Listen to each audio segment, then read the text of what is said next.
Okay, it helps if I put my mic in the correct position so we can actually be talking and chatting. Today we're working on some new artwork for my channel. Um, yeah, we're working on it. We gotta fix this. Right now it's just at the rough stages. We're still working on it and everything. And I figured I'd bring everybody in to watch me like derp around with trying to do digital art because digital art is not my forte. I'm a lot better with pen and paper or pencil and paper, more correctly. Although the this was quick. This was just to get the concept down, so obviously some of the proportions are way off. I've got my little posable figure out so I can actually try and adjust some of this, but for what we have right now, kind of I like it. It works. So we need to come in here and edit this and make it look a little bit better. So I got a few layers opened up, and first things first, we need to adjust some of this. I think the arm placement is on the left side all right. Well, actually, that would technically be the right side, this arm here. Left arm for the character, right arm for us looking straight at it. We do need to make some adjustments. So first things first, let's start lining out a little bit of this. I did drop this down to the size of a YouTube picture or icon, so we got a little bit of fun with that. Do we have... No, we don't. Okay, so I'm gonna have to make those. That's fine. I gotta figure out a few things with this. So we're gonna be derping around for the foreseeable future with this. I don't mind the jacket so much. We do need to angle the arm a little bit more.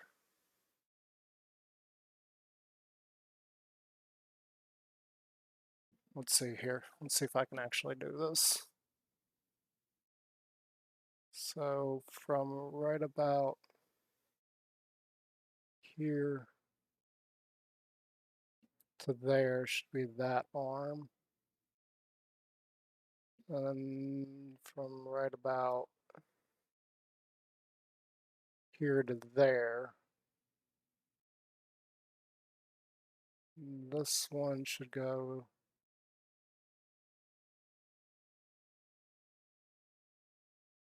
I'm trying to hold this still and actually do this at the same time. Oh,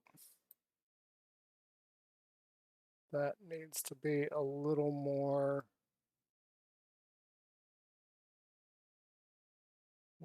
that way. The head is a little bit wrong and the waistline. So the waistline should actually be...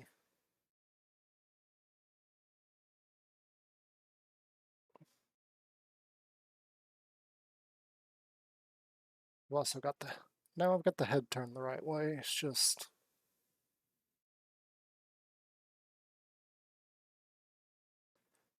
So the hand... That hand's going to be completely cut off. This hand needs to be over here. Uh, let's just...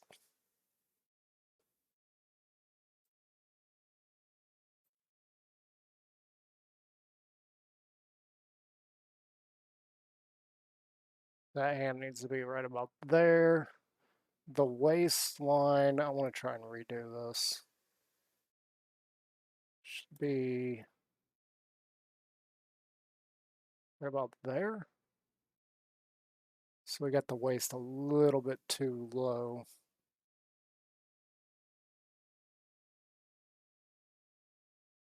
And I think that's about it. Other things we need to adjust as we go about it. this is going to be a little bit more difficult than I was originally thinking on this kind of scale.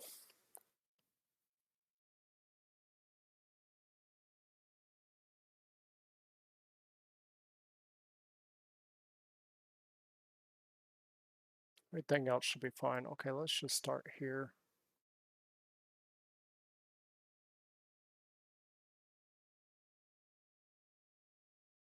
And zoom in a little bit.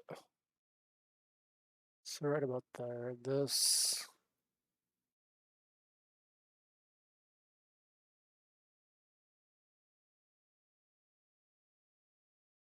arm comes to right about here, actually.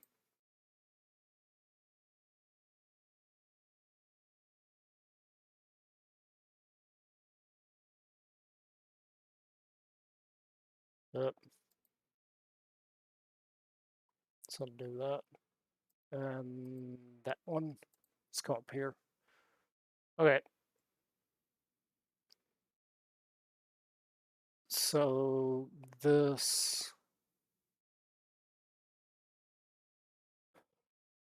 trying to think here. Because on this scale, things are going to get really awkward very quickly. Ironically, when I actually drew this, I did fairly well with the scale of everything.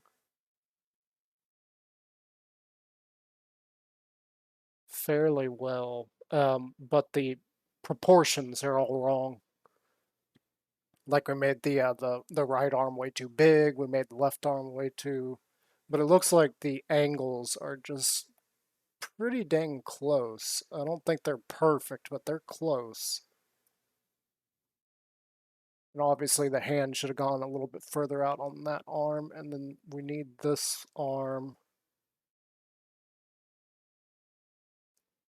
So if the sleeve is right here, it needs to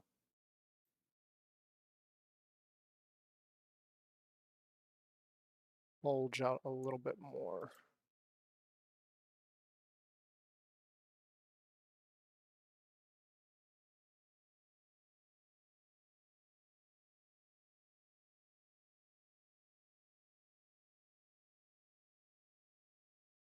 And it probably needs to stop about there, and then right about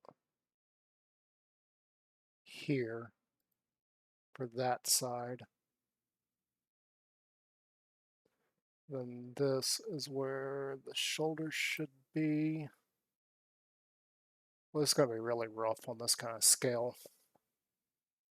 Digital art is not my forte. I am not that good at digital art. I haven't tried to fix the camera yet, so if you're wondering why there's no camera, that is why. I still haven't fixed it. I know I said I was going to try and do Empyrean again today, but I'm feeling in a creative mood, so we are over here trying to mess with this character. This is going to be my new. I don't really want to say mascot, but yeah, mascot. Okay. And this sleeve would technically actually be. So this from here to right about there is where this shoulder would actually be. And then our arm is going to be a little bit thinner than I actually have it. So to right about there, we've got this whole chest area all awkward. Then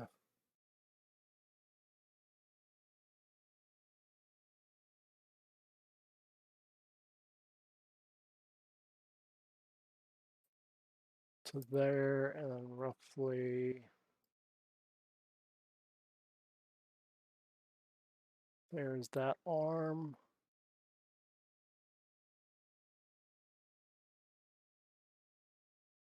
And then that arm.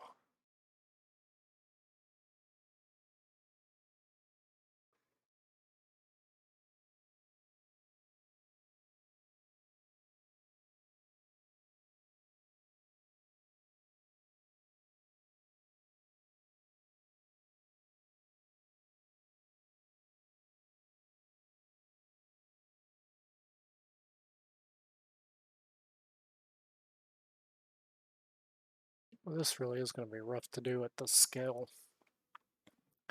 It's going to be a little bit harder than I originally thought it was going to be. Okay, so we got that mostly worked out. I do think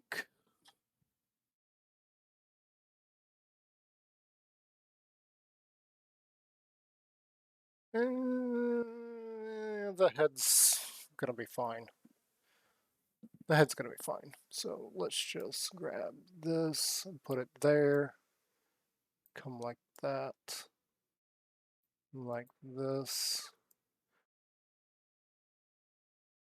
We probably need to come in a little bit. As far as the glasses need to come over some. We're not going to be able to do that much detail on the glasses, unfortunately.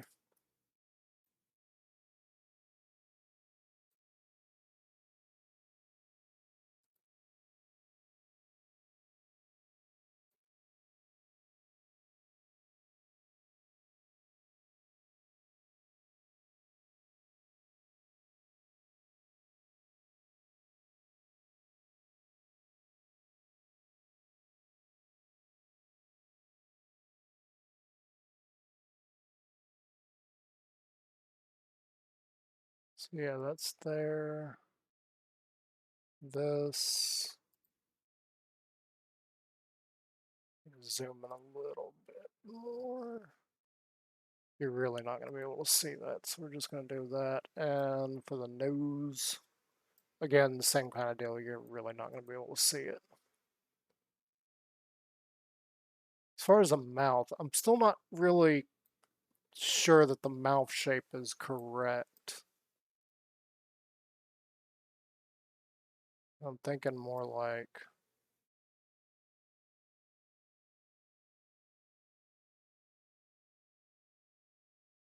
that. And we're going to grab a pencil, and I feel like that would be that eye, and this eye probably there.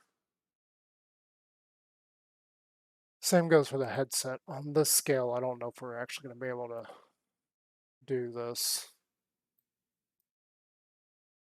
I went and grabbed or I didn't grab. I went and looked at what the pixel size is for a YouTube picture, and this is effectively what I found is this size. And it's going to be really, really hard to do any kind of detail on this. So we're gonna fudge it a little bit and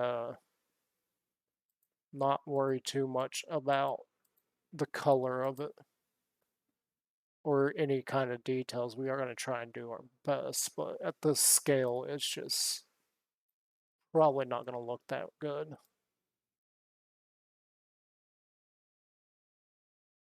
I thought about doing bigger and then like scaling it down, but I don't know how well that would work either.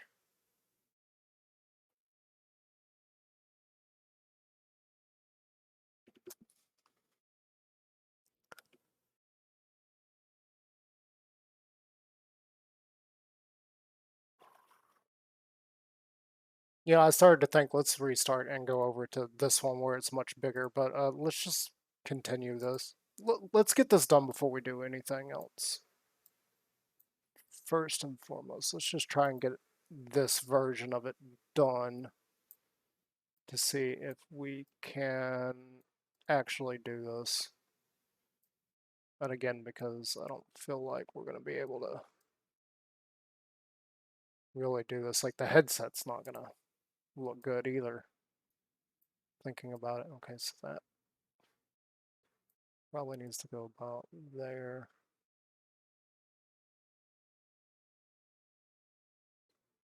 Yeah, same for the back of the head. It's not going to have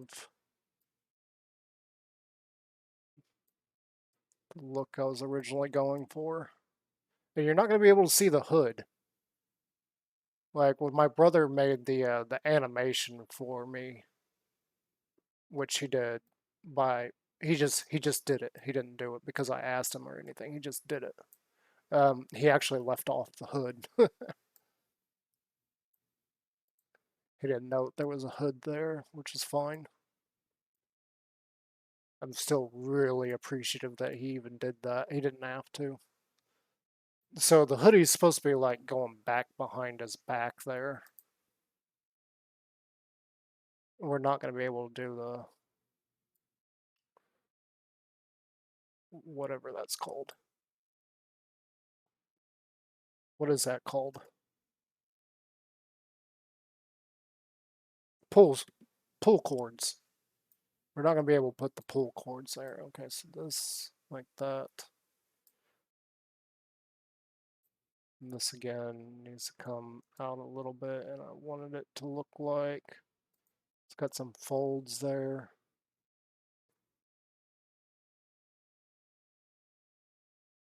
And then just kind of goes out that way. That's fine. The leg. From what I saw with the figure, that can just be straight up flat right there. We're not too worried about that.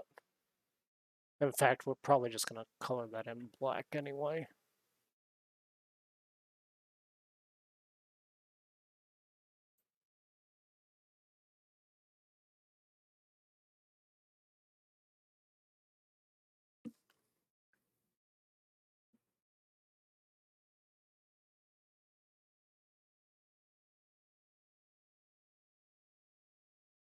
This is looking too pixelated. I'm not happy with that.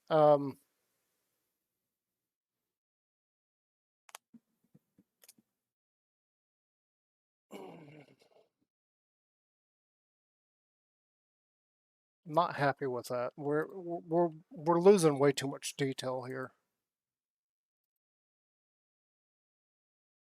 Okay, you know what? We're gonna go over here.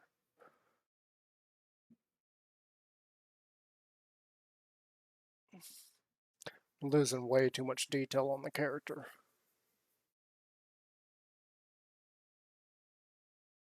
Way too much detail is being lost.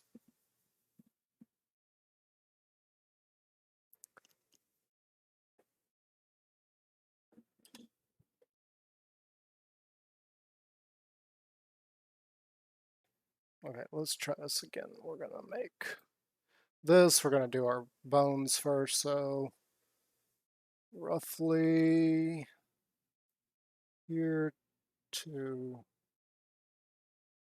wow, that's gonna be way smaller.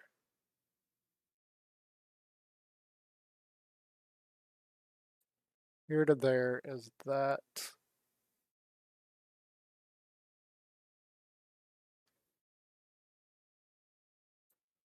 We're just gonna fudge this a little bit so I can actually see it. We'll worry about fine details here in a minute. I need to be able to see these lines. So that is that portion of the arm, and then roughly here to there is that portion. Shoulder actually goes from here to right about there. And that goes to right about there.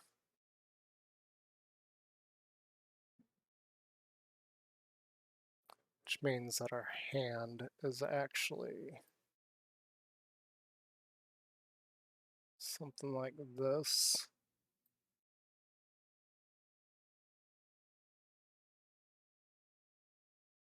And this hand over here is something like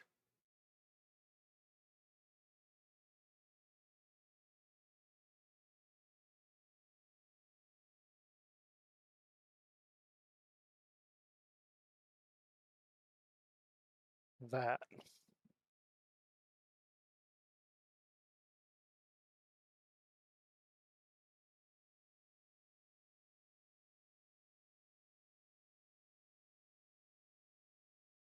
Okay, yeah, that works. All right, all right.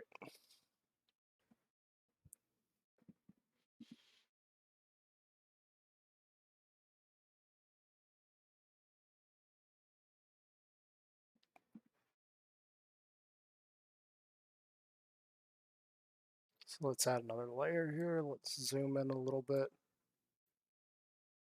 Feel like here is about good. Let's drop this down. Let's go to 3. So this sleeve would technically be like really rounded.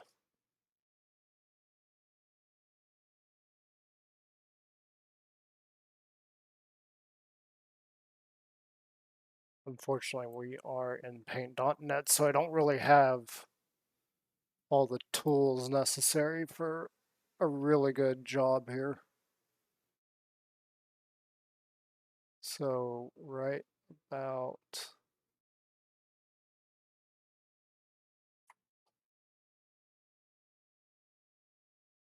yeah, that should be fine. We need to do a little bit of overlap with the sleeve anyway.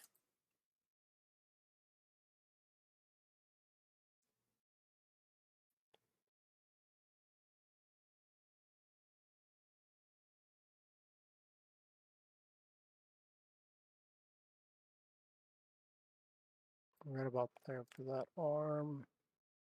Then this needs to come up to roughly about there. We're just going to leave it for now. It's not going to be perfectly straight, obviously. We're going to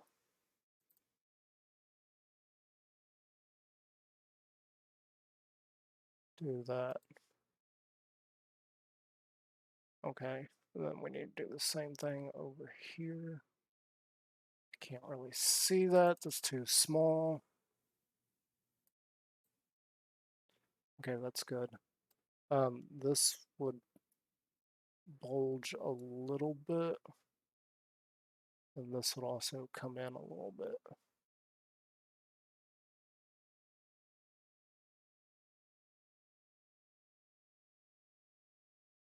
It seems a little bit small, but this isn't like high quality art we're doing here. I'm not a professional or anything. And digital art is actually my weakest. I am absolutely terrible at digital art. I will admit that right now. Digital art is not my forte. Um, Before we do that, let's get rid of that line. We're going to go probably about. We're going to say about that far. Same over here. This is probably going to go about that far. And then we're going to do a number like this.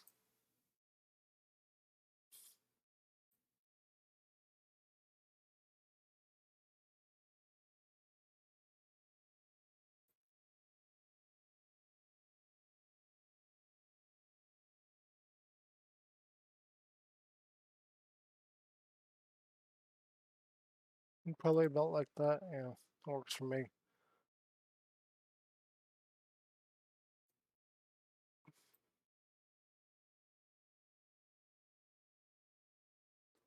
We'll worry about some of the other details later.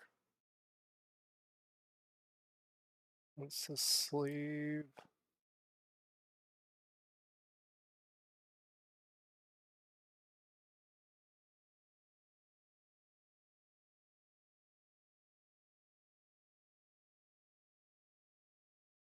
Well, that's that sleeve. That works for me. We want to come over here and do something like this. Possibly here. You know, something like that. Same over here. Just gonna curve this.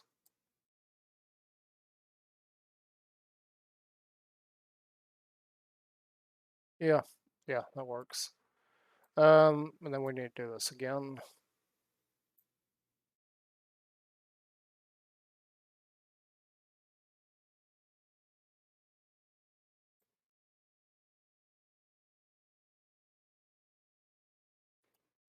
Something like that.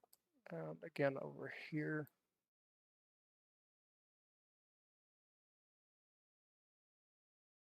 I don't want it to be that far.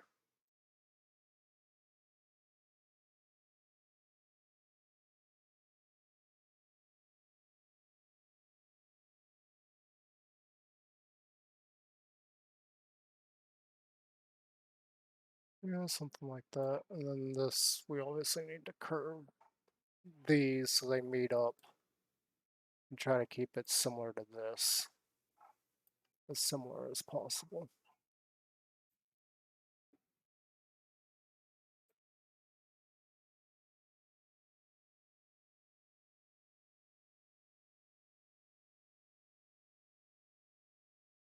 Yeah, it looks good. Okay, one thing I didn't do. I gotta get the figure back out and mark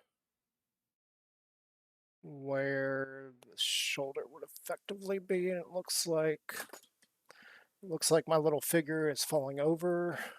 His arm moves, so it's not going to be in the same position. That's awesome. Okay, we got that there.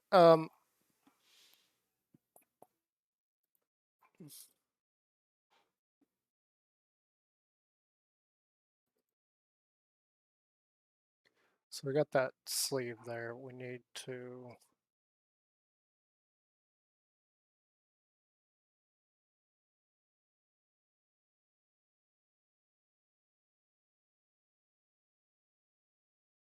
this isn't going to be perfect, but like I said, I'm not a digital artist. This is not my forte.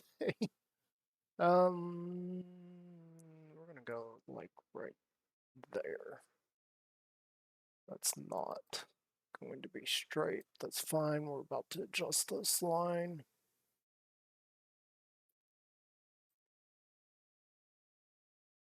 We do want that to be a little bit bigger to kind of verify that this is like a sleeve that's been rolled up. The other thing is we want to come,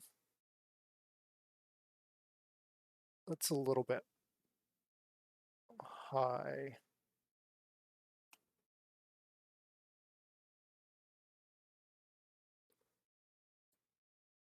So we want to come to about here. I'm going to curve that up to make it look like it's part of that. We don't want it perfectly straight. We want a little bit of character to it to make it look like all this cloth is folded and everything.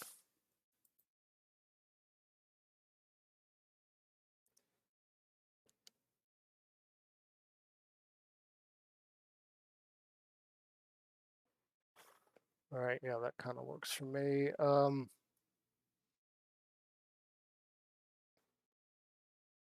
This point here, this is something I never know how to transition from. Like, how do we go from here to this hood? So what I'm thinking is we're going to start like right here and just drag that across to, yeah, let's connect it right there, and we're gonna add that, and then this, we're gonna drop that a little bit. I'm gonna come to right about here.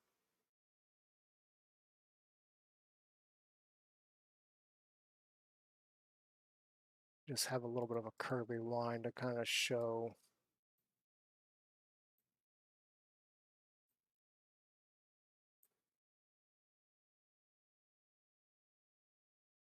a little bit of that.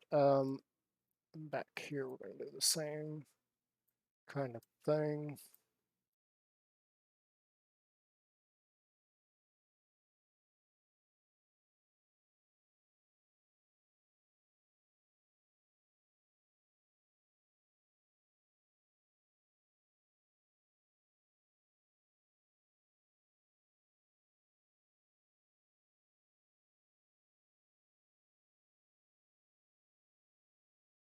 Kind of outline the hood a little bit there. Okay, that works for me.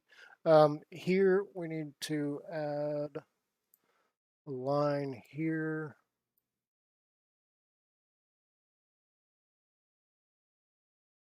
Because that would effectively be like a shadow area. Then another one. I don't know if we can do one this long. Unfortunately, because this is Paint.net and not Photoshop, we can't use the line tool and have a whole bunch of points so we can make this super curvy. So we're doing the best we can with what we've got access to. Maybe if I had some better programs, we could do a lot more. From here, I just want to do out like that. We're gonna like curve this.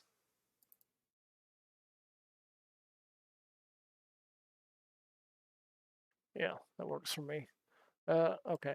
Next up, same deal over here. What are we gonna do? How far can we do one that long? Let's just test.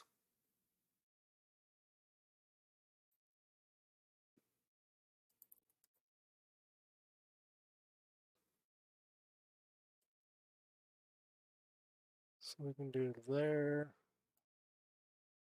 possibly there, and possibly there. That actually doesn't look that bad. Yeah, I don't mind that. That works. That works really well. Okay.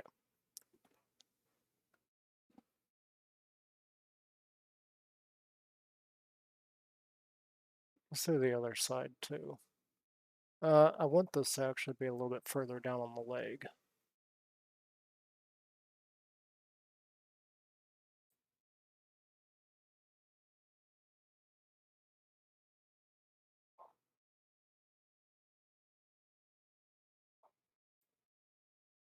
Do like right.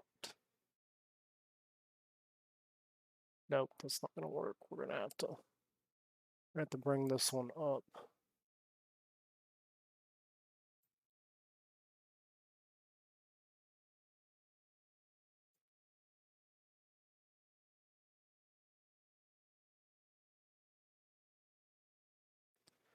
It's right about there, and then we're gonna have to redo this guy.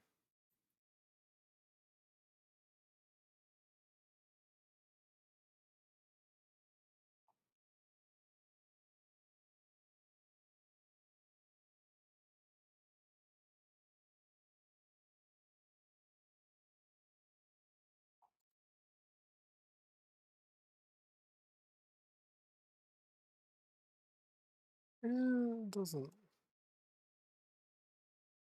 too far.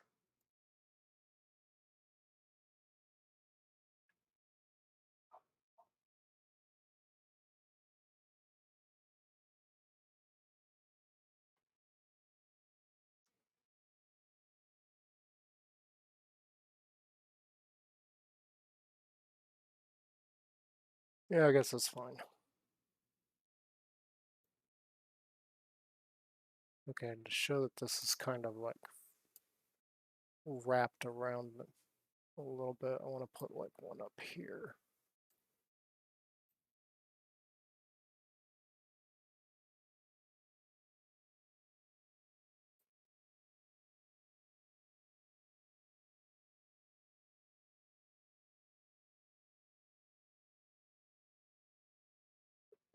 Do up this way, we're gonna do like another little curvy bit here.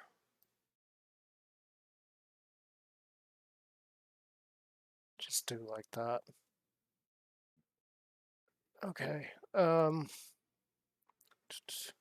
Same kind of deal here. This needs to, well, the arm,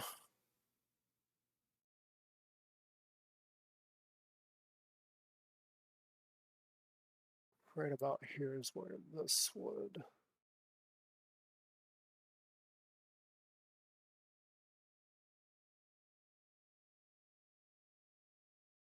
do that. And one thing I notice on this portion is these lines are a little bit more straight. And also a little bit further down, like I think let's come here real quick.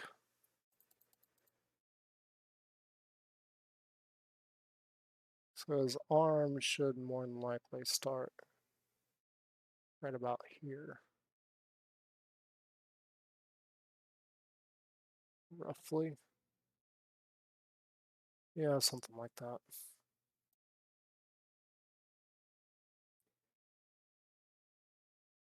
So honestly, his shoulder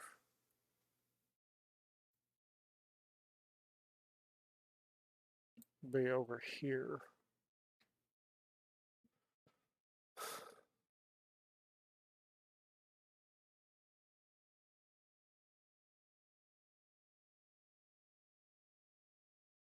No. Okay, you know what? That's fine. We're just gonna leave it. Yeah, that's good enough. Okay. So technically, this sleeve expand across here.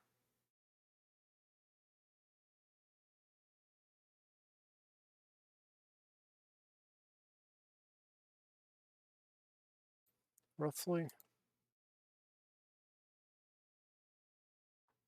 There's one thing I noticed, like this arm wouldn't actually have much curve to it because it's almost straight on to whoever is viewing it.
Erase a little bit there. Again, same kind of deal, like this is going to come to right about there.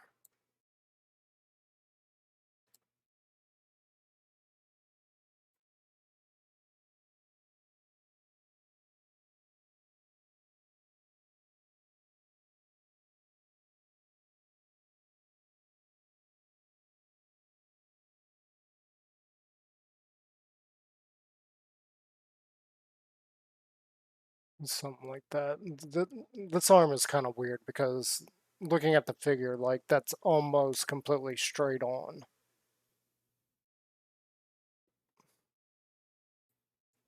There is some curvature to it, but it's very, like without seeing an actual image, it's much harder for me to actually visualize how this is going to work.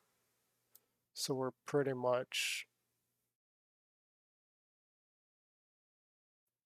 I don't know, guessing what this would look like. Okay, so this sleeve is technically,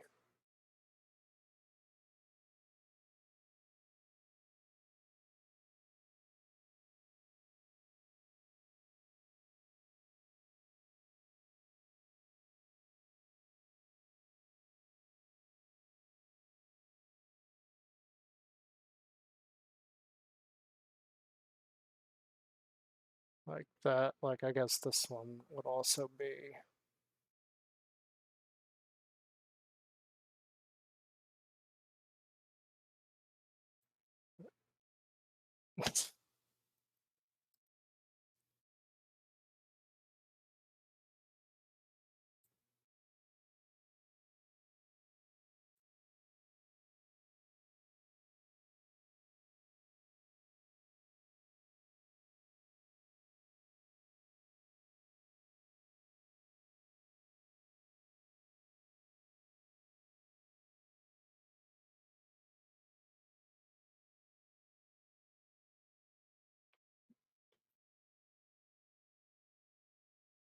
Something like that. Okay, so this one is coming in here and it's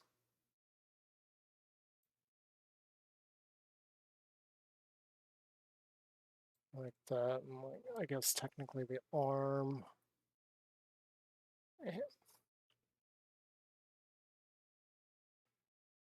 It's going to like right there. I don't know if we're on the same angle. This isn't going to be perfect. As I've said several times already, I am not a digital artist. This is a little bit above my ability.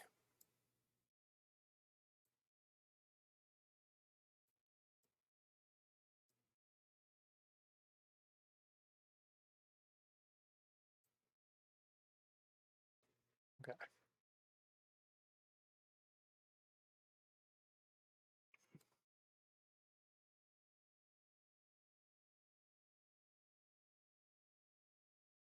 I can't see it. It's too small. Let's see here. Let's go through here. Erase that. Let's turn these off so I can see.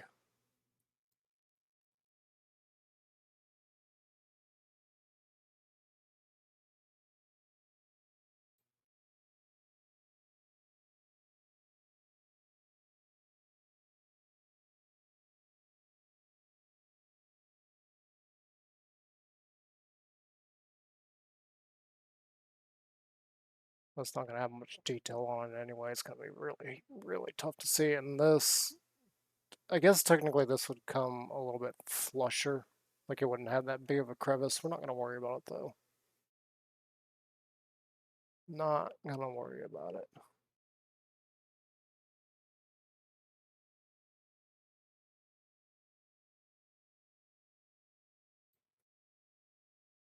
Let's get rid of that. I don't like it.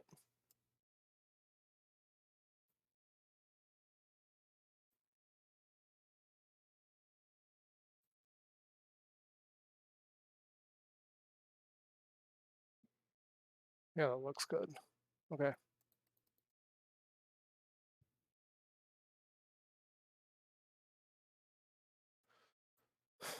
So now, this wrist down to here.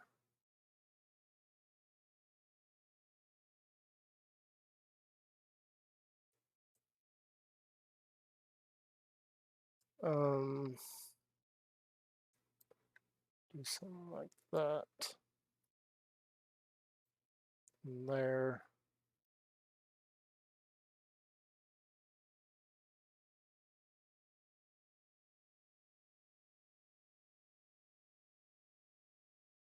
I don't know if that's going to work. Let's see what happens when we drag this one down.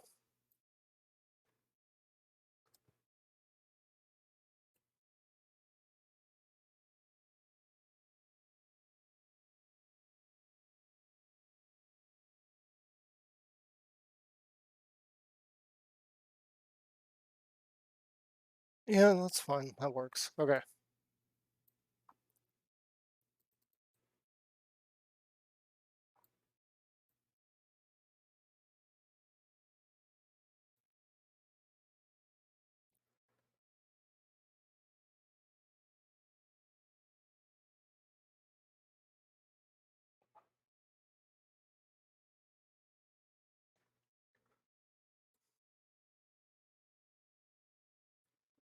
Let's start off with this hand. So realistically, where is this? So our thumb would probably be like right here somewhere. We're just going to make a mark and then go from there.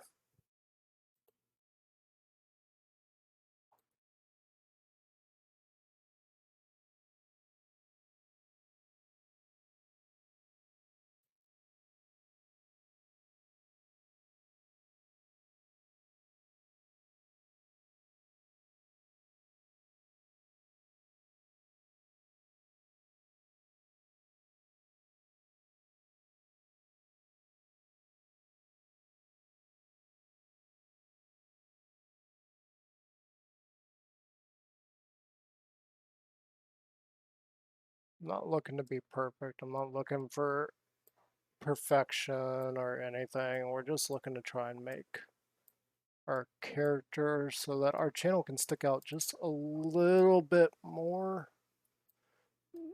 All this is mostly to get our channel just a little bit more noticed.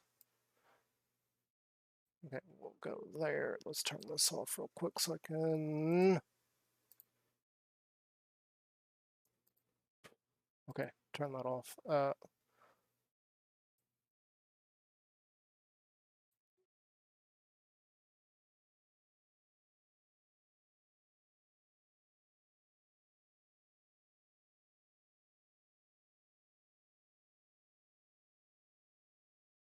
Yeah, okay.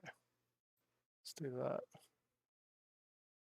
The thumb probably needs to be a little bit bigger, but we're not going to worry about it. So realistically, this finger, let's start this off.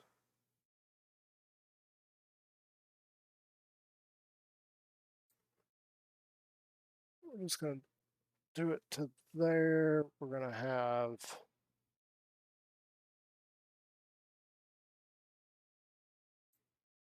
this finger. Nope, hang on. Let's turn that off.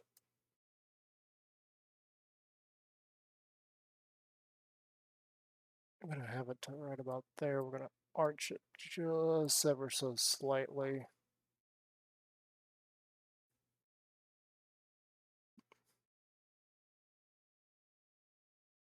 Our thumb is going to be absolutely humongous at this.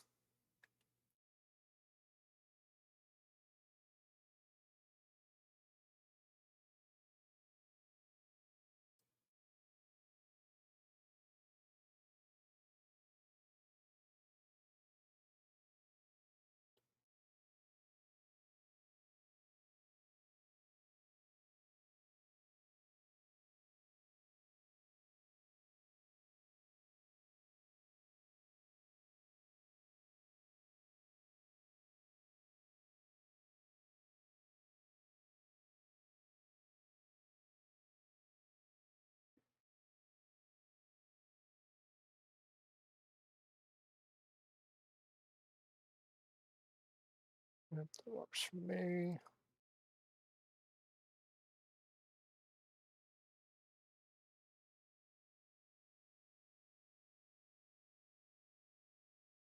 I feel like we need to make this a little bit bigger. Because our thumb is already absolutely enormous.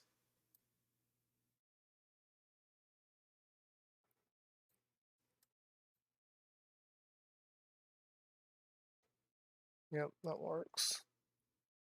And technically, this would be all the way over here. So we're going to do like that. And then this knuckle is also kind of shown a little bit. We'll erase all that later. Again, I'm not too worried about it.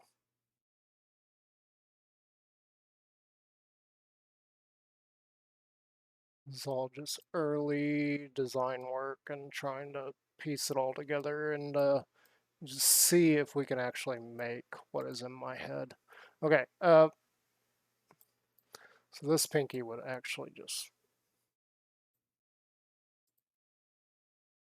probably start right there. That's just going to run off the screen.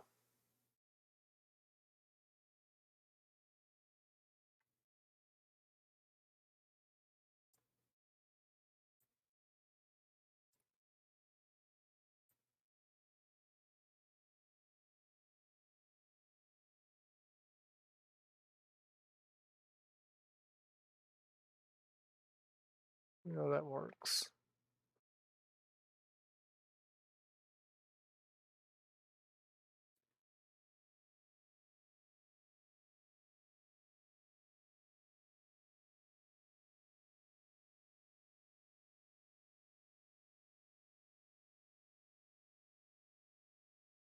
And that also works.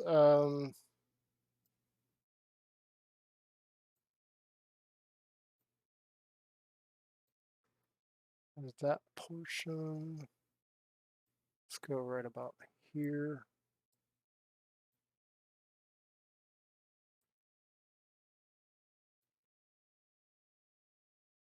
That works. I'm gonna try here first because I think it would be roughly about the same. We're not gonna worry about the pinky. You're not gonna see it anyway. And then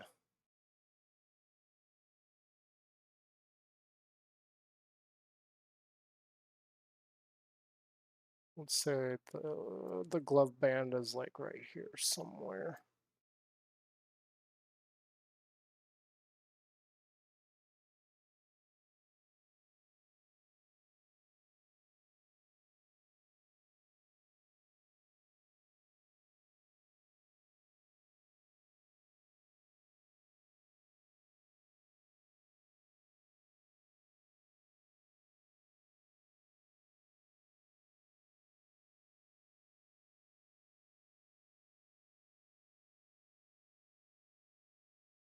No, that would probably be like right there.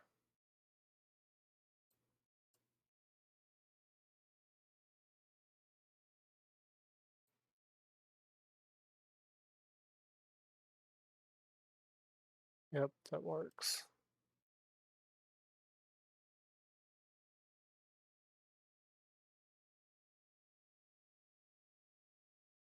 Something like that works for me. Let's grab this. Let's turn that off real quick.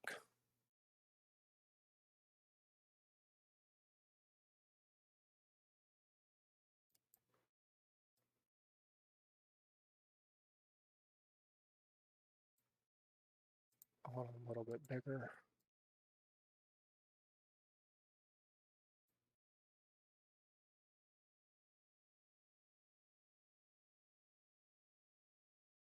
Yeah, all you people out there that do digital art for a living, I envy you. This is a skill that I just never really developed. I don't like trying to use a mouse to draw. And I don't have like one of those fancy drawing pads either. It doing stuff creatively as far as art on a computer never felt right. Like if it honestly to an extent feels like I'm cheating, to be perfectly honest. I know how everybody's complaining about AI art right now, and I'm like, you know what? I felt the same way when digital started becoming a big thing.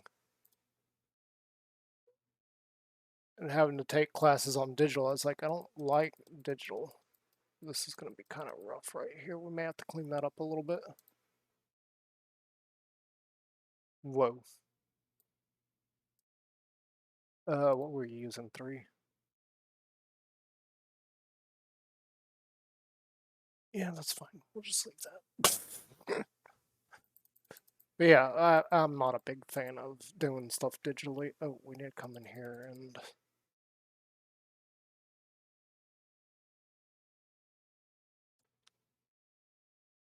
edit this a little bit. Because I just realized it looks very awkward.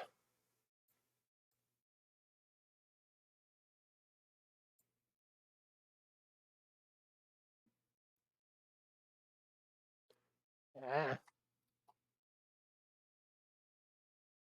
I mean, I had plenty of classes on digital art, but I never really got the hang of it.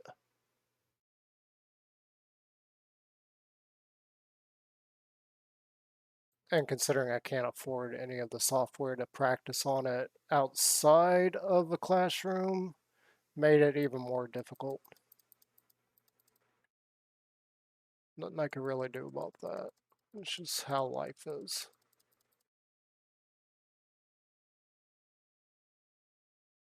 So, like, trying to thin this line up, yeah, I don't know exactly what I'm doing. And I can't control the mouse to go exactly what I want. You know, so it'll either go left, right, or straight up. I couldn't get it to go like at a nice angle just then. That's probably one of those things that just takes practice, and I don't have enough practice. So, you know, whatever. Let's get rid of this.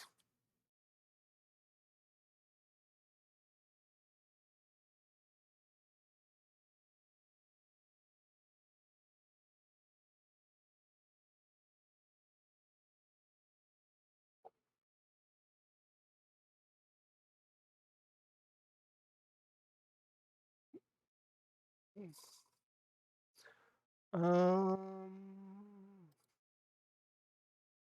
yeah, we'll leave that. That's fine. So that's one hand. Ooh, wrong, wrong thing.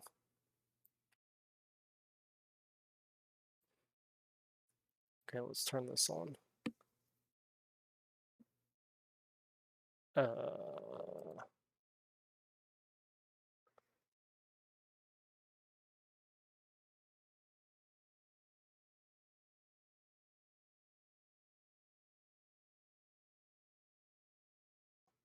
Okay, it's the same thing over here. We first going to work with making the thumb.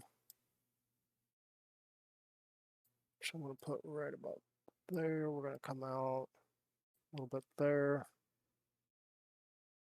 Doesn't have to be perfect, just as long as you can recognize it. It's my little person. It's my little world. I can do what I want.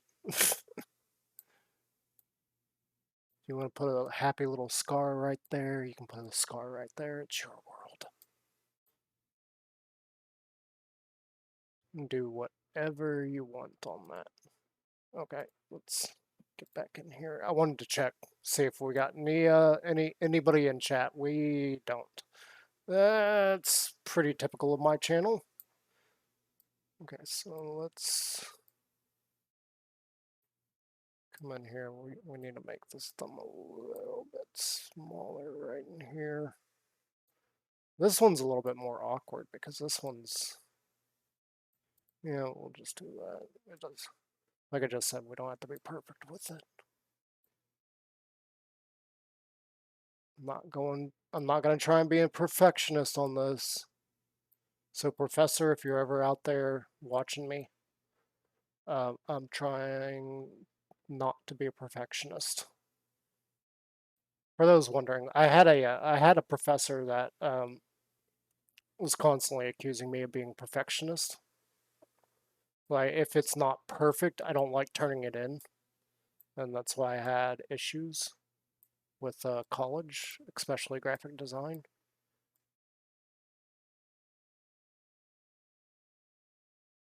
And he's absolutely right. After so much time away and outside of class and just seeing what other people do and how other people interact with me on what I do, he's absolutely, absolutely right. I am way too much of a perfectionist. Okay. Uh,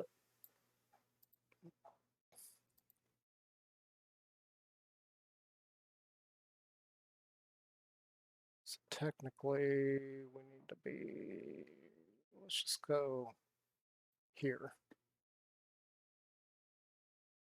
Turn that off.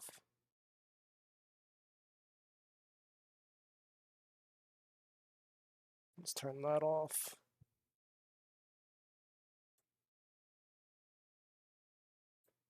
Hang on, we need to, so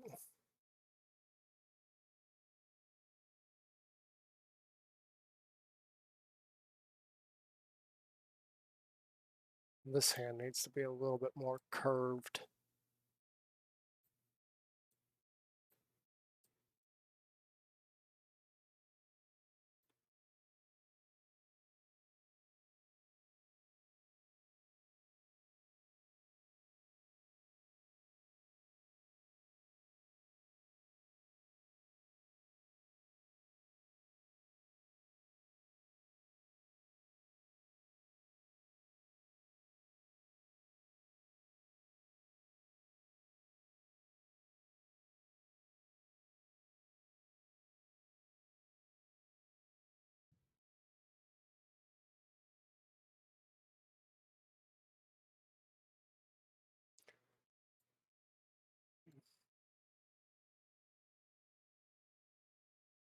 It is still windy, windy, windy out. I don't know if you guys can hear that through the mic while we're doing this, but it has been windy as heck all day. Originally, I wasn't going to do this today. Well, two front. Originally, we were supposed to be getting back into Imperion today and doing a little bit more on that front. Um, but then I had this idea for a art project for my channel, so I was like, you know what? Forget that. I want to stream me trying to make this artwork, and then it got really, really windy and bad weather around here in these parts. So I decided that I needed to be available in case things really got bad. So I decided I wasn't going to stream, and then nothing happened. And I was finally like, you know what? Okay, I'm going to stream. I need to get on my channel and at least be active for people to even be able to find me. Because the more I'm actively streaming, the more chances are people are going to find me. So, yeah, just things going on like that. And that's what kind of led to what we're doing right now. I also was thinking like I need to do something about the art on my channel. The the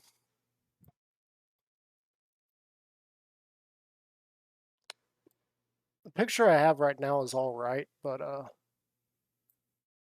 it doesn't it feels too plain. It's too boring. Like if you're gonna look at that, it's gonna be like, oh, okay, so this is a noob.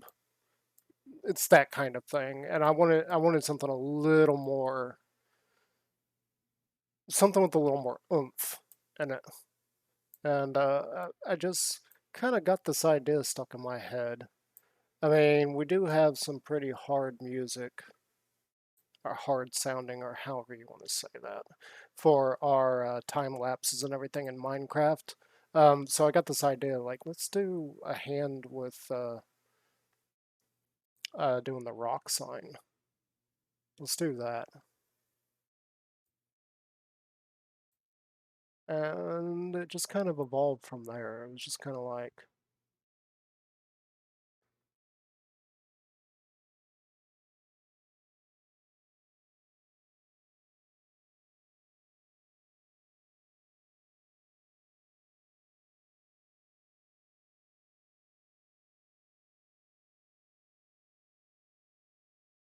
hang on, I don't like that.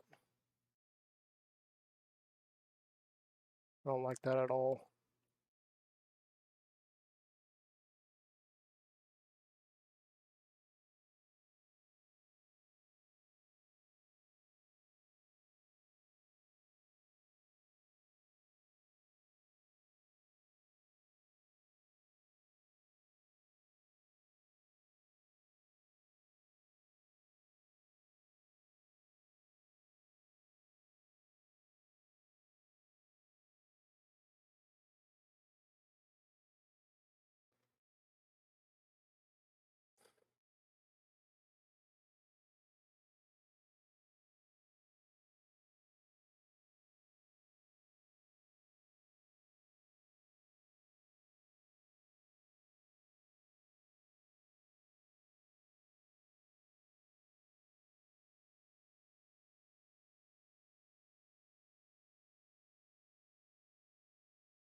See, technically this should be,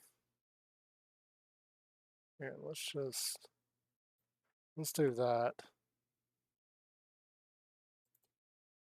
Okay, no, because this needs to be roughly even there.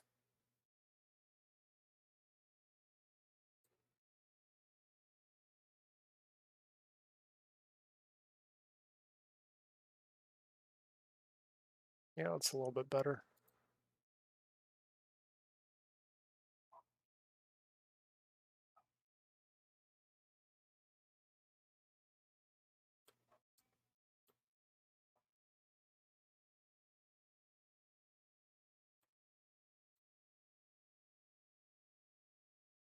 I completely lost train of thought there.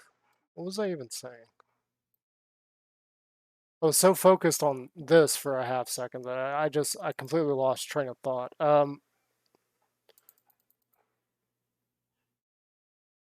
Okay, it's barely noticeable. It is off, but it's barely noticeable.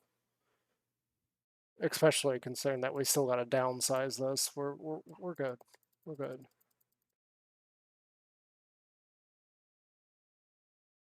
I'm not going to stress it. I mean, maybe somewhere down the line we'll be able to find like a more creative person that can actually correct all the mistakes and get it lined up, get the proportions a lot better. But for now, doing it myself, this is fine. It's good practice too. Considering I don't get much opportunity last few years to even work on art, I don't mind this.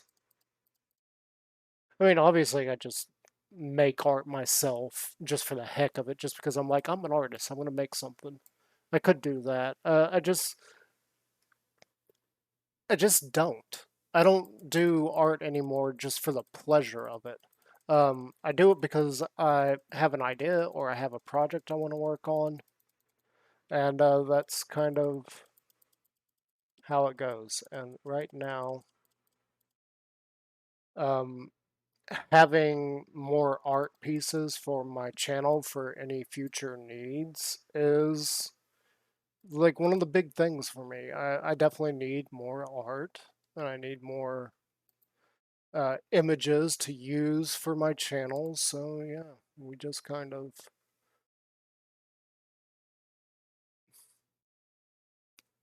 we just kind of do stuff.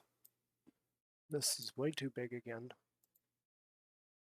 and occasionally I do like to work on it. This is honestly, art has always been something that's been kind of relaxing to me. Like I had a lot of people when I was in the military ask me what I do to relax, and I would often show them my. If you know what Warhammer is, I had both 40K and fantasy back in the day. Like, I do believe Warhammer has completely changed. I think the armies that I've collected have completely changed. But I used to paint stuff like that. Little, if you know what miniatures are, I used to paint miniatures quite a bit. In fact, I've still got a bunch of them that haven't been painted. Um, it's been mostly a problem the last few years. I haven't been able to work on any of that stuff. It's for the most part, just kind of sitting in my storage shed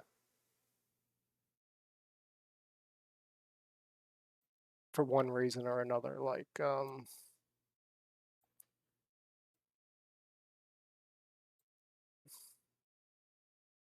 mostly because I just don't have anywhere to set it up and work on it.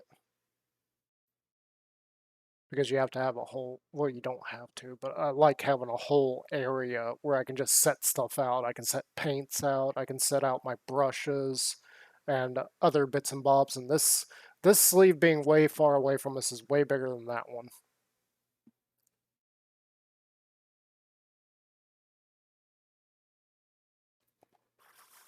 I'm also not happy with it. Just in general, looking at it, this one's actually way better, much sleeker. It does look like a rolled up sleeve.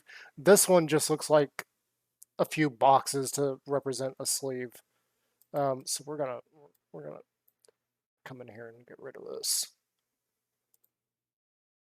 Okay, I don't mind that. But this, all of this just looks terrible.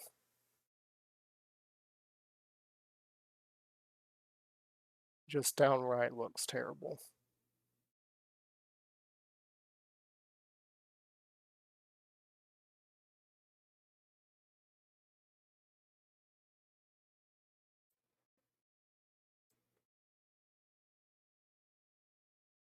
So we're gonna fix this. All right.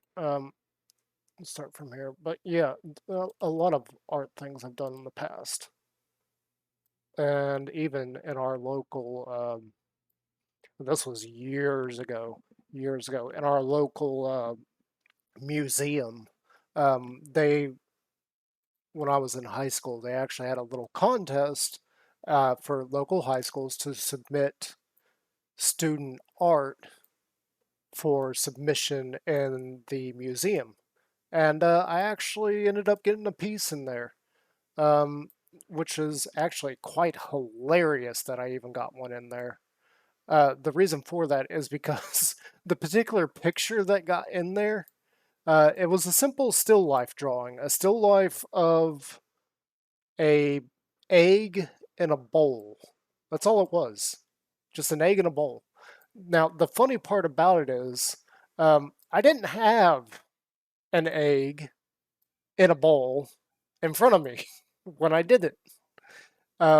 Effectively, what I had in front of me was the bowl and the various pieces of cloth behind it, and then I just visualized what the egg would look like with the light reflecting off of it and everything.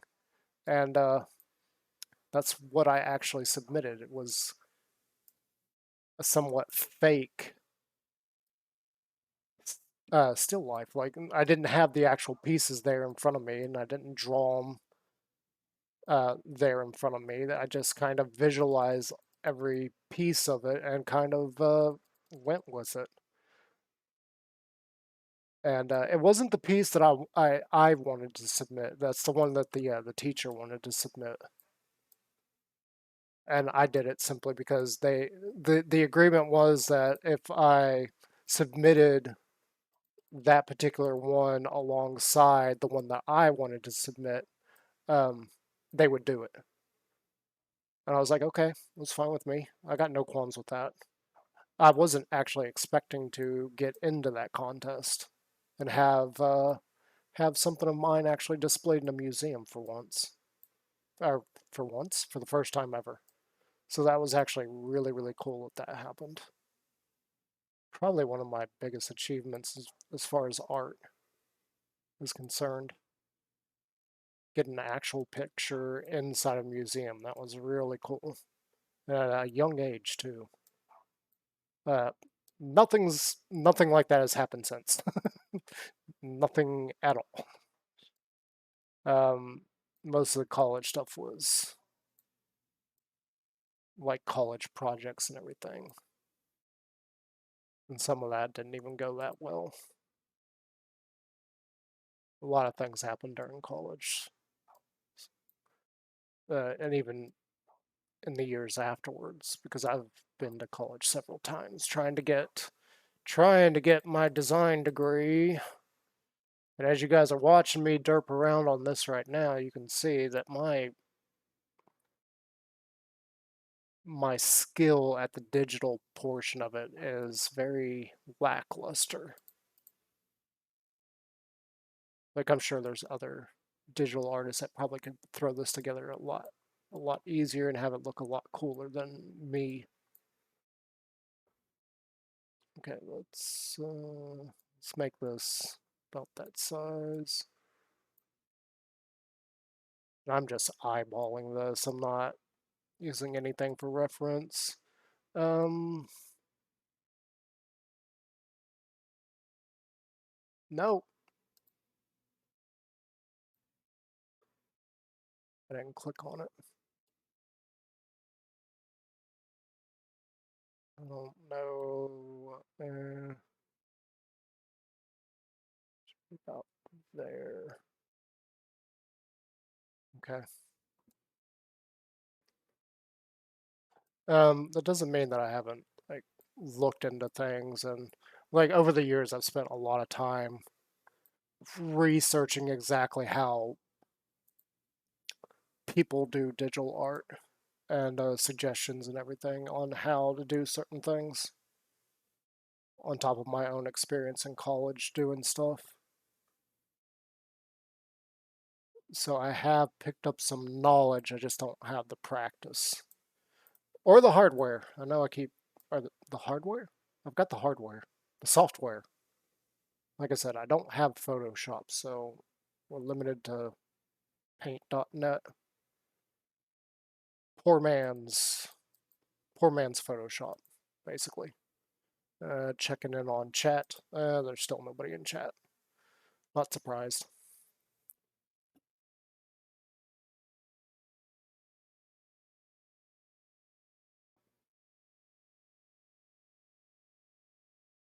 This arm still seems a little bit too big to me.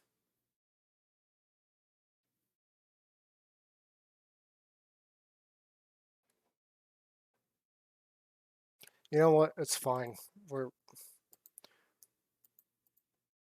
not on a professional level here. We're not doing this as a professional. It's not for a client. It's just for me.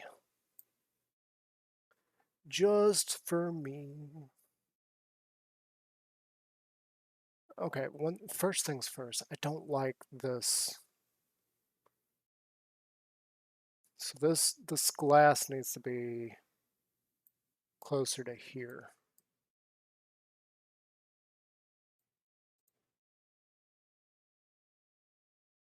I really need to zoom in on that more.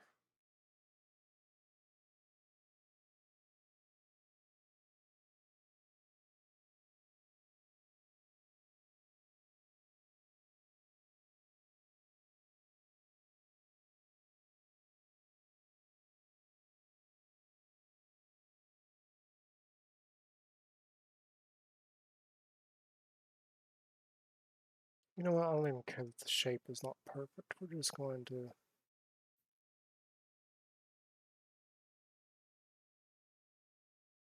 We don't need a perfect shape. We just need, like, something that represents glasses here.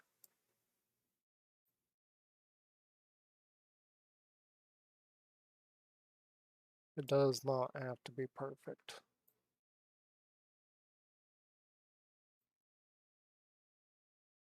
Again, it's my world. I can do what I want.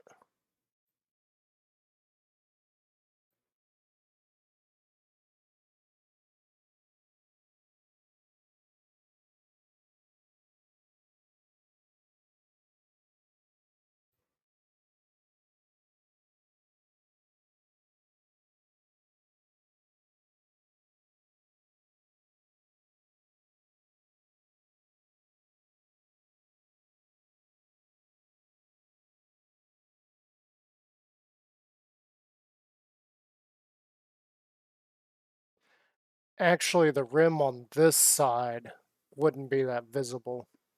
Let's get this guy. We're gonna erase this one. It's the other side that would be.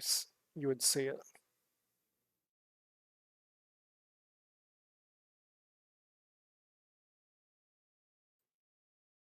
Yeah, this side over here is where you. Oh, constantly forgetting to switch back and forth. So this one is where it would actually, where you would actually see it. You'd see it on this side. Okay. Boink.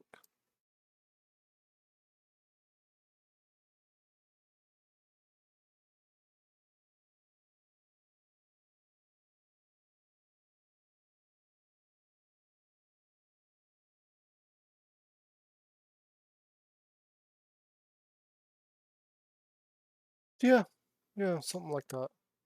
Um, Probably do need to thin this side a little bit.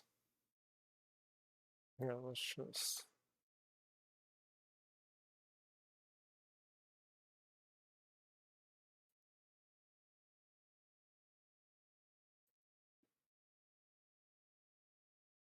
Turn that off so I can see what I'm doing.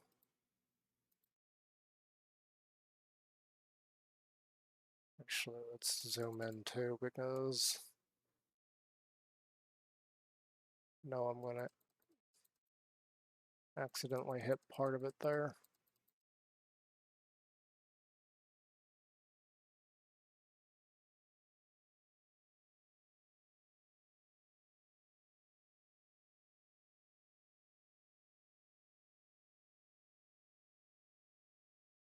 Let's go smaller. Let's go to R3.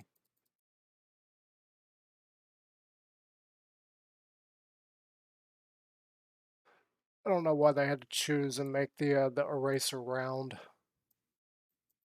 because it makes it kind of hard to get into spots. Actually, I wish you could change the shape of the eraser. That'd be nice.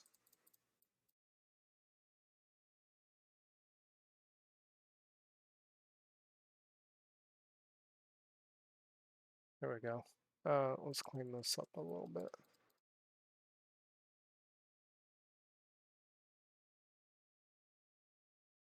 A little bit too much there, but we can. Oh, God.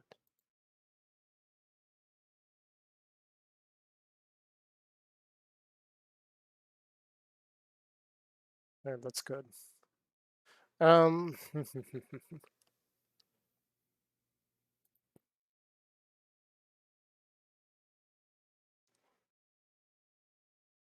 Okay, turn that back on. We need.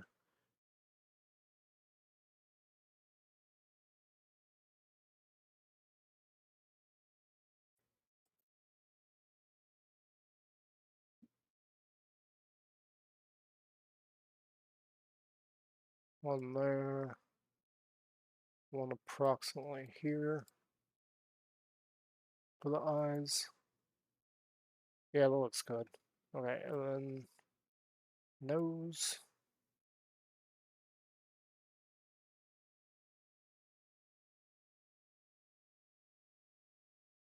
Yeah, that's fine. Technically the chin line, we're gonna go like right here.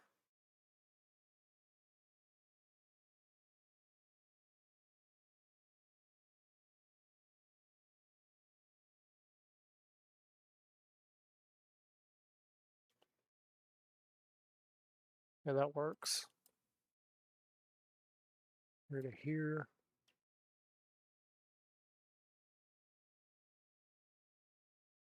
Let me turn that off for a second.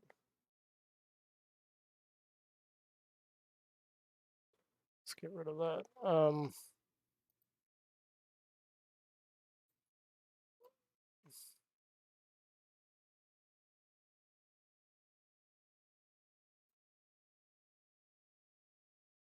No. Give me this. Okay, so this needs to come down. Match up with that. And this does need to curve a little bit. Maybe not that much, so.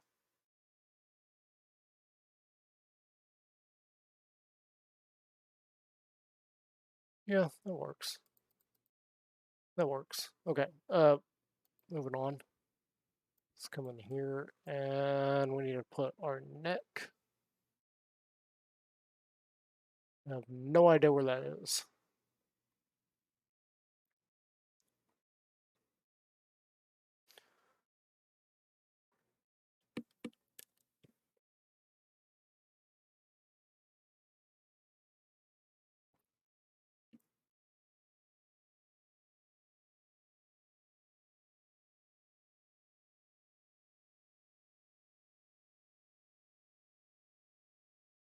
That works for me.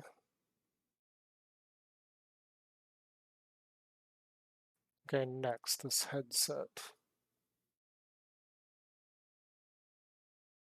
So realistically, if we're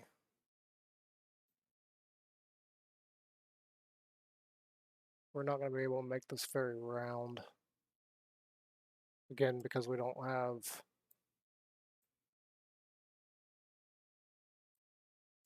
Photoshop doing a round shape. Doing a round shape on Photoshop is a little bit easier because you can put multiple points on your pen, on your pen tool, and this we can't. We get 4 and that's it. Just 4. So trying to do a round shape has been very, very interesting, and this really isn't technically round either. This is supposed to be kind of a weird oval. Okay, that actually kind of works for me. We're going to leave it like that. We do need to come in here and just add a little bit there. The reason for that is so that when we do color later,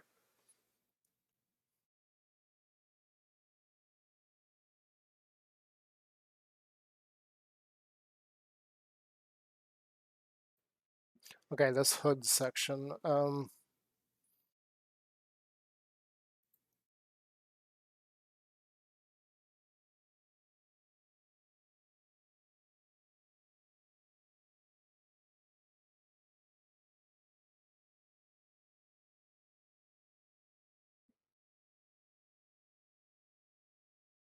oh good grief.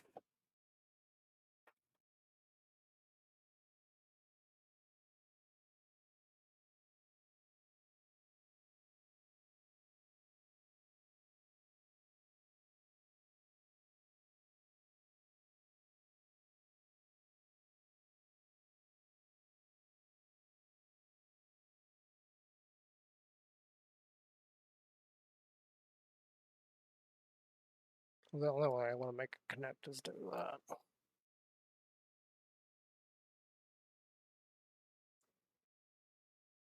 I guess it's fine, and then we want a whole nother section over here, probably about there.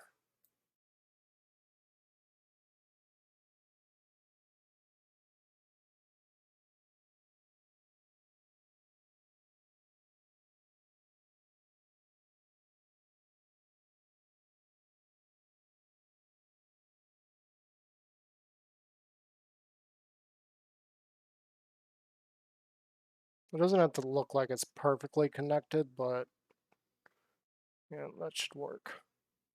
For the purpose of the hood, that should work.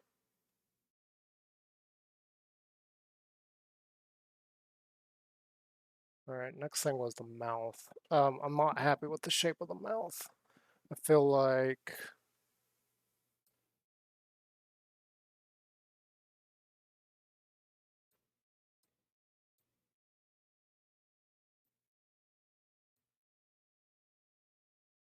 again, I can't see it. I gotta zoom in.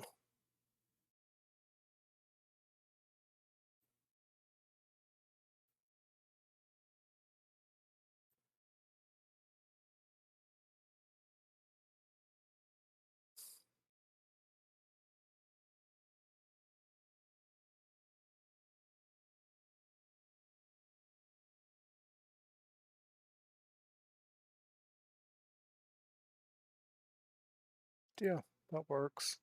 Then we need this.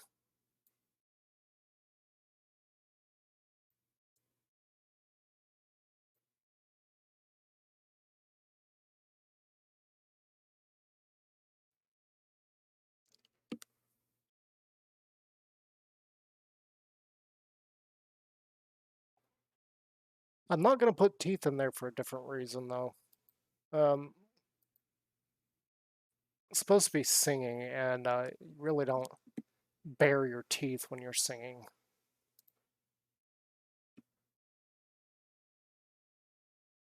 I mean, your teeth are visible. That's not the point. I don't want it to look like I'm sticking my teeth out, or my character is sticking teeth out. However you want to put that. Let's continue on with this headset here. So, realistically, this thing probably would be a little bit more centered. So probably about there. This piece is going to have to be much straighter, and this is going to curve.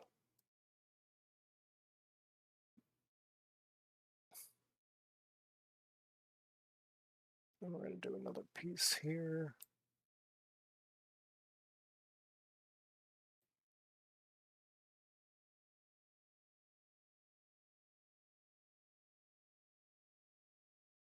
The idea there is it like disappears into the...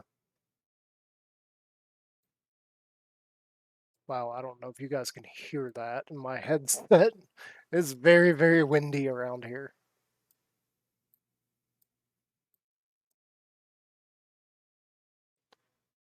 we got that going on, and then realistically, probably about there.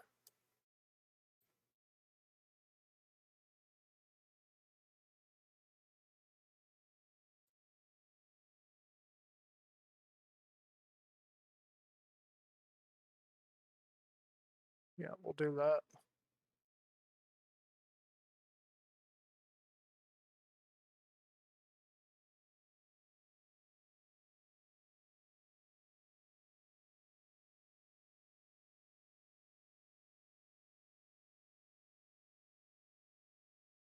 And then we can come here and go there, I guess.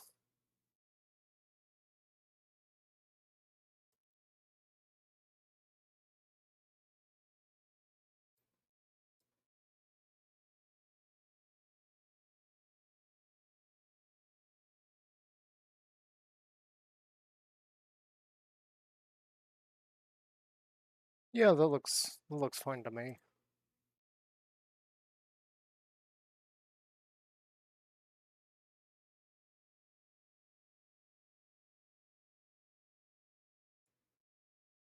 Yeah, yeah. I think we're getting there. I think we're getting there. I really do think we are getting there in terms of this character. Okay. Hair. So this is probably going to be the easiest part for me. I've done this kind of hairstyle so many times over the years. Not so much digitally though. Like this kind of anime-esque hairstyle thing is something I've done a billion times over. So we're just gonna come in here. We're gonna like just do these lines. I feel like I want this one to be a little bit thicker.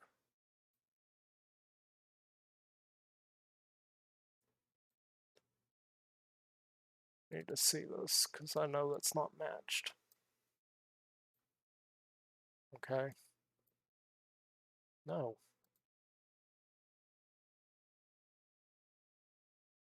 No, that's fine.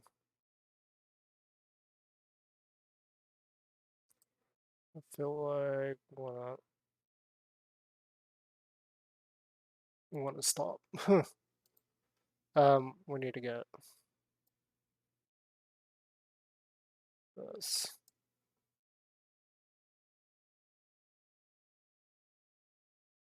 I don't really care how this looks connecting. It's just to represent that it's connected.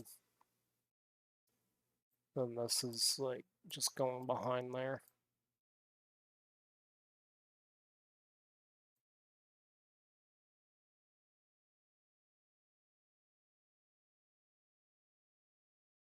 And same from here to here.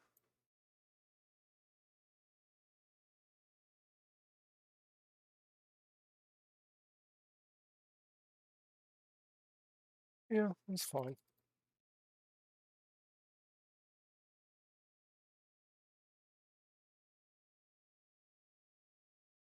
Link.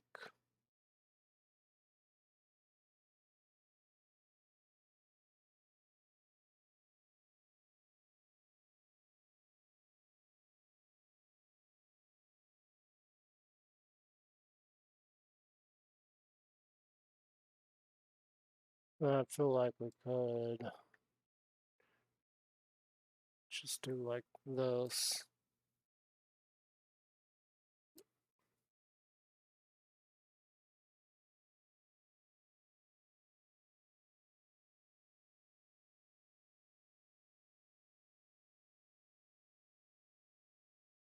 Yeah, that works. Okay. All right. I can't see it again. We need to zoom in more.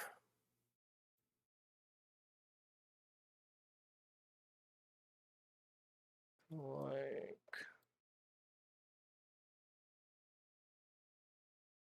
I'm not exactly sure what my brother did with the character design. We're not gonna copy his. I would like it to like be similar and like look and have a consistent look. Um, but I'm not too concerned with that because character design is character design. Like, there's going to be slight differences. I mean, even if you go and look at, hang on, let's get rid of that first. I want to do this.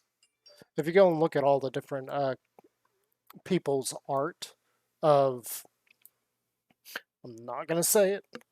I'm not going to say it. If you go and look at different people's art for other YouTubers um, and Twitch streamers, they're not always the same. They're not always consistent. Like especially with Minecrafters.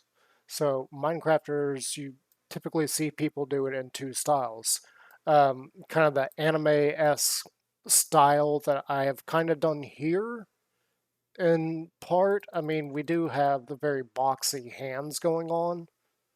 Um, that's mostly because I was looking for rock hand signs or horn signs, however you want to say that. I just call it rock hands because that sounds better than the other two options.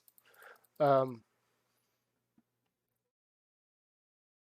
and that is essentially the kind of design that I came across. I was like, you know what, let's go for it. Let's just do this. I need character art, so let's just do it. Let's just go for this style that we found here. And yeah, that's effectively what I did. Just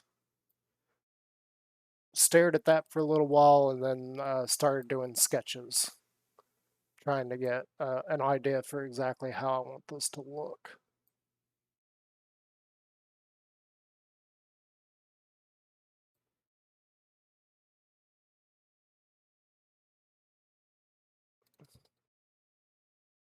Okay, I think that's got most of it lined out. Yeah, yeah, we got most of it lined out now.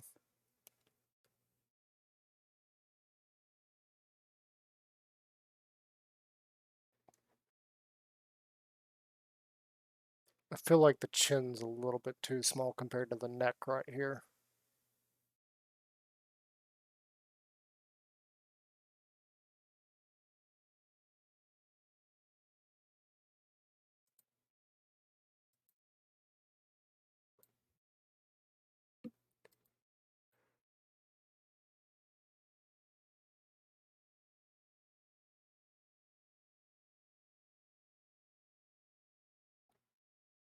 I'm not going to worry about it.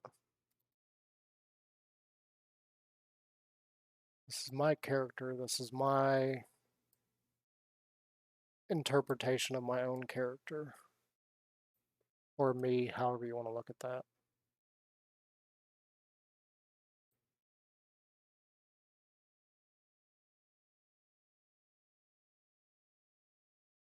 I feel like that's a good line there. As far as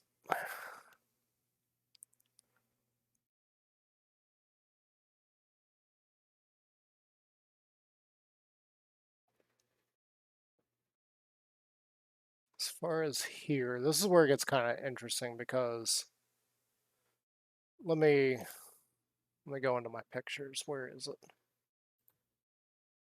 Let me pull this up if I can find it. Okay, here it is.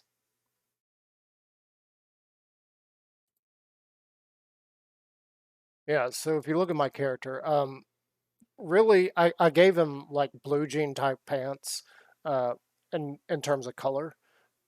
Not necessarily because I always wear blue jeans, but more because if I did black pants like the character is supposed to be, the black t-shirt and the black pants would just like blend together. So when it came to my Minecraft character, I had to stylize it a little bit and do things slightly different because, you know, trying to color your Minecraft character is not as easy as it seems. Um, which does bring up a rant to mind that I don't understand why Mojang went through the trouble of making all these other characters so that people quote felt represented. I mean, you can.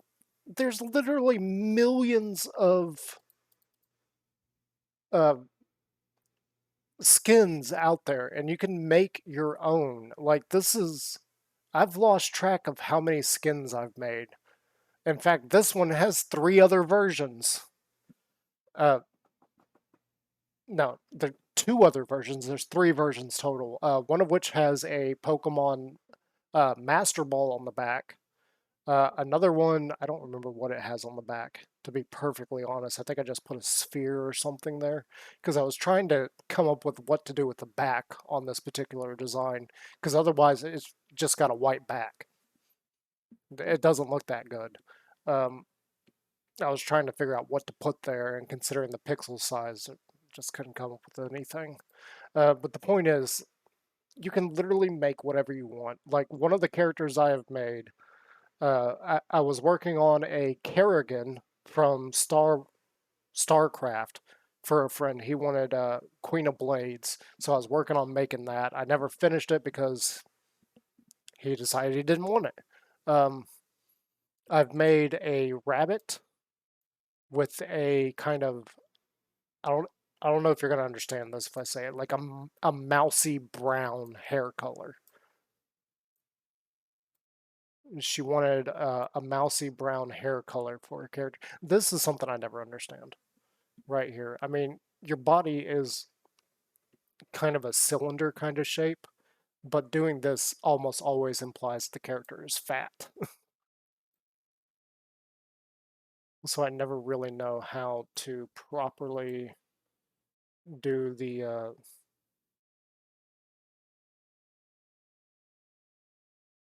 waistline. Yeah, that's fine. We're just gonna leave it there. We're gonna just bring that down. We're not gonna do much with the pant area because when we rescale this, I'm not sure where it's going to center at.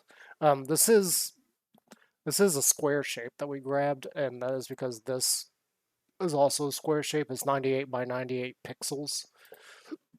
So it felt like we just grab a square and then we can resize it until we get the size we need to actually use this.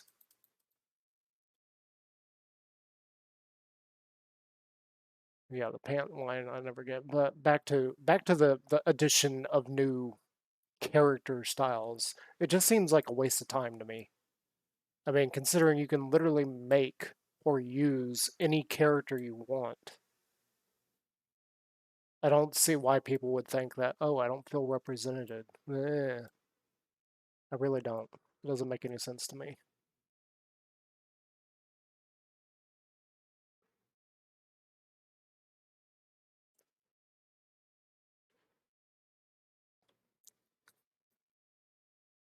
Okay, we got that. Yeah, that's my little rant. I know I always do a rant, so there you go. There's my rant on that. I don't see it as necessary. I think it was a waste of time on Mojank's part. And anybody that whines about it clearly doesn't know that you can find millions of skins out there, different interpretations of the same character. Um, like one of the characters I went and grabbed Arthas, Lich King, just because I could. Really cool character. I really love Arthas. It's kind of sad that Blizzard just kind of destroyed that character. Like, didn't even get a real moment inside the um,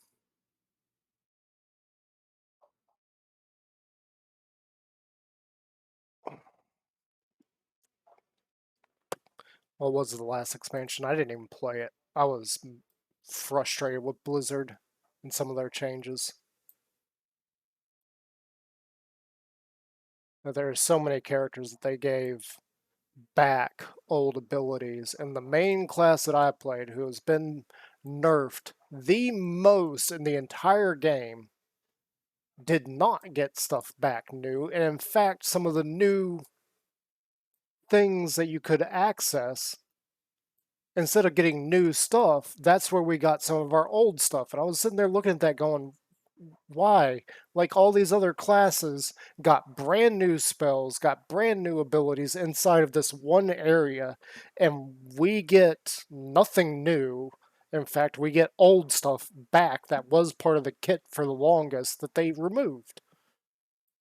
Like, Blizzard just knows how to rub me the wrong way. Like, I am so sick of Blizzard's games. They have really good characters, don't get me wrong on that. It's just they know how to really ruin their own games badly. Okay, let's do that to about there. Let's go here.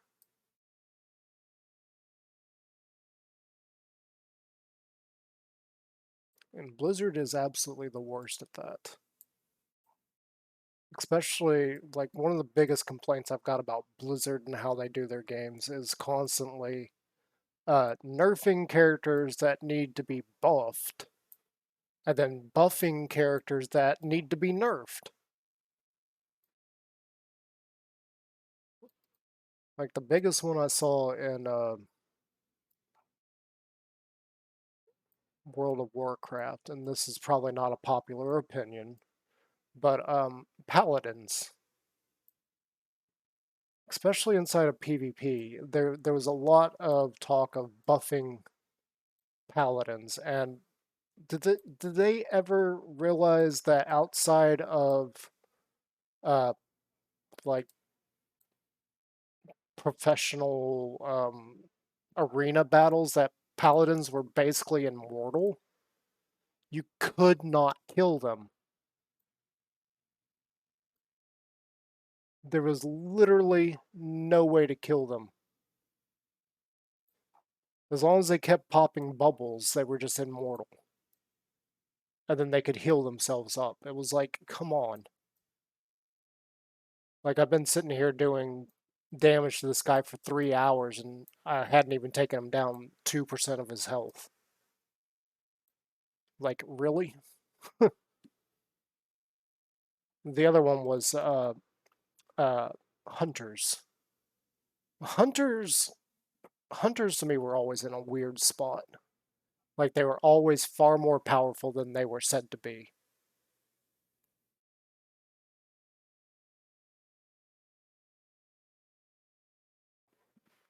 I think we got all the line art done.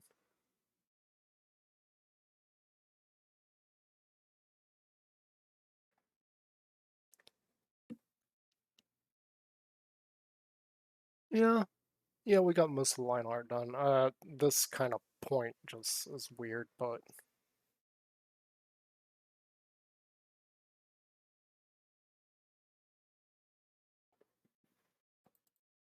yeah, let's go ahead and change this. But hunters were, yeah, back to the rant. Hunters were always something that I felt like needed to be nerfed, and instead of being nerfed, they were constantly buffed, and you couldn't get away from them. Back in old days when they had a zone where they couldn't attack because you were either too close for ranged combat or too far away for melee combat.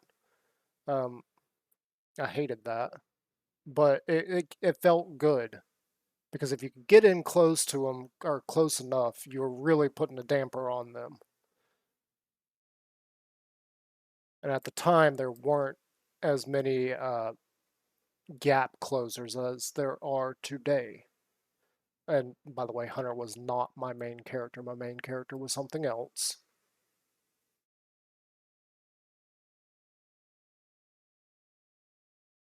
Again, probably the most nerfed class in the entire game. I actually got sick of it looking up patch notes and seeing that, oh, look, we got nerfed again for no reason. Except for, like, pro gamers complaining and even watching their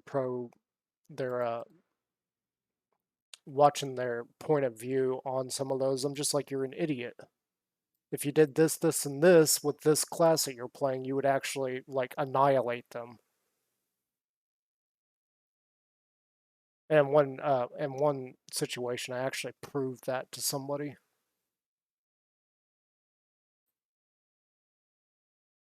I was in game and talking about ow, talking about exactly that, how that particular class was just so nerfed, and they were telling me, no, they're not. They're the strongest class in the game, and that if you're a World of Warcraft player, you probably know what class I'm talking about now, just by saying that. Anyway, what ended up happening is, we got into a discussion about that, and I was actually playing that class at the time, and I fought them, and of course I did beat them.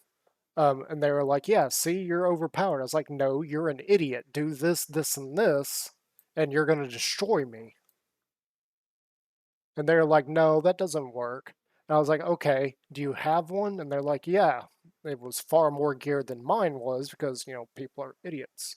And I got on the same class that they were, and we went like 2 rounds of two duels, and they couldn't win. I was just absolutely destroying them. And they're like, "How are you doing that?" I was like, "Because you didn't listen. They have this weakness, and this weakness, and you're not taking advantage of it." I was like, as that class, you should not survive, considering that these classes have this." And there was just so many little things that that particular class just did not have access to that you could take advantage of. Pretty much every other class had at least 3 or 4, depending on the class. They had like 2 to 3 stuns. This class doesn't have a stun. Um,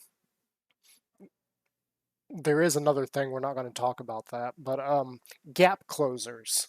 I noticed that people weren't using gap closers enough, and like just getting up on this particular class is instant death. Like they can't get away from it. Um, and several of the other classes do have gap closers and gap makers. Not to mention, well, they did have a. I will admit they did have a gap, a distance maker. The problem with it was the cooldown to use it was almost double to triple some of the gap closers in the game. So it was like, what's the point of this? I can't. There's no way for me to actually get away and stay away long enough, especially considering that some of these other classes have multiple gap closers, like warriors. Warriors had like 3 or 4 gap closers depending on which spec you were. So getting away from a warrior, not going to happen. Warrior's just going to be on top of you the entire time. As far as some other mechanics, some of those I didn't bother using because if you're dying to that mechanic, you're an idiot. Now, I do have to say, like early World of Warcraft, like long before some of the other things,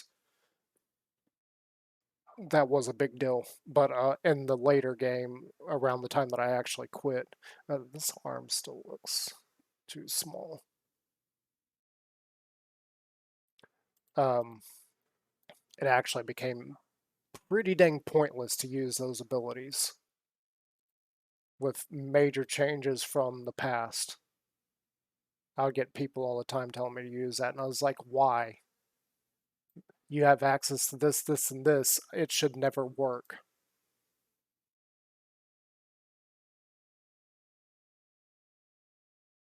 And even like certain class race combos were just absolutely broken because it would give you access to multiple things for specific purposes. Like a Tauren warrior, I believe, had like 5 stuns. Like, are you kidding me? What warrior needs that many stuns?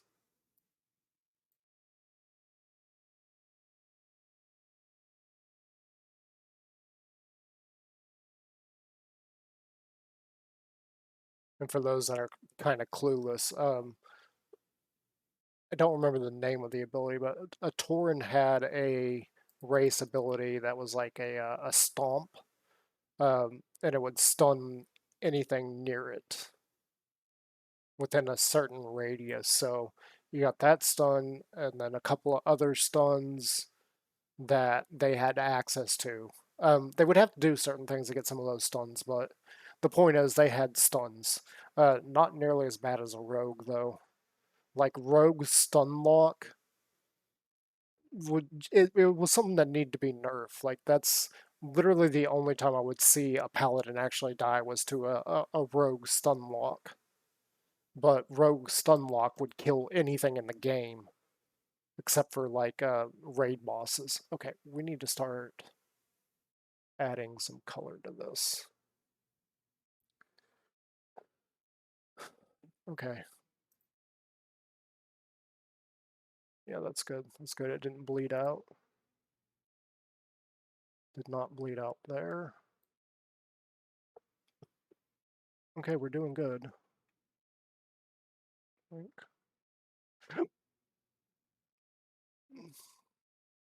We're just gonna lay some general color, then we'll go back and do some detail work here in a minute.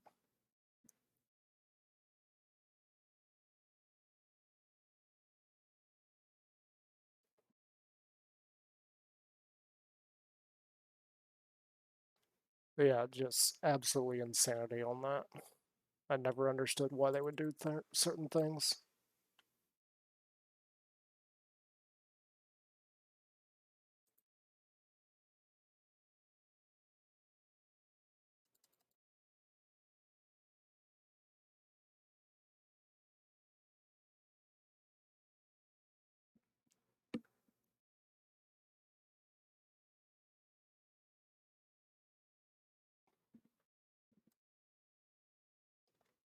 So what's the best?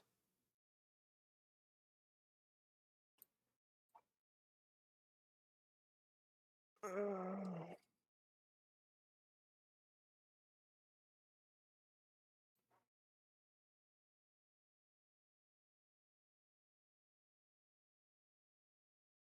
do right there. Yeah, that works. We forgot. We can do that in a minute.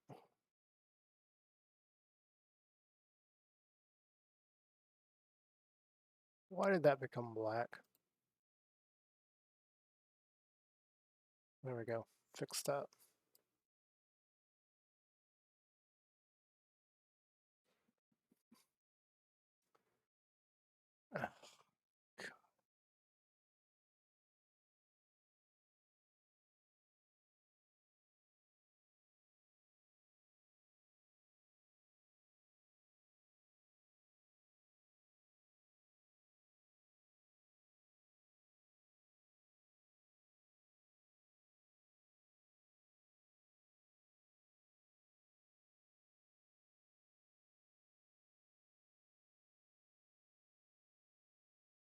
What are you doing? Why?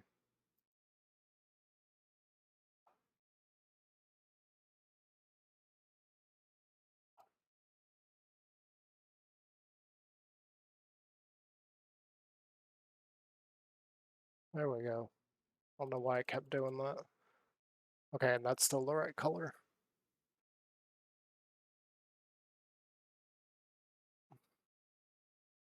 We need to do one little thing though.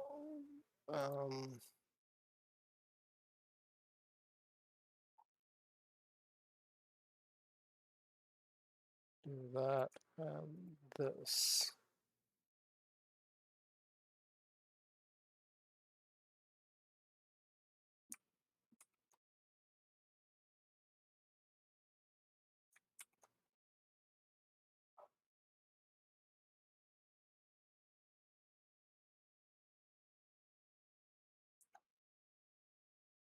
Okay, and this needs to go down.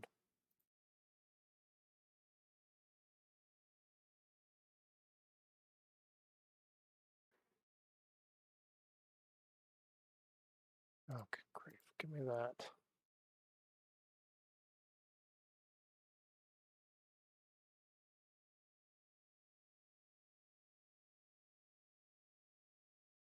This is when it starts becoming a headache, because now we need to add some detail in here. I'm not really sure how to go about this.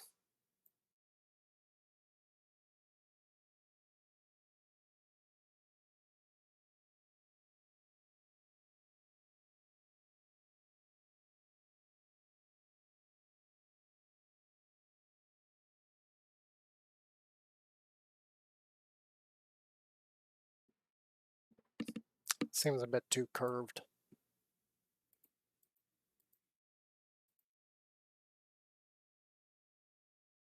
So if we go here,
go, I don't know, right about there.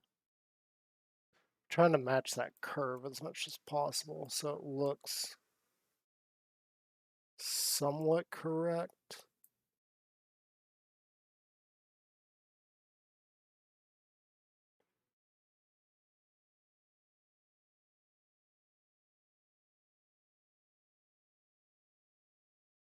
It's not going to be perfect.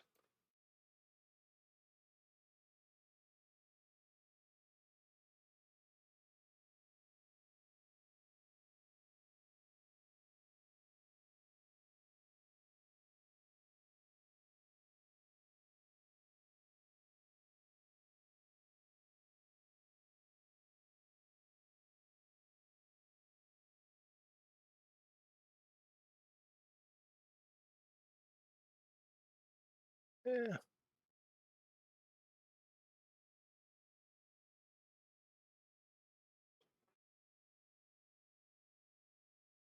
like technically this should follow that.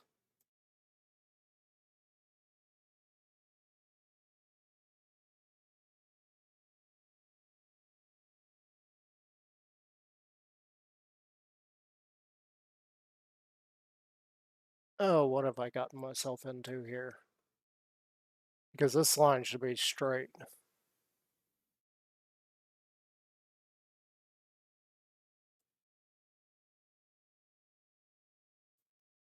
Technically this should be a square. You know what, we're not going to stress it too much. Maybe we should even fudge it a little bit because this is supposed to be on fabric.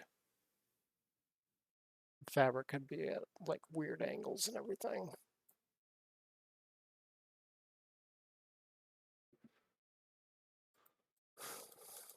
Though I don't like where we're going with this so far.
That works for me.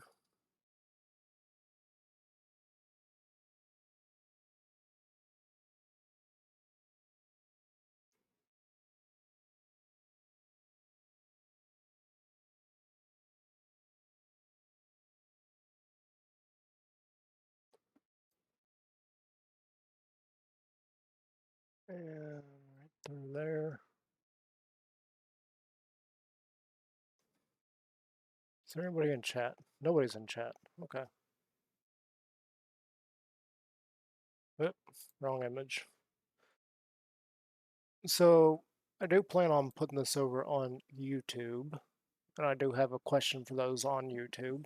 Um, there is a certain, I don't want to like call them out specifically, but or not call them out. I'm not calling them out. I want to ask a question for any of you following anybody. It doesn't really matter. Any of the hermits. For anybody following them, who all has gotten? Who all has come across Exuma's post about the online Hermitcraft TCG? Who all has actually gone there and tried to play? I know I did. I had a little bit of fun, but I saw a lot of issues with the deck that I was running, and this comes down to just pure luck. I have really horrible luck. I'm curious what everybody else's experiences are with it. Like, what kind of deck did you use? How good did you do? Like, do you have like a clear win-loss ratio? Mine was mostly losses. I was getting bad luck. I played maybe 13 games using a PvP prankster deck, and I have reasons for why I set that up. Uh, so I'm curious, what did you guys use, and how well have you done? How well are you doing, or have you stopped already? I know I was really happy to see that and be able to play it. That was really fun. Though I was getting kind of annoyed at the fact that my bad luck even transitions over into a digital format for a card game. It was terrible. I was just getting bad luck all the time. Like I had, I just realized what I'm saying.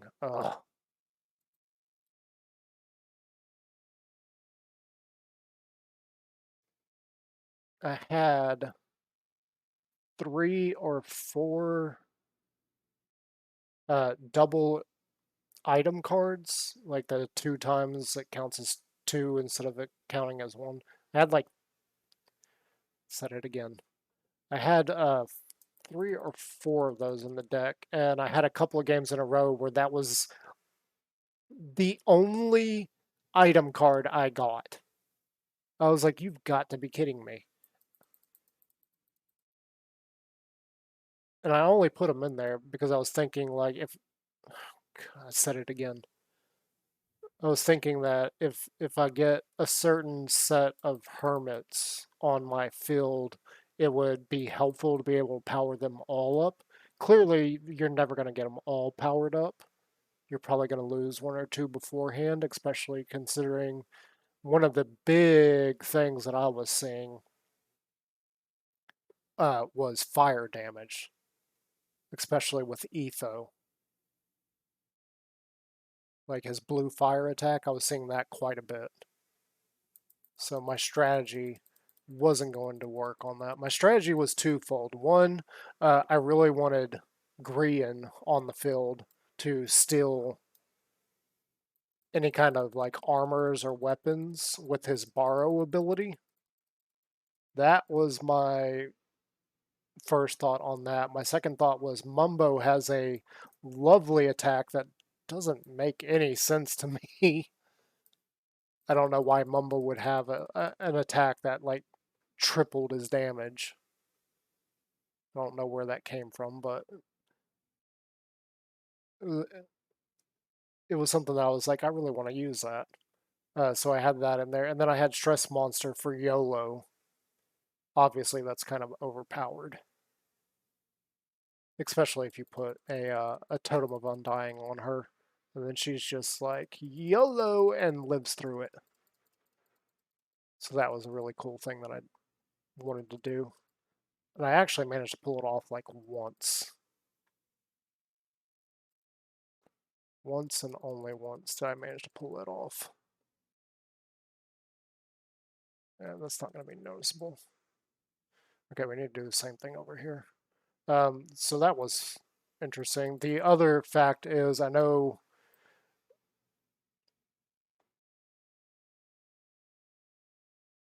Joe's card with time skip is really overpowered. So I wanted to be able to deal with that. Excuse me. I wanted to be able to deal with that should it pop up. And yeah, drop this down. So that's why I had PvP cards in there in order to take out Joe fairly easily. It didn't work like I was expecting. I did notice there was a lot of people running Prankster deck. Oh, great. So I ended up being underpowered. Like they had type advantage over me constantly. I was like, "Are you serious right now? I can't even do anything about it because you got a type advantage on me." So I was really disappointed with that. Kind of surprised at it too. But yeah, I constantly was having a type disadvantage, which I thought was surprising. I didn't think that many people were going to be running that. So I didn't have very many good games. We lost quite a bit when I did that. But like I said when I first started, I don't have good luck with card games. I have very terrible luck. Very, very terrible.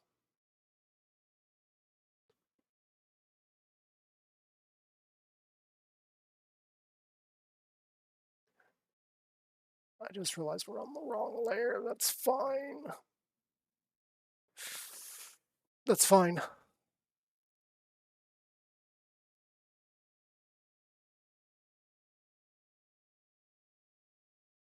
Are we on the wrong layer? No, we're on the right layer. We're on the right layer. Yeah, so just leave your comments down in the comment section on how if you did play, how you did, what kind of deck you were using, and all that kind of jazz. I'm really curious to see what other fans were using and what kind of combos you were able to discover. One of the things I really saw is that there was certain,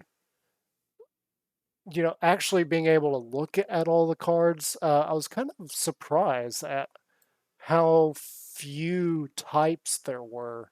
Now, granted, there's not that many hermits, but I was really surprised at some of the types that didn't have that many cards. Like Speedrunner, for instance, there was only two. You got Jevin and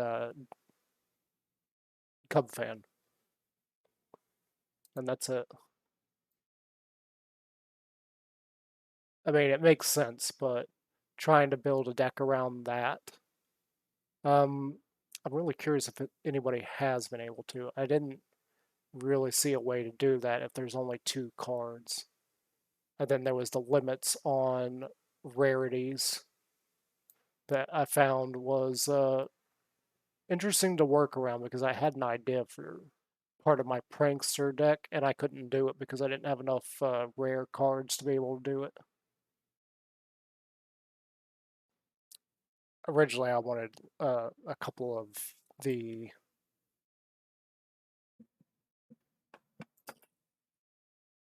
crossbows in there so that I could do damage to the target and then damage their AFK hermits.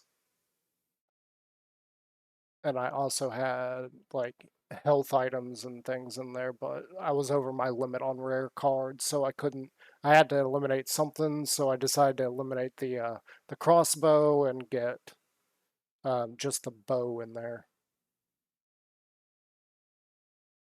There was also like an annoying glitch or something that I noticed. There was occasions where I was seeing players use more than one item card, like a quick use card, like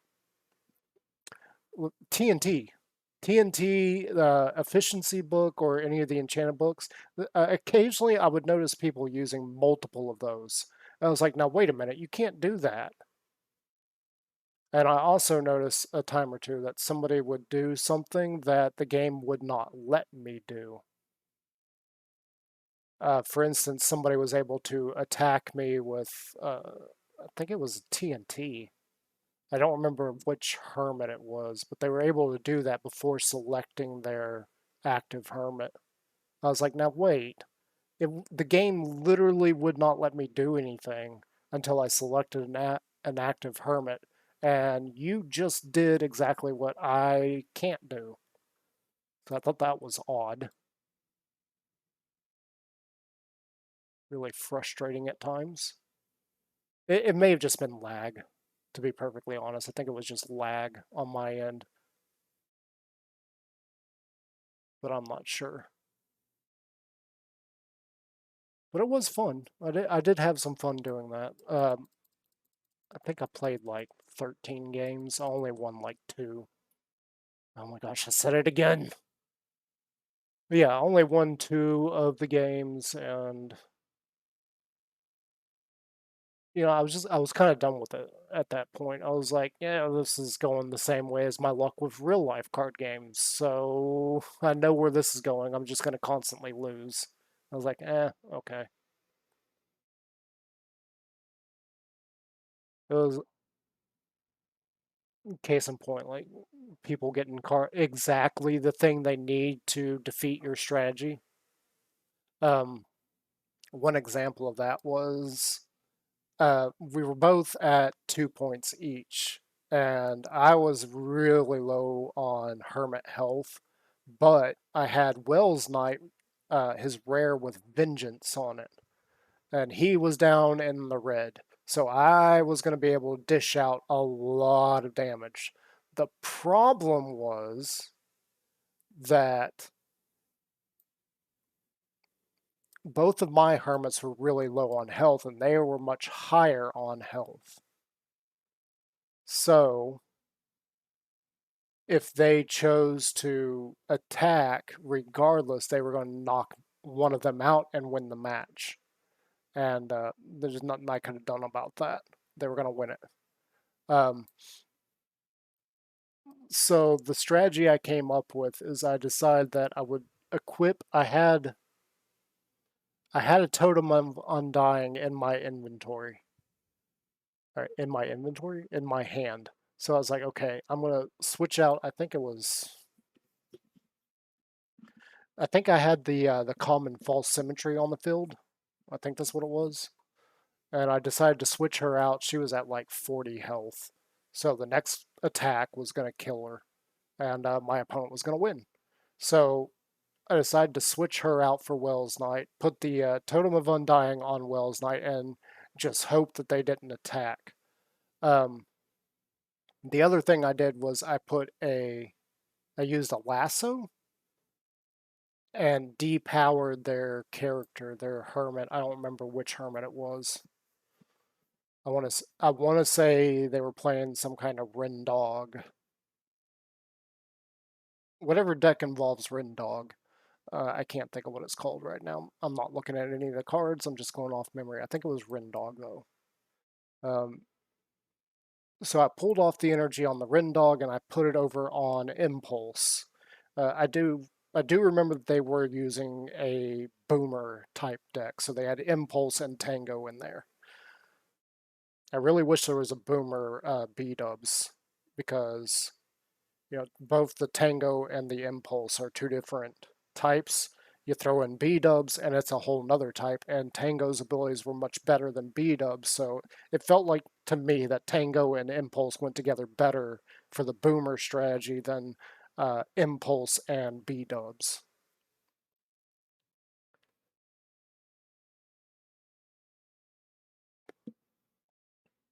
Anyway, so my turn ends after I switch out uh, false for impulse. Sorry, false for Wells Knight. So my turn ends, their turn comes up, and first thing they do, they played a lasso on me. They took away my double energy off of um, Wells Knight, and it was game over at that point. There was no way I was going to be able to actually do anything about that. I was just like, yeah, I'm done. You've just trumped my strategy. There's no way I can deal with this. I was like, you're going to win because it's only going to take like one or two hits to knock me out. And that's going to be long before I'm able to do that to you. Because I was banking on being able to attack them twice, them attack me once, which would kill the totem.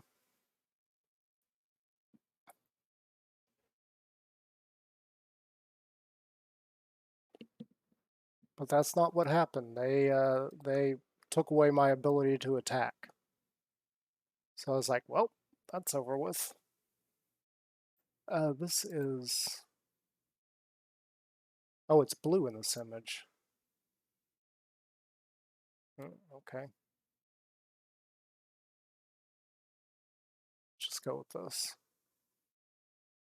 So yeah, I ended up losing that one badly. There's nothing I could have done about that.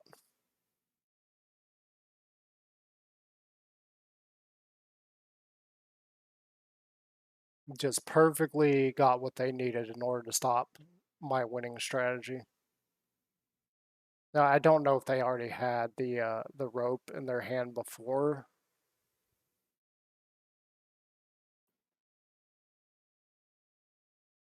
But it definitely killed my strategy. There was no coming back from that.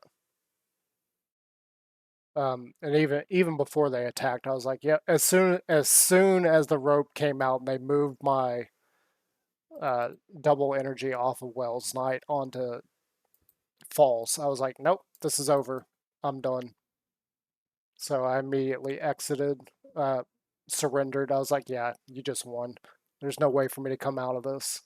It was a very close match, though. We were very close together, but just luck of the draw, and they were able to pull out a win. It's just how it goes with me. I never seem to be able to luck out and win something. And even when I do, it's already too late. Like I played Yu-Gi-Oh years ago. Here's a good example. Um, I don't remember what the meta was at the time, but I know I think the name of it is Black Darkness Dragon had come out, and I had built a deck around the idea of getting as many dragons into the graveyard as possible and getting out Darkness Dragon as quick as possible. So the whole idea was that I was basically preventing my opponent from doing anything for me to get my most powerful dragon out as quick as possible. It never worked. It never worked, except for one time. And if you ever played Yu-Gi-Oh, most of the time in their tournaments, it's when you're facing an opponent, it's best of three. I don't know if that's everywhere. I know it was where I was playing. It was best of three. So whoever won two out of the three games was declared the winner and moved on. Um, the guy I was playing had already won the first two, and we were just killing time. I was like, okay, let's just do another one because we got three games anyway, and you've already like destroyed me. Um, and then the deck magically started working. Like the main problem I had was never drawing the cards that I need. I never could get everything that I needed to make the strategy work. That was the big problem. Was getting what I needed in order for my strategy to actually work. Like luck of the draw, heart of the cards, whatever you want to call it. I just never had the luck. And even with the most ridiculous decks, my opponents did. And I used to think it was the deck, and my friend actually showed me that no, it's not the deck, it's literally me. And the way he showed me is we switched decks. So he was using my deck, I was using his. And his deck was he purposely made a freaking awful deck. And when we initially did it, um, he beat me badly. Like there was no contest. He beat me badly, and even and he was saying, "Yeah, this deck is terrible. You should not be able to beat it or lose against it. You should win every time. Yet you're losing." He's like, "It's not the deck." He's like, "Here," and we switched decks, and my deck worked perfectly for him. Did it everything it was supposed to, and he completely and utterly brutally annihilated me.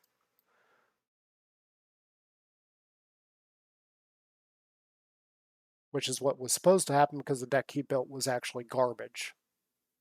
He just kind of threw something together to demonstrate that it was actually my bad luck. And he got to see this firsthand on so many things. So many things. Because we used to play card game, all sorts of different card games together, and it just never seemed to work. Um, he he would build absolutely like ridiculous decks for different card games.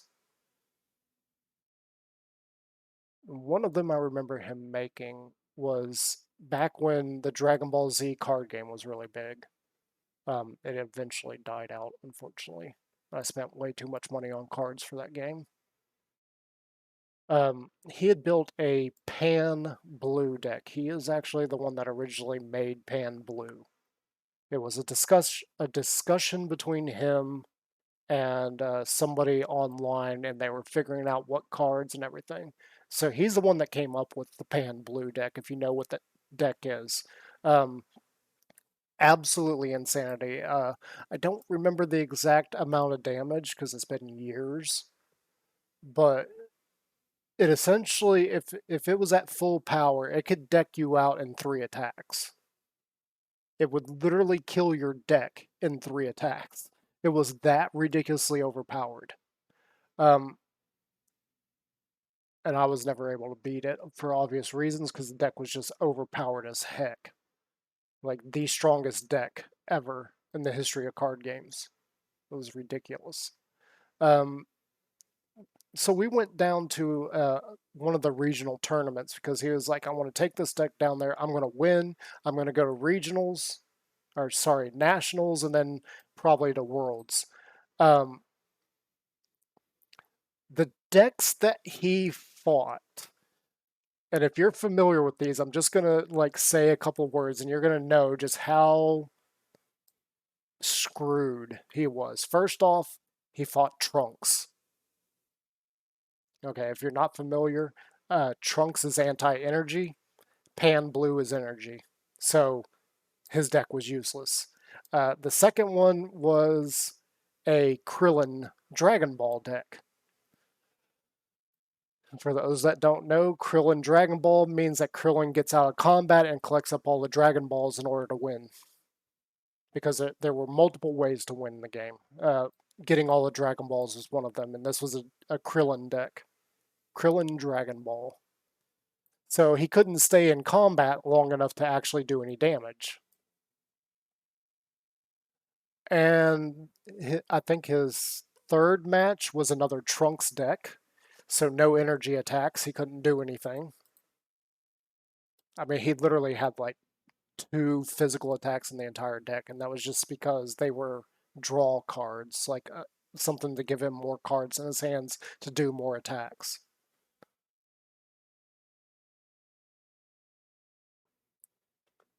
And he had one other very, very, very annoying one that he had to go against, and I don't remember what it was.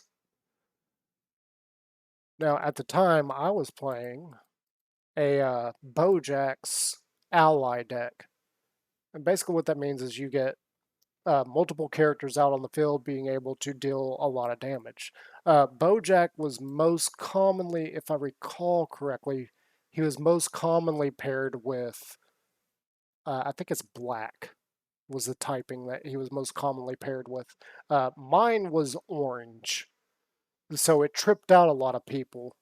Unfortunately, there, like I came across similar problems. I came across and me and him had gone through the rigors on this deck, testing it and everything. And the idea behind using orange was one of the mastery cards gave your main character, which in my case was Bojack, and your allies increase energy generation. So I would be able to get energy very quickly and throw out really big attacks. Not as big as Pan Blue, but big. Like I was doing probably about 12 cards of damage if I managed to hit with the perfect setup. Um, Again, not as big as his, but I was going to do damage with it. And I came across the same problem. And mine was mostly physical instead of energy.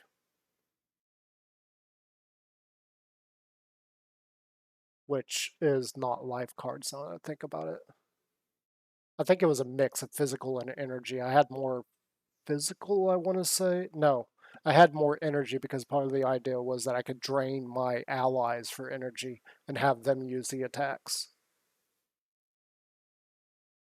Then I had a whole lot of ally buffing stuff in the deck and ally searching. And a couple of allies in there that really didn't apply to Bojax. They just had effects that were very handy for allies. I don't really remember because I had all of his allies. I think there was 3 or 4. It's been a long time. Anyway, point is, I had terrible luck as well. I came across a Dragon Ball deck who got all the Dragon Balls like the fifth hand, so I wasn't even able to do anything. He just Dragon Ball, Dragon Ball, Dragon Ball, done, which is absolutely a crazy speed. I came across a Piccolo energy deck, I think it was.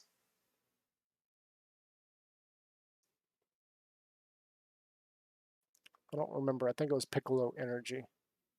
And it actually got energy a lot quicker than my deck did, so I didn't win against that. The other thing I came across was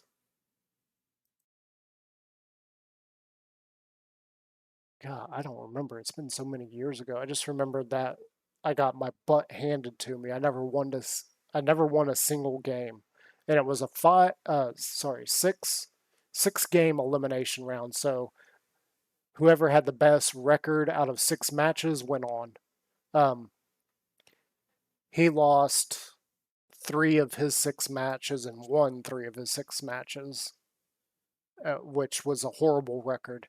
I went 5 or 0 and 5. I didn't because of but by that point I'd lost every single match. I was like, I'm not moving forward. I might as well not even.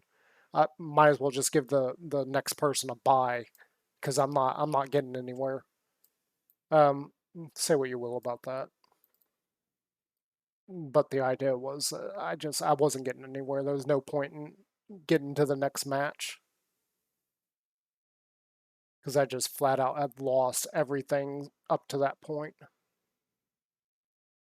Didn't win a single match. I don't even remember what some of them were. Like I know that I faced off against a Trunks deck as well, which was fine because I wasn't a primary energy deck. Um, but he was insanely physical, which is not what my deck was meant to go up against. So he ended up winning because just physical decks were just absolutely. You had to plan for a physical deck, and my deck was not planned for physical. There was no way I was going to take on a physical deck. So he just absolutely destroyed me.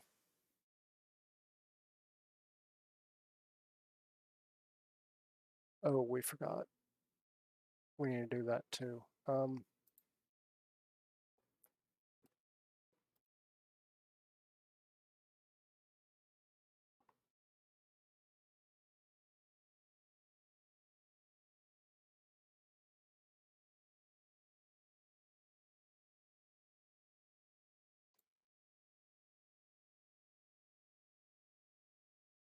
Yeah, that was a lot of fun back then.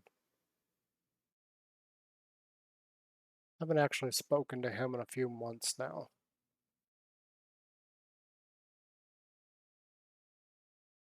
It's just yeah, after some time we kind of stopped hanging out.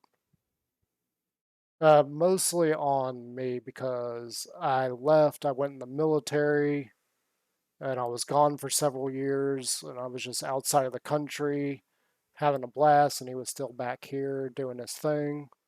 He's still doing his thing, but I haven't gone to do anything with him in a while. Kind of my own fault. Well, no, it's probably a little bit on both of us. He didn't really try to get back, get back to our friendship, and neither did I. I didn't really try that much. I'd changed so much, seen so much, had so much happen to me,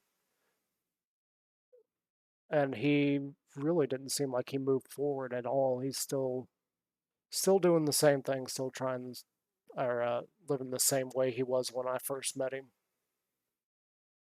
So whichever one of us you want to blame for our friendship kind of dying is fine, because neither one of us really tried to keep it up. Once I came back home after my stint in the military, I did try for a little. I did try for a little while there to meet back up, meet back up with them,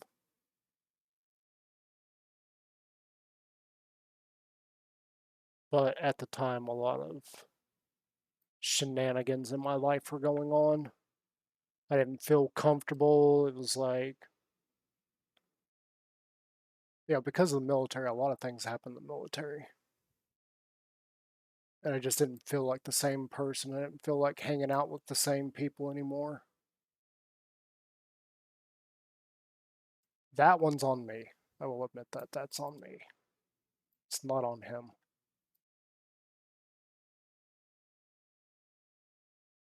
Oh, why am I being so careful? This whole section's going to be blue anyway.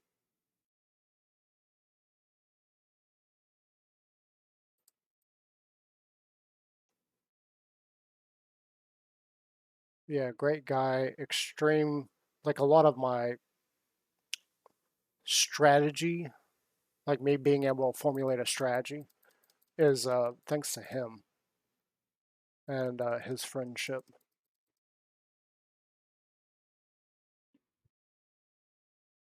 Which kind of understates it a little bit as far as what I gained in terms of strategy from him. I gained a lot.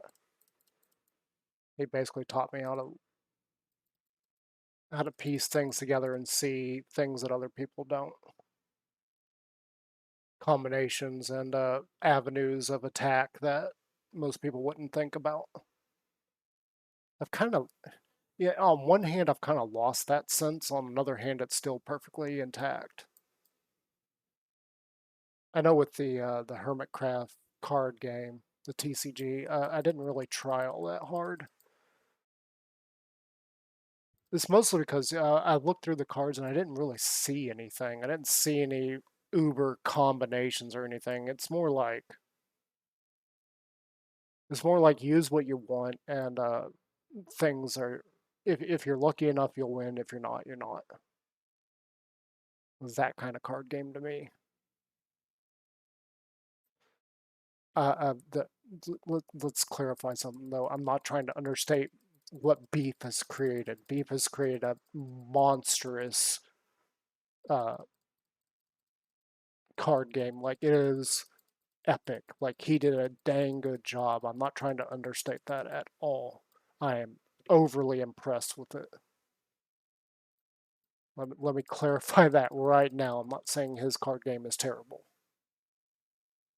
Beef, if you hear this, I hope you understand that that's not what I'm saying.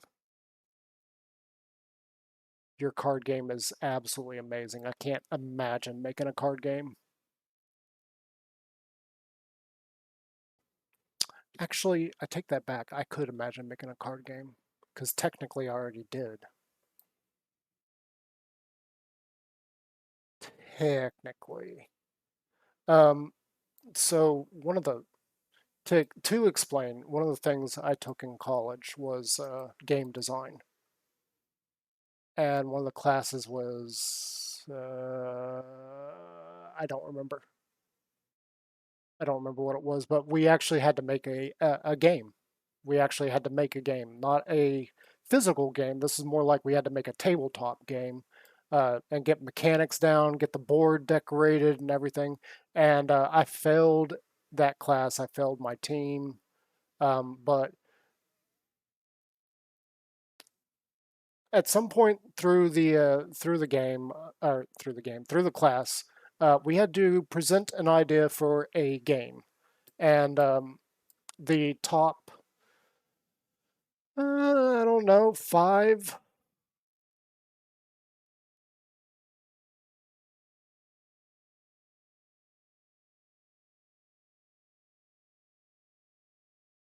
The top five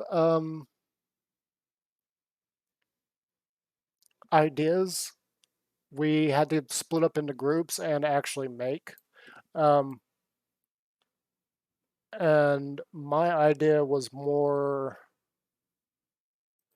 If you've ever played the game Munchkin, it was kind of based off of that. That was kind of the gist that I was going for with mine. It was kind of like Munchkin, but it was more. It was more. I can't say anything other. It was more. Um, I want it to be more like a D&D setup, but feel like you're still playing a card game. And somebody else in the class actually had a very similar idea, only theirs was a board game, like Monopoly kind of board game, not like Dungeons and Dragons where you have pieces that you move around a board, or like Warhammer or any of that stuff. It's more like Monopoly.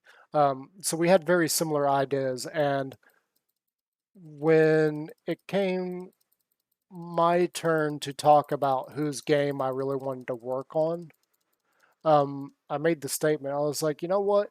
Mine and yours is actually really, really similar. I was like, we should actually combine our ideas into one. And the class loved it because the funny part about all this is that my idea had the highest score in the classroom. Like, they wanted my game to be real. Um, and I had no problem with that. I was like, yeah, let's do it. Let's make this a real thing. We ended up failing because we didn't make it a real thing. I may have had the best idea, but I was not any kind of leader. We ended up failing the class. We didn't turn in a project that I take sole responsibility for that. I even admitted it to the professor. I was like, it's probably my fault because I didn't make sure that we got this done. And in fact, when it came the end of class project to talk about and play each of the games, we had to pick somebody on our team to stay and teach people the game and have them play it and everything while everybody else is off playing games. And I looked at my entire group. I was like, look, guys, I'm sorry we don't have one. Um, you guys go off, you play them. I'll be the one sitting here explaining to people why we messed up, why we don't have something for them to actually do. So I didn't get to experience any of the other games because I took up the ownership of the failure. And like I said, technically it was a card game. I mean, the idea was there. So I guess I have made a card game. That's weird. Never really thought about it like that, even though we didn't actually make anything. Beef has gone far above and beyond what I did, or more correctly, what I failed to do.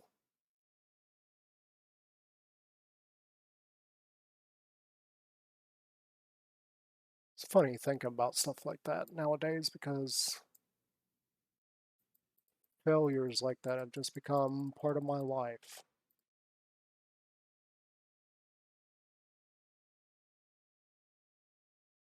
Seems to be the one thing I'm born to do is fail. Yeah, serious talk now. You guys don't want to hear that though. You want to hear me being positive and upbeat. I'm just trying to talk. I mean, checking on my chat, there's nobody there. So I'm just trying to come up with things to say, stuff to chat about, be give you an earworm. Like maybe you're listening as something in the background, maybe you're actively watching, I don't know.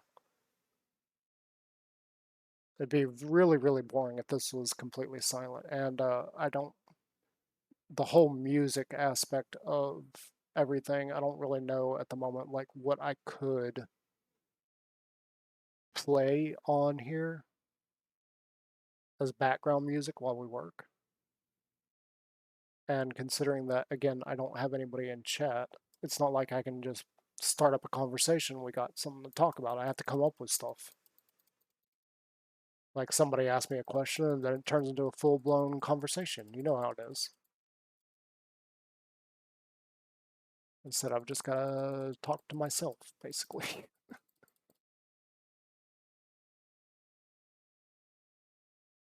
And sit here and color in the lines.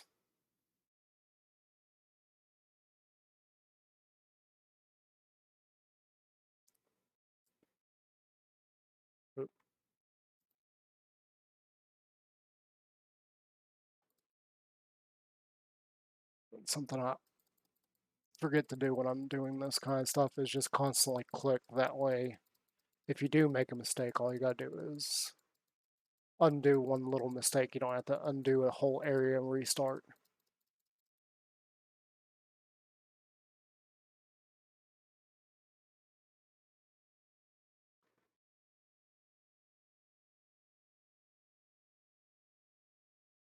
I'm still not really sure what I want to do with the background for this. We need something for the background. Originally, I was thinking we're gonna like do a space background, but one thing I haven't done yet is I haven't put the musical notes in there to show that the character is rocking out.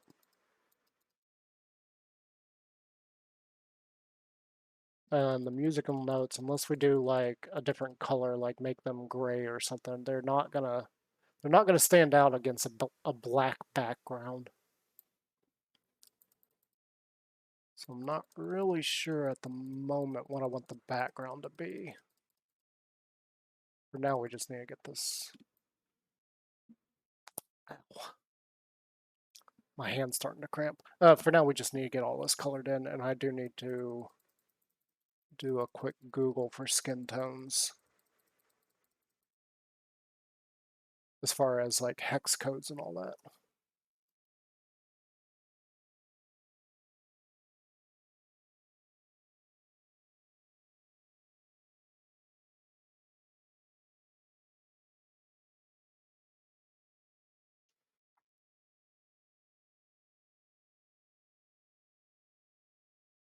I'm not going to be able to get in there. I've got to make a smaller paintbrush here in a minute.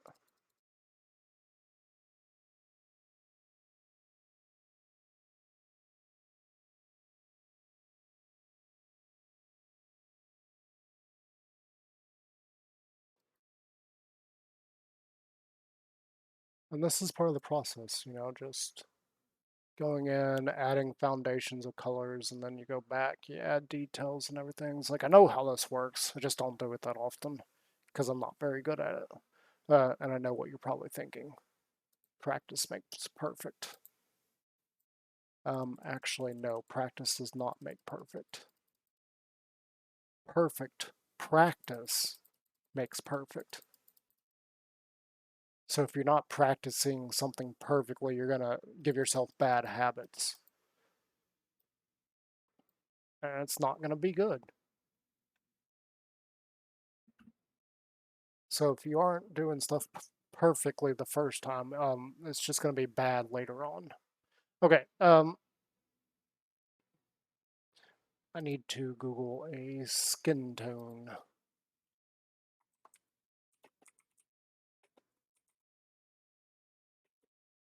Whoa. So let's see here. What do we want?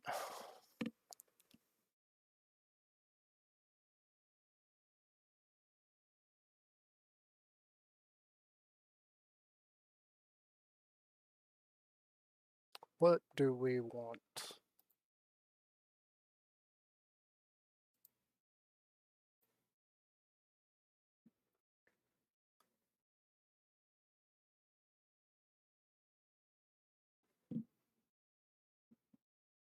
We want that.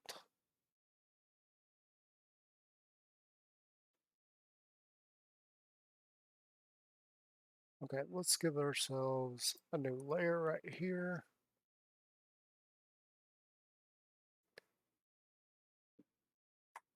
FDA 7 FDA? No.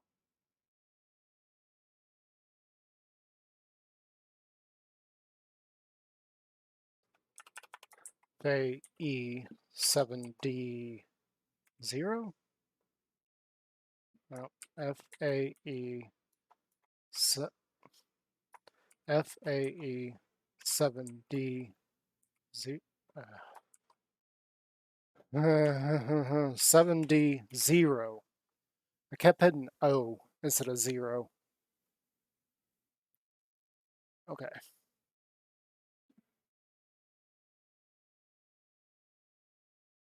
Back to the grind. We're gonna get kind of ridiculous here. A little bit. Huh?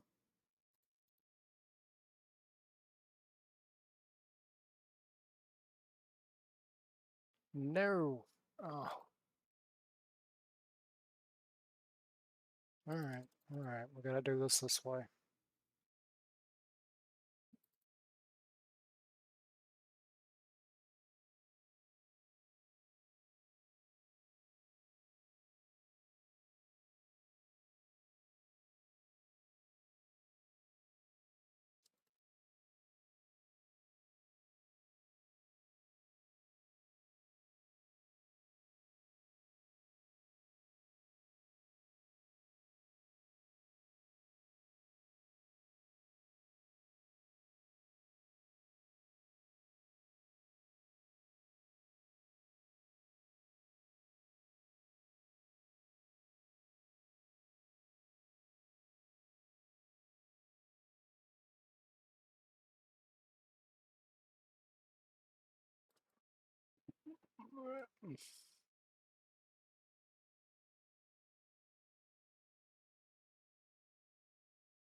Wrong way.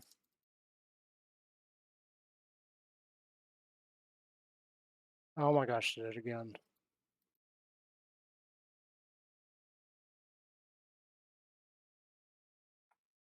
I don't know why I keep doing that. I just need to scroll and I keep trying to scroll the wrong direction.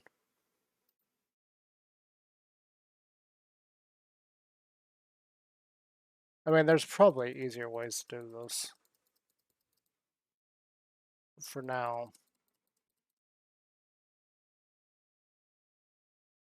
this is how I'm choosing to do it.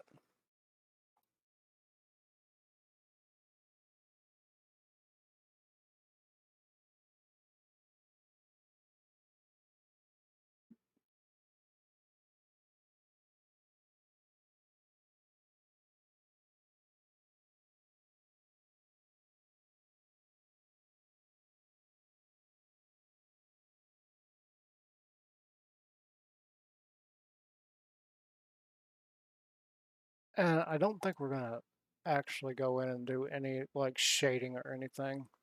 We may go and test this first because we're definitely gonna have to resize it. I think. I'm not sure. We'll see what happens.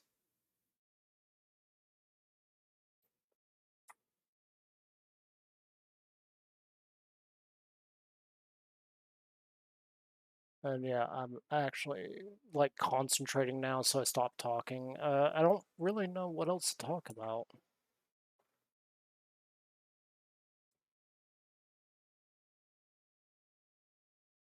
Like we talked about the Hermitcraft TCG. We talked about my experience with various card games, which is very extensive.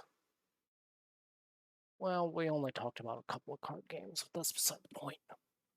Don't hold me to it. Oop.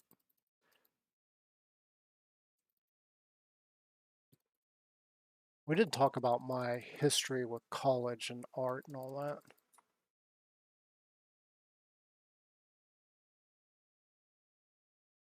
Which is actually fairly extensive.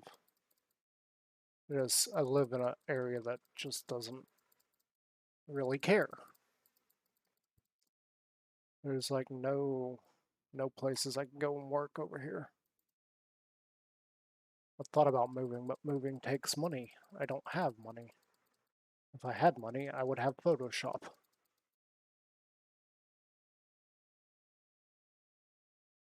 And some of that also takes luck. I just don't have any luck. Yep, wrong thing again. That's fine. We're gonna keep moving forward and keep trying. It's like even with the YouTube stuff, like I'm gonna keep trying, but it's kind of frustrating when I come across a channel that hasn't existed for nearly as long as mine. And actually, mine's existed for much longer than I thought. I know if you start like going through and looking for videos, you're not going to find any older than 2021. But my channel has been around. You can look at it. It's been around since 2007.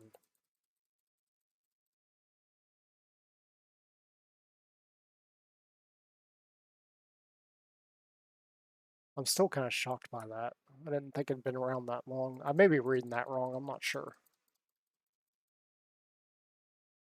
I know it wasn't until, I don't know, 2014, 2016 that I tried to upload videos for the first time. We didn't have any good success on that note, so they were kind of terrible in terms of quality. So I ended up deleting those roughly a year ago, maybe longer. I don't really remember when I actually deleted everything that I had on my channel. I had a lot of failed attempts at streaming, a lot of failed attempts at recording a Minecraft episode, things like that. It just didn't go anywhere. They weren't up to the quality that videos are up to today. Not my videos, I'm talking videos from Minecrafters in general.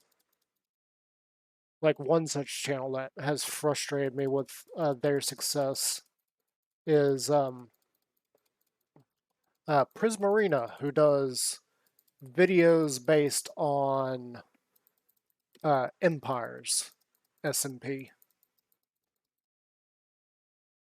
Like her first video upload was like in September, and her quality is much higher than mine. I will admit that right now. It's the fact that her channel has not been around that long and has found huge success. Like, huge. Like, I'm jealous. I'm not even going to lie about that. I am jealous how much success she has found. All power to her. She's doing something right. But she's not even making actual Minecraft videos. She's making, whoop, I'm not even sure what to call them. Like lore videos for empires, I guess. And she's talked about, in several tweets I've seen, that she's talked about wanting to be able to join the Empire's crew. I think the Empire's crew is actually missing out. They don't invite her. But I don't know how her Minecraft content is. I haven't seen any. Doesn't look to me like she does Minecraft content. She just is a big fan of theirs. Yeah.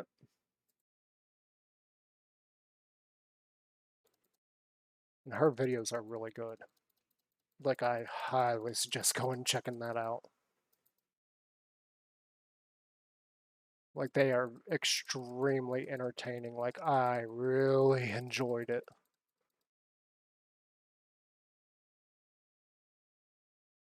Her, she did a special for like Minecraft awards, and it was absolutely hysterical.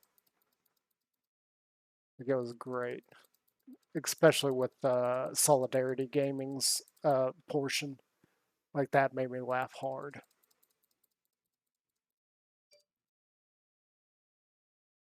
Because she gave him an award for something like as most definitely a toy.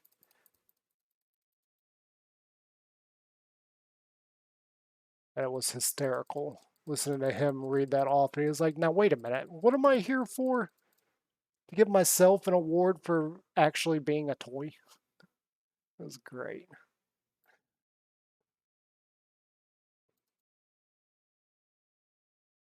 Like, she has some amazing videos. Even her lore breakdowns of the Empire's crew. Not that any of them are bad. Let's clarify that. All of her videos are great.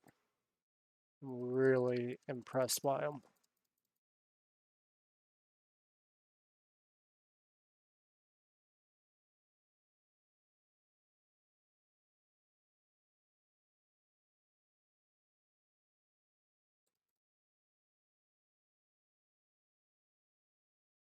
All right, let's get a little bit bigger.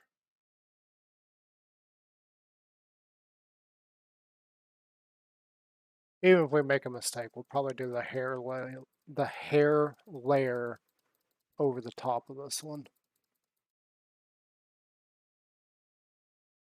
Probably.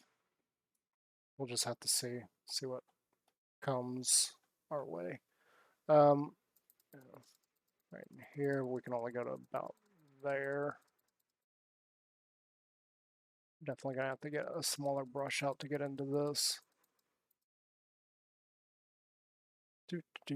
Oh, quit scrolling up.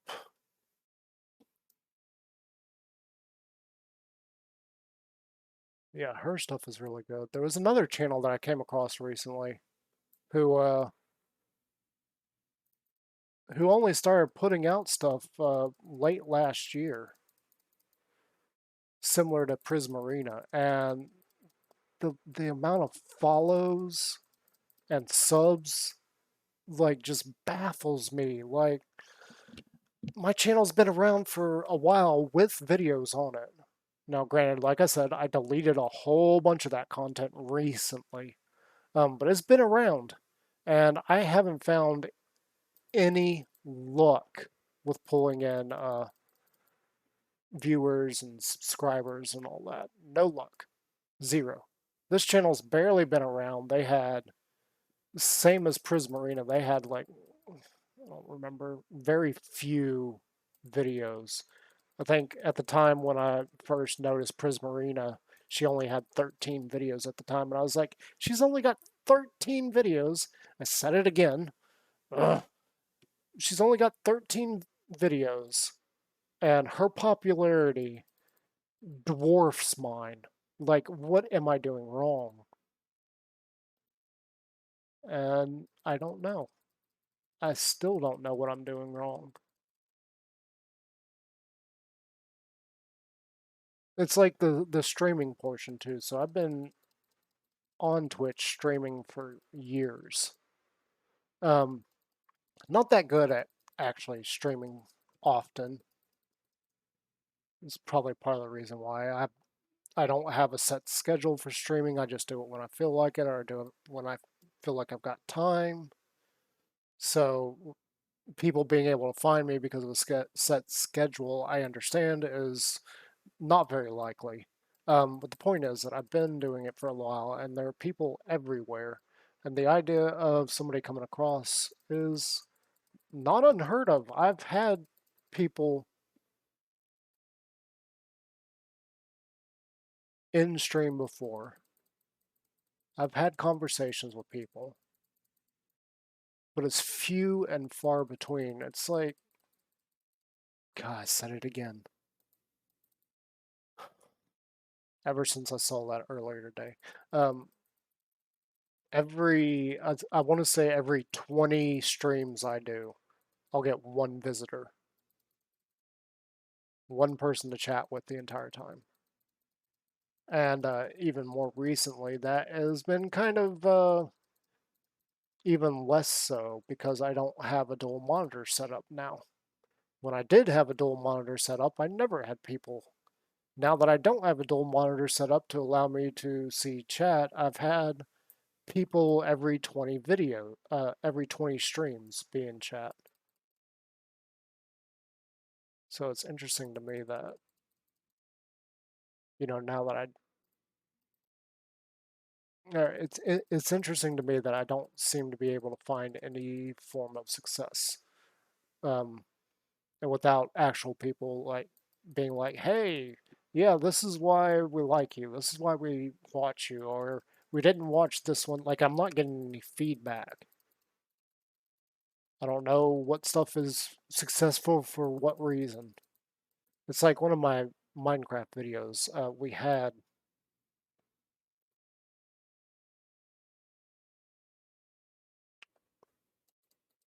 like 400 and something views on that one video, and a couple of them afterwards, and I don't know why. I have no idea why. When I asked for feedback a few videos later, I didn't get any. Like, nobody said anything. Like, I don't know why that video did so successful, whereas some of the others have not. And that was actually like a three-parter. And it was only the first two parts that had extreme success, and I don't understand why they had such success. As far as what was involved, it was the Deep Dark was fairly new, and a lot of YouTubers at the time were all showing their first delve into the Deep Dark, and so I jumped on that bandwagon. Um, uh, uh, like a month or two later, I think I jumped on that bandwagon, like everybody else was doing it, and I was like, okay, let's do this. And it was a three-part episode because I had a lot of footage to go through. I think if I had shown every single piece of that particular video that I had originally recorded, I think it was like nearly 3 hours long. So I broke it down into three 30-minute episodes.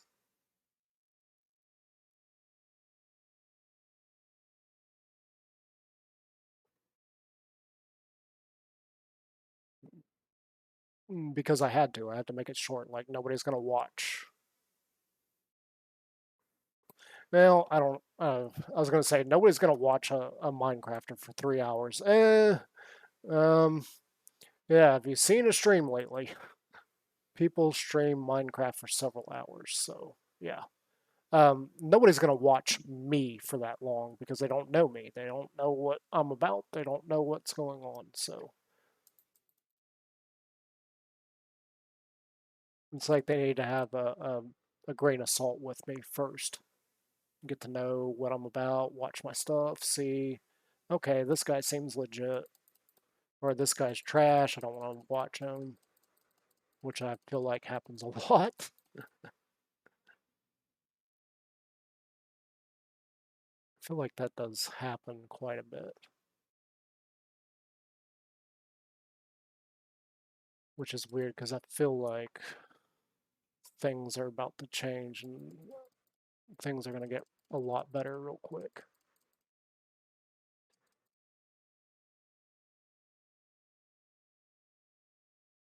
I've been having that feeling for a while, and nothing has changed. So we'll see.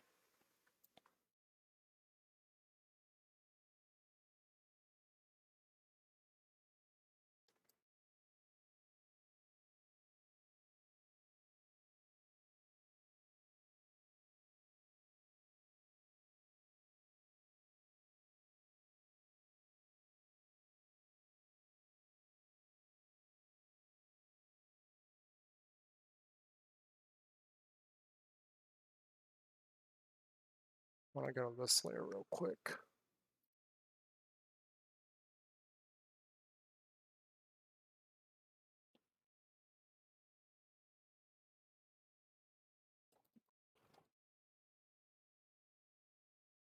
I know there's some other spots that we probably need to erase too, but I'm not gonna worry about it.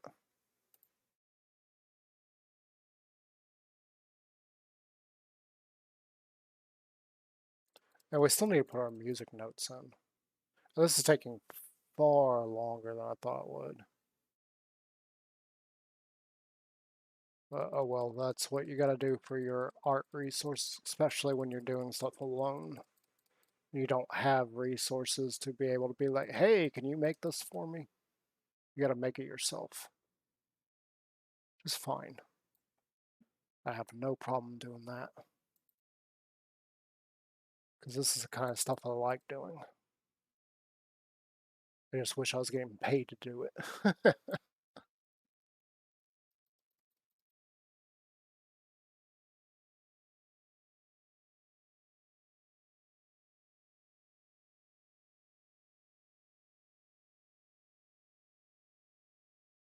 I mean, what? Who wouldn't want to do that kind of stuff? I'm pretty sure there's probably a lot of people that are like, well, I'm not very creative, so I wouldn't want to be paid to be creative.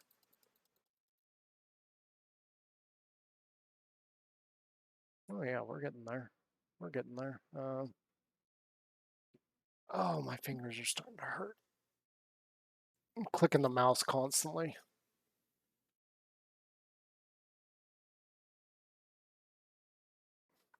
Yeah, I don't. Right now, I don't feel like we need to put a lot of detail on this, a lot of emphasis on like drawing your eye somewhere. I do know this arm is still not correct. Um, it should have gotten bigger than this arm to make it look like it's coming at you. Like the perspective of the way we've got this arm is completely off. Uh, again, I'm not a professional digital artist, so trying to do this is kind of a pain. And the original picture that I did was a quickie. It wasn't like something I spent several hours working on. It was something I did in like 3 minutes. I'm not even sure how long I spent on the original image, but this uh, this image. Hang on, let's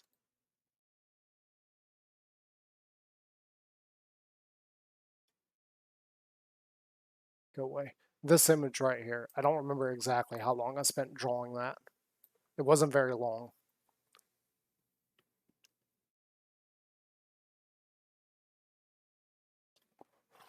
So of course, like a quick little sketch like that is just to get the idea across. I wasn't spending any time to make it detailed or make sure that I had proportions right. I was just sketching out the idea really quickly. That's one of the things that I've been told is the best way to do things is do something quick and then go back and fix it later.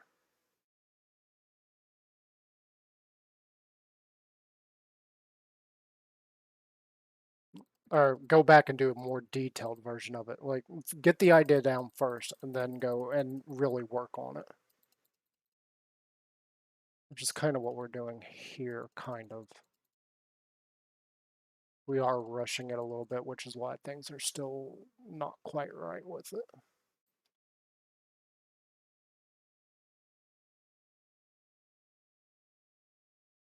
Okay, from here I can probably go a little bit bigger.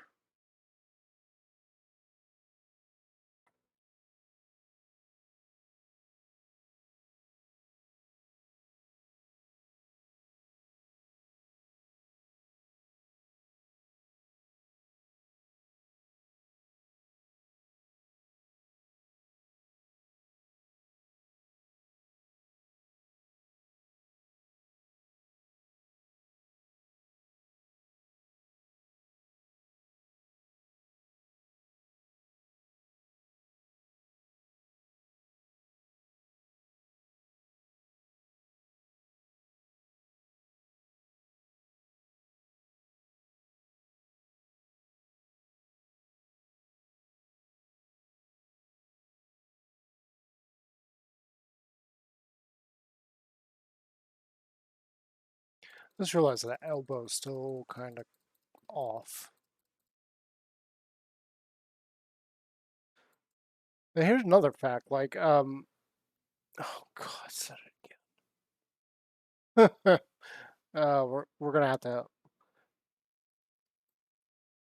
That's something I would need help set up. A voice command tracker. How many times do we say a certain word?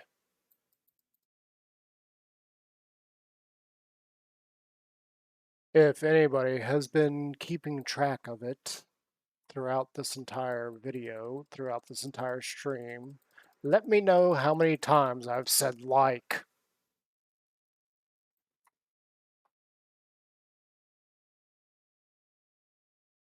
Sound like a 14-year. Oh god.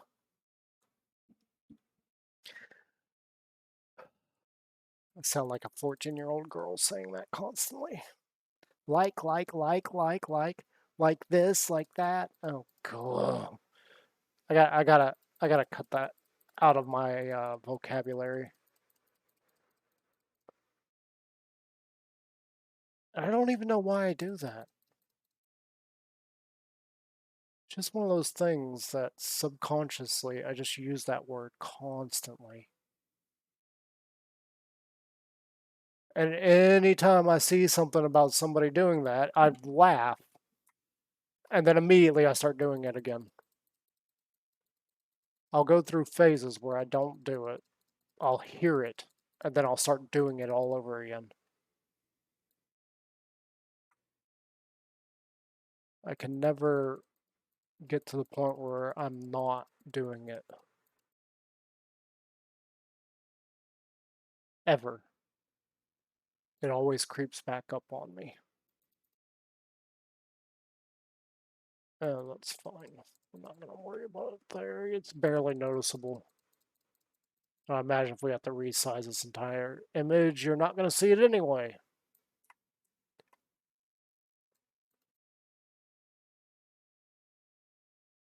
I feel like we probably are going to do the musical notes in gray. Well, that one you'll see because that's kind of a big area we accidentally hit.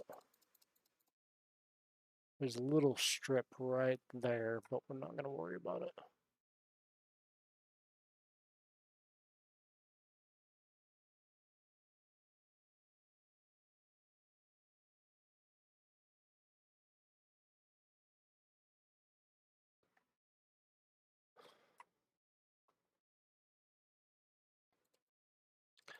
On another note, the job search is still going nowhere.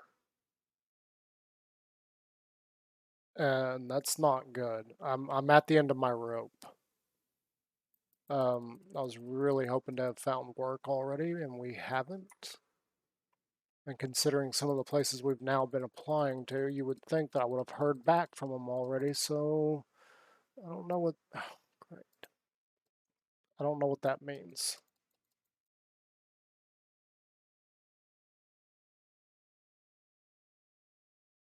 God's got an interesting sense of humor. If any of this, wherever I end up after this. I know he's taking me somewhere. The question is, where is he taking me? Can't do anything but just go on the ride right now. Which has been very, very... It's been a mix of helpful and frustrating to my family. Because on one hand, I've been able to take care of our 5 dogs fairly well. Fairly. There's been issues, but that's because I gotta be up here on my computer doing things. For instance, what we're doing right now, streaming. Even if I'm not getting the notice of anybody, any group, anything, I'm not getting noticed. Though I got a feeling on one hand I am getting noticed, and not in a good way. Because I've been making big waves. But I feel like things that I've said need to be said.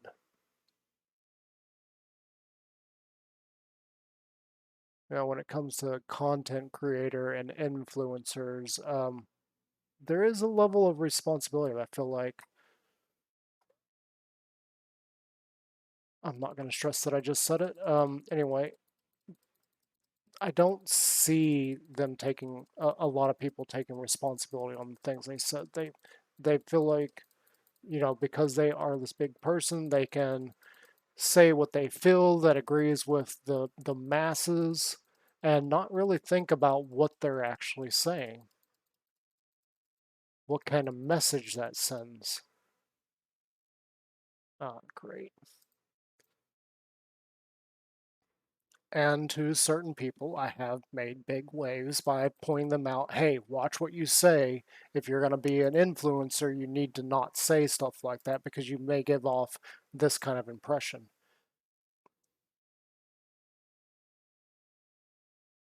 And then others have been pointing out, like, oh, God, I said it again.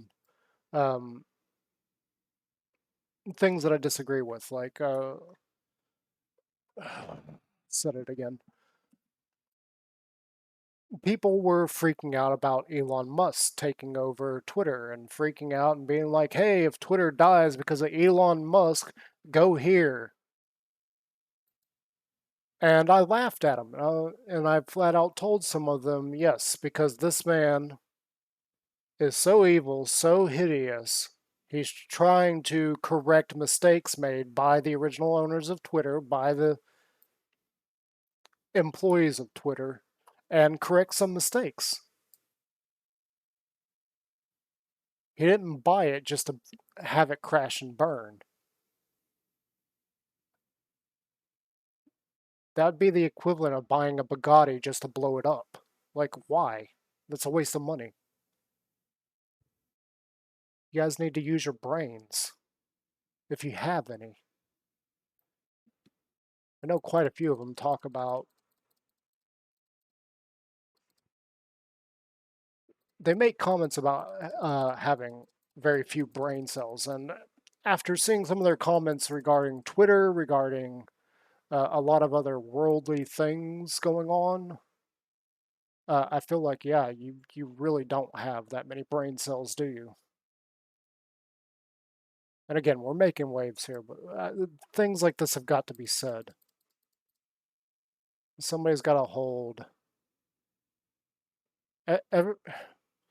There's a level of responsibility that influencers need to start taking for saying certain things. And making sure that they are saying things that they've spent time thinking about.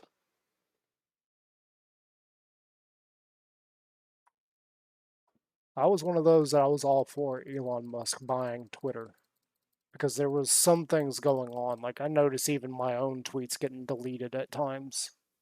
I was that just wasn't fair. I was like, said it again. Um, why? I'm not even that big. Why would you delete my tweets? Why would you delete the tweets of somebody bigger? Like this isn't fair. This isn't good. So why would you do this? So when Elon Musk bought it and said he was going to clean it up and everything, I was all for it because there was just too many shady things going on that didn't seem right. I was very happy he bought it. I'm very happy that he fixed a lot of the issues. I mean, heck, one of the things I've noticed since he bought it, and I'm not even the one that pointed this out. Somebody else pointed it out, and I realized I was like, yeah, that's absolutely true. The number of spam bots on Twitter has drastically dropped. I haven't seen a spam comment in a minute, and I never really realized it. And I saw a tweet actually earlier today, as of this stream, somebody was pointing that out, and I sat and I thought about. It. I was like, yeah, he that is gone. Now we're not seeing as many ridiculous spams. So much better. In fact, some of the people that I am hinting at for this actually ended up blocking me because I pointed out how wrong they were about what they were saying. So I am blocked on their Twitters. All power to them. If they don't want to hear truth, if they want to stay in their ignorant world, they can. I really don't need them. And all of that started about November when the first block happened. I was pointing out to somebody that what they said could be misinterpreted as saying something else. And I understood what they were saying. And immediately there was not even any debate. They did exactly what Twitter was guilty of doing for years. They just immediately blocked me. And that's exactly why Elon Musk took over Twitter is because of stuff like that. And I'm just sitting here like, oh gosh, I said it again. I'm just sitting here thinking, you did exactly the thing that caused Elon Musk to do what he did by buying Twitter and taking it over and starting to unmask what is going on. And you're going to sit there and complain about him when you're doing exactly the thing that Twitter has been doing.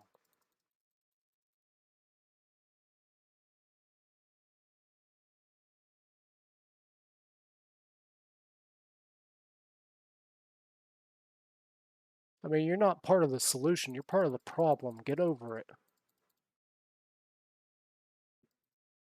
And heck, those couple of people wouldn't even be famous if it weren't for the group of people that they're with. I say famous, I mean like, I mean on the level of like B level, like B listers, people that aren't actually famous. They just, people are familiar with who they are. They're not actors or politicians or anybody. They're just somebody that has gotten to a level of fame that you bring them up and somebody's like, I know who that is. That kind of thing. We need another hex code.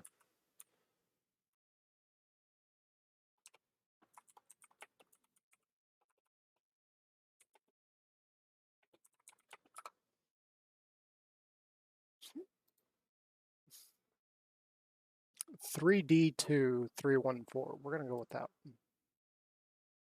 Eh, wrong. We also need to Add another layer here.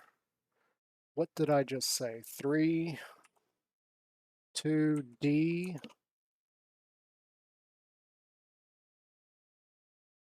D2.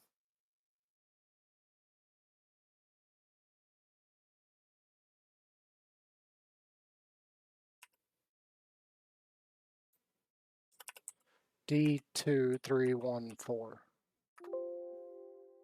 Oh, shush.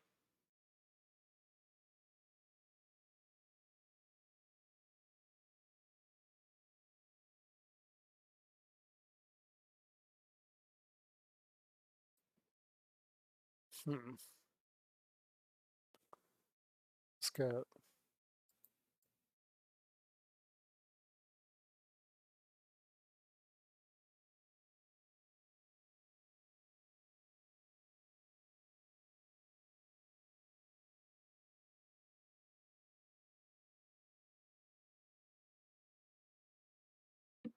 That might be a little bit too dark, but we're going to go with it.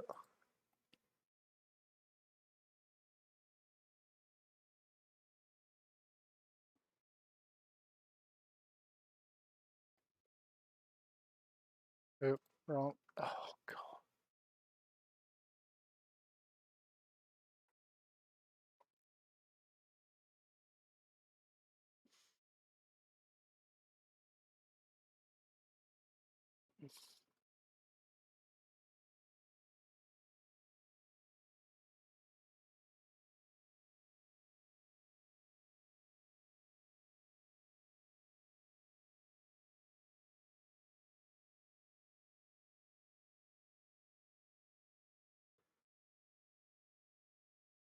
Yeah, this probably will work.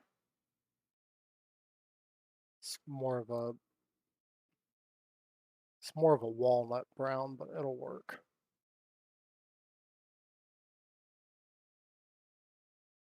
I'm not too picky about what exact hex colors we're choosing. We're trying to get.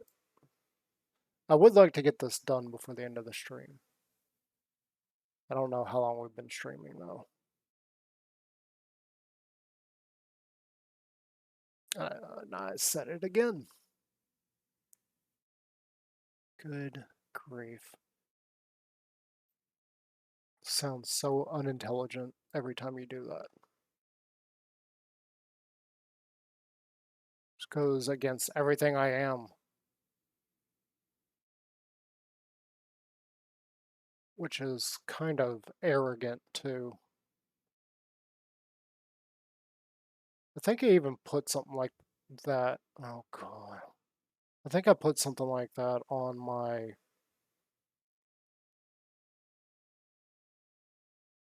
I know I put it somewhere where I said I am probably the most intelligent person you will ever meet. Now tell me, does that not sound like arrogance? Probably the most arrogant thing I've ever written.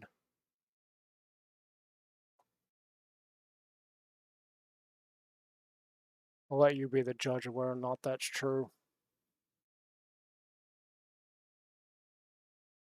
I have freaked out several people, though, in that regard.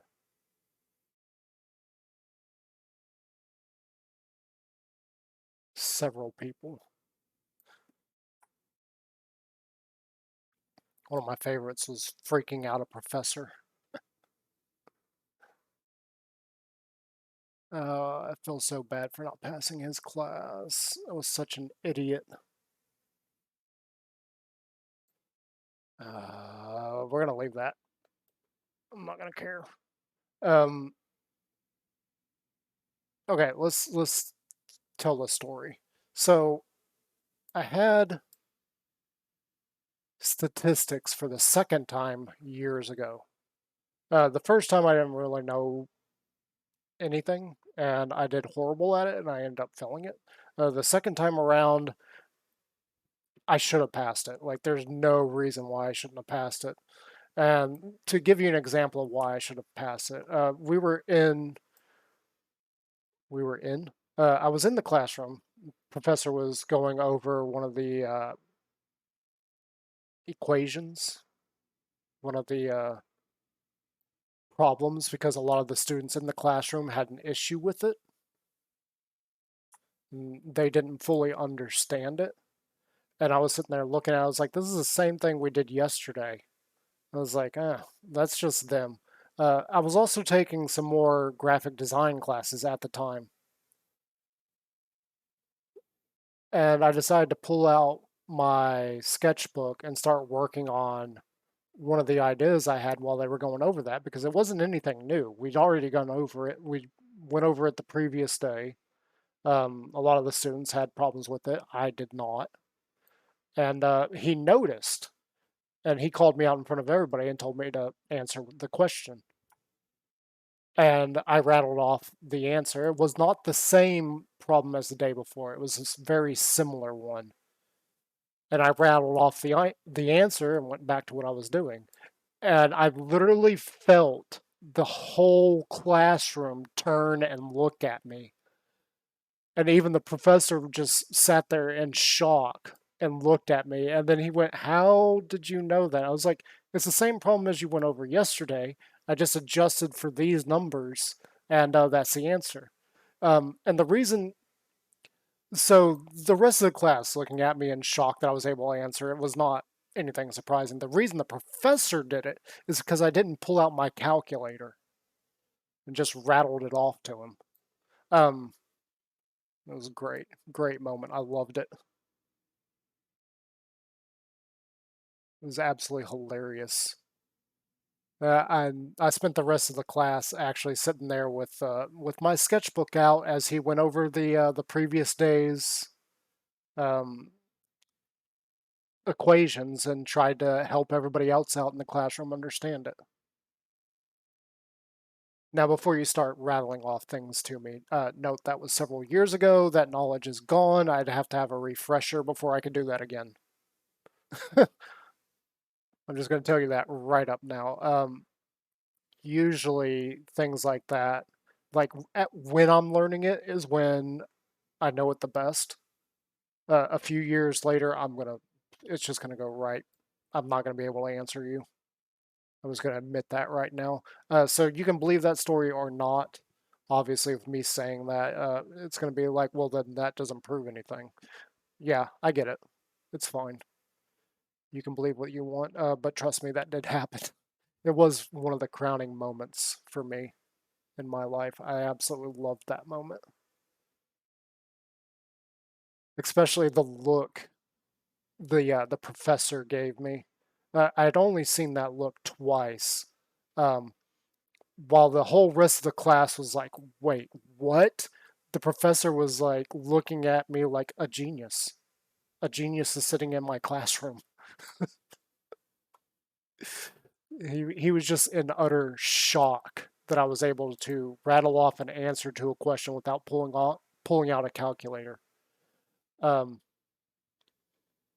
and again, to be fair, with that particular question that he asked, um, it wasn't any different than the question the day before. The only difference was the numbers. The numbers were just slightly off. And just by adjusting the calculation just slightly, he had altered the numbers just a bit to also show the same uh, answer and be able to describe how it all worked. So the numbers weren't that different than the previous days. So being able to answer it was fairly easy. It'd be like the difference between rattling off the answer to a simple math question like, what is 2 plus 2? It's 4. What is 2 plus 4? 6. I mean, it wasn't that different. It wasn't outside the realm of impossibility to do it without a calculator.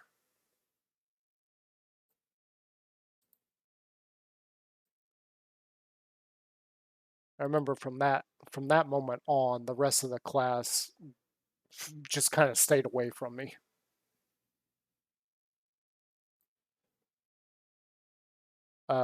Except for one occasion, I had one of the girls in the class was very, she couldn't figure out one of the problems. This was half of the class was actually in a in a math lab. So we had online, not like online, but we had a portion of the class where we had to go, and instead of doing book work, we had a computer.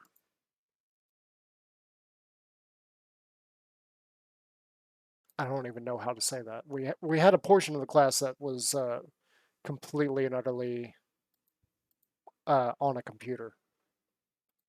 I just spotted this here. We're gonna fix it real quick. And then that one girl one day just popped up and didn't understand one portion. I explained it to her and she got it. She was able to get the right answer. That was a really cool moment. I absolutely love that moment. Again, believe me if you want to, it did happen. Obviously, with me saying that I couldn't reproduce that, uh, does raise questions. And I do get it. I'm not too concerned either. It's not like everybody watches this.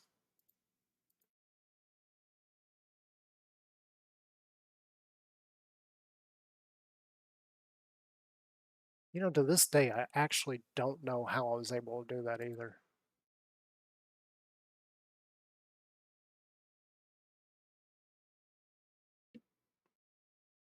I just remember the whole class turning and looking at me in shock.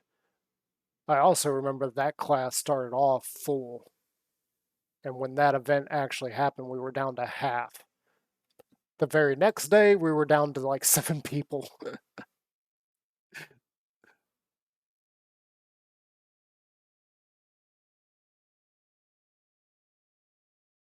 was amazing how many people dropped out of that class.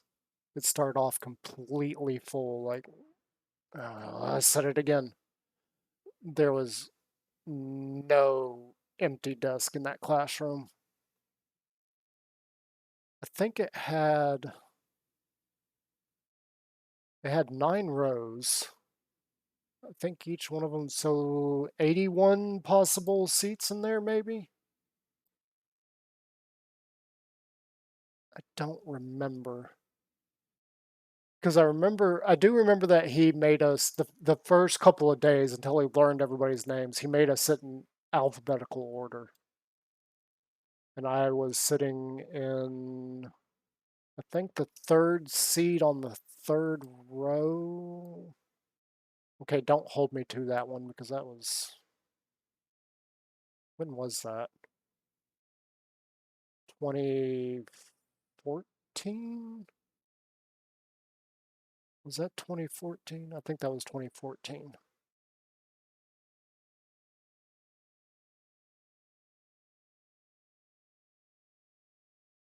It was either 2014. No, it was 2014 because that was the last time I went to college to try and graduate with my graphic designs degree.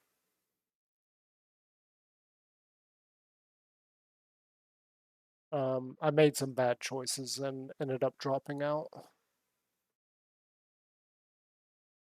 Uh, that's not exactly right. That's not what happened.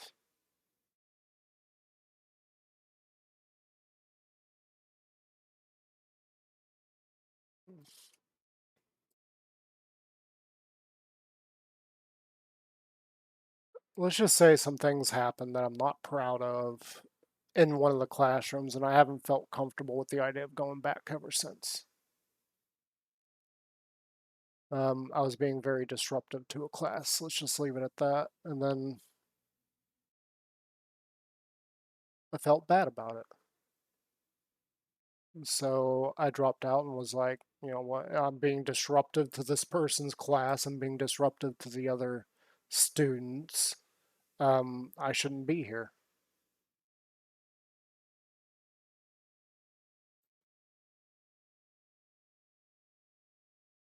Owned up to it, admitted it. I even had to talk to the dean over it, and I flat out told him, look, there's no issue other than I am the issue. I don't have a problem with the professor. I'm not mad at anybody. I'm mad. The only person I'm mad at is myself. I was being disrespectful, and that's not what should have happened. And I had to get out of her classroom so she could do her job and teach. Not her problem. It was not any of the other students. It was me. I don't know whatever happened to that professor. She was a new professor. I don't remember how old she was. She was a lot younger than me at the time, though.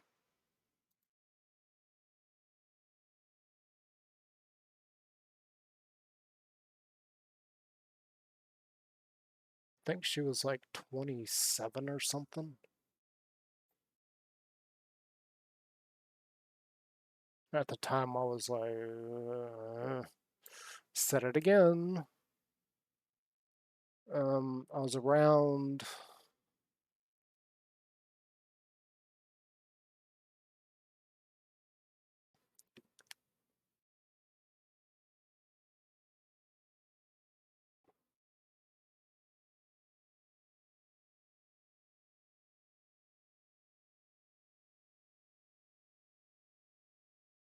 Yeah, I was around 33 at the time.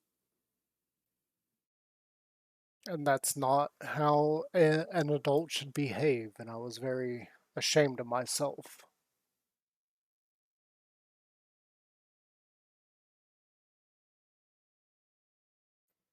Ooh. So I excused myself from the classroom. I excused myself from the college, and I have not gone back ever since.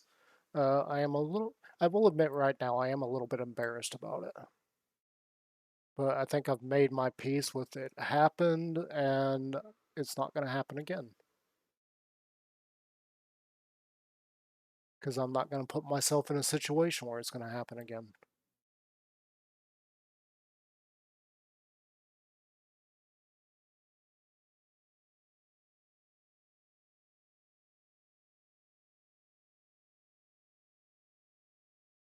You may be wondering what happened. Well, let's just leave it at I was being very disruptive.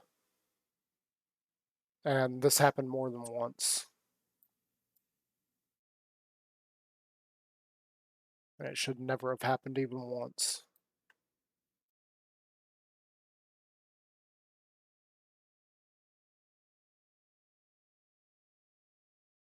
Never should have happened.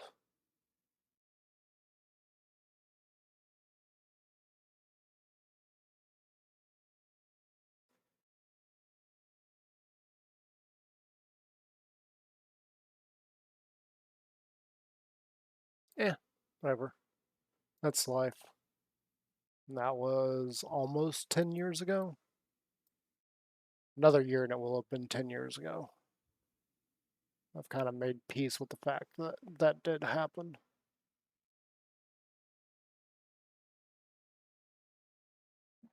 You don't need to know the specifics on that, do you? I'm not going to tell you the specifics anyway. That's between me, that classroom, and that professor. I hope she went on to teach a whole bunch of successful people. A whole bunch of them.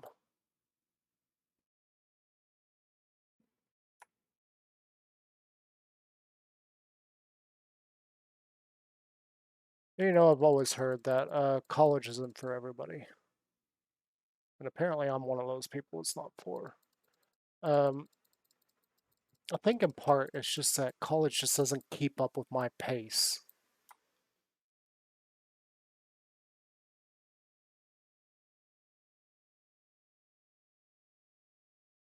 It's kind of a duality thing. I don't think college keeps up with the pace at which I can learn things, which is sometimes absolutely ridiculous. Even I don't get it at times or understand it. The other aspect is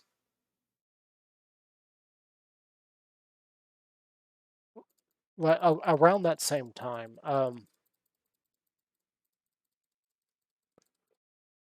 No, that would have been 2013 because it wasn't until the next semester. I had a whole bunch of things happen next semester. The incident with the statistics professor, that was probably 2013. Now I think about it. because that was a different set of classes that I was taking. And then the other one with the professor and then a couple other things happening is when things really got bad and I dropped out of college for the third time.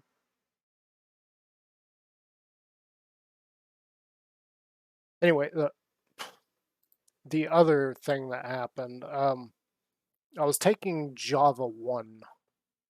And this is another good example of things. And I don't remember what we were going over. We were going over something, and I was sitting there thinking about it and trying to apply it to other things that I knew and understood. And I asked the professor a question. He literally stopped, looked at the class, looked at me after I asked the question, and said, I'm going to save that till you're in Java 2. I don't want to confuse the other students.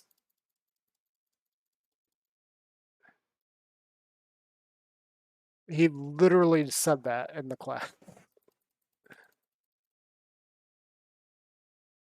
It was great. Just the between the look he gave me and the rest of the class, it was awesome. I'm going to save that till you're in Java 2 because I don't want to confuse the other students. It was another great moment. Oh, crud, how much? Oh, see, this is why you should do the click thing, but my hand's getting tired from all this painting. Great moment.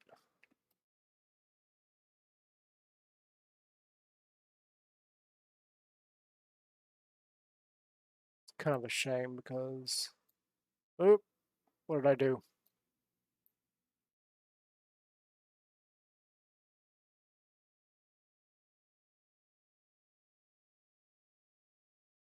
Yeah, I was on the wrong layer. I actually love learning, especially things that I'm actually interested in. Like I've been debating, and I can't bring myself to do it. Especially considering all the failures involving college. I've been debating whether or not I could go back, start retaking math classes and working my way up in math, because I would like to take a physics course one day. I have several physics books. Several? I have two. In fact, I got one right here. You can actually look this up. Let's see here. The Physics of Stars, second edition. Uh, A.C. Phillips. This book is not exactly what I was expecting. Like, that's literally the physics of stars. Uh, I just wanted like a general book.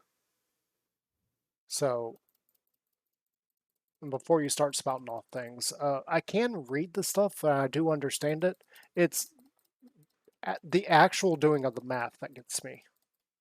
Because I don't have a background on that high level of math. The math sometimes throws me off.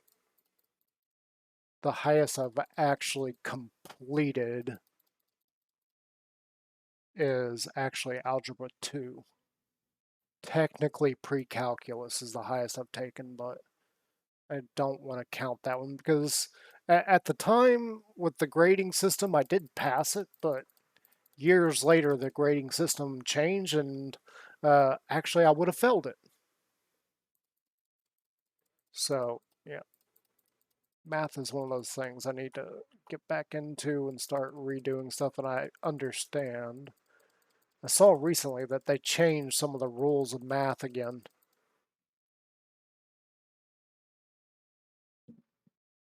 I don't know why they have to do that.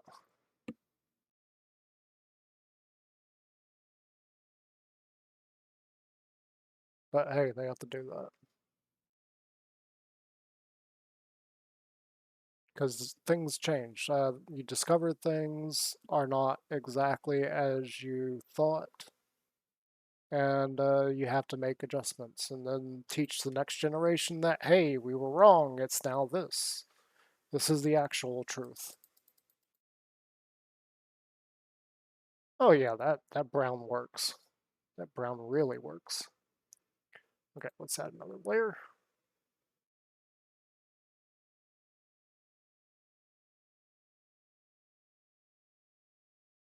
I want to use this brown and we're going to make it a little bit more red.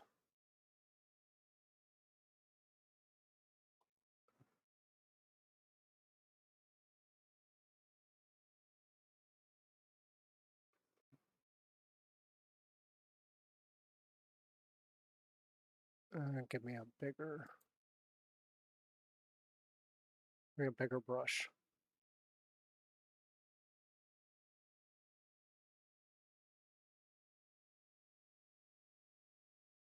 I think I'm just going to do the whole mouth.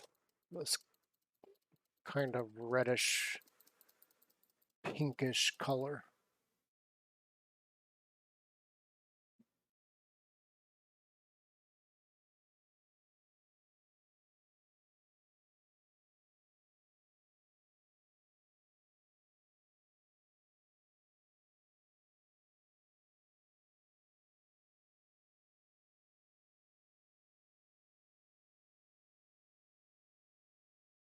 But yeah, physics is one of those things that I'm really interested in. I would like to take a course one day before I die. I think that'd be interesting. One of those reasons is to bash all the people that said I'm not. I don't have that level of intelligence. Heck, I've got 2 physics books that I read when I'm bored. Though again, the whole math, that's a whole another level of math. I don't get the math portion of it. Everything else makes perfect sense to me. Well, to an extent, there are aspects of it that I'm just like, now wait a minute, that doesn't seem right. How do you? Why would you even think that? Because of this? Well, that doesn't make sense to me.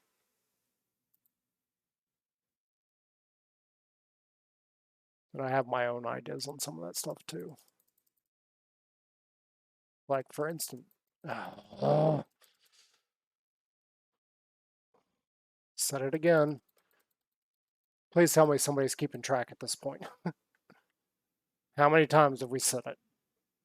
How many? Let's check. Let's check Twitch. Yeah, there's nobody in chat. Surprise, surprise, surprise. There's never anybody in chat. Never. Well, no, not never. There is occasionally. Okay. Let's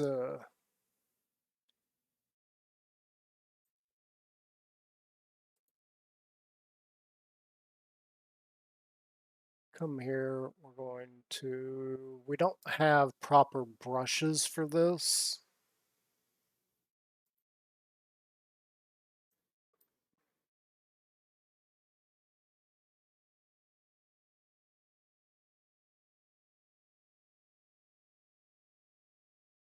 Oh gosh. Let's get rid of both of those. I'm not too happy with that.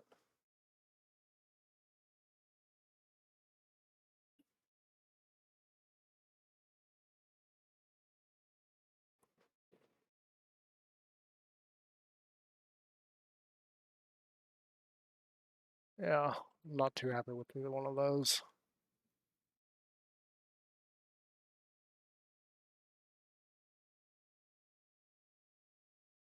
What kind of shapes do we have? Do we have anything that makes sense? No. Oh, let's just do this, and we'll let's put a couple.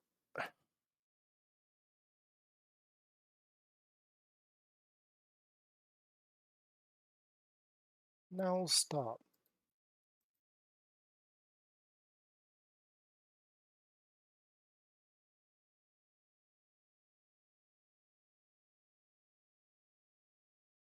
I'll put a couple of lines there. I guess that gets the point across if those are classes.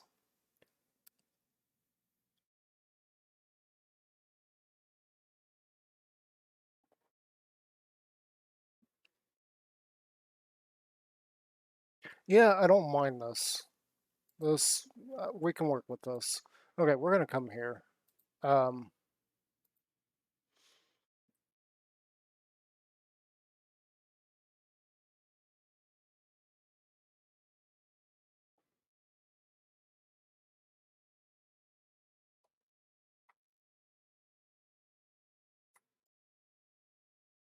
we're gonna do that. And then this.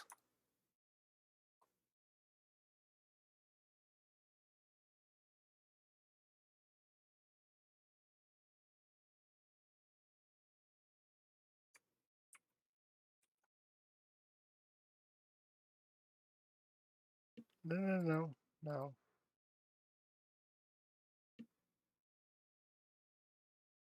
Fine. I wanted these to be all the same. I just had a thought. We'll do that. And we don't exactly have the right shape, so we're gonna have to make one.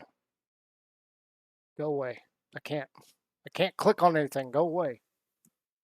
I got a pop up. There we go. It was right in my way. I could not click on anything. Boink. I don't really know how these are shaped. No, quit it. Give me this.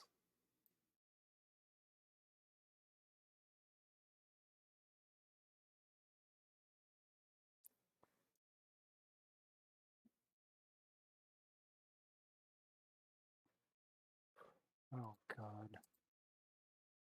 Bada bing, bada boom. Okay.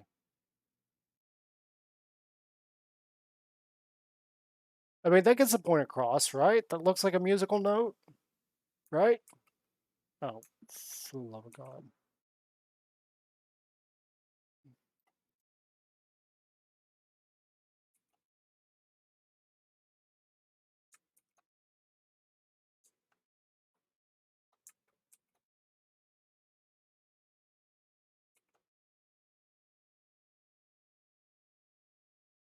Right?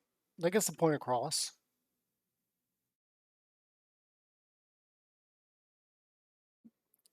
Okay. Let's do that, and we're gonna bring you all the way down. We're gonna go up one. We can actually trash that layer. This layer.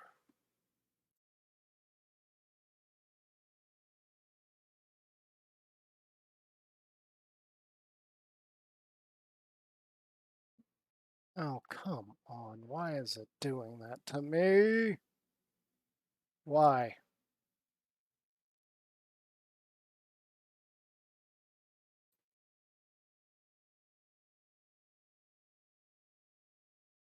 There we go. Okay. Yeah,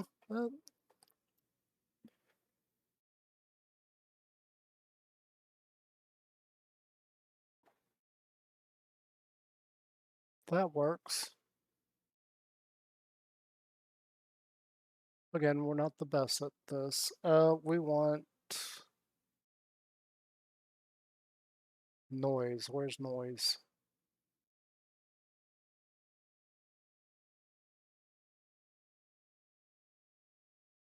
Noise. Add noise. Um,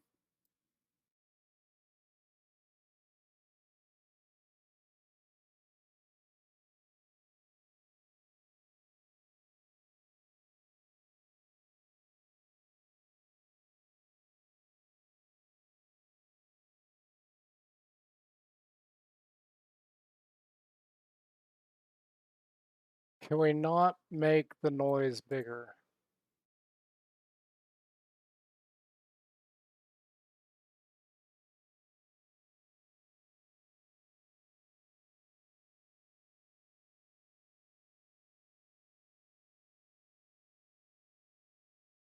We're gonna add noise again.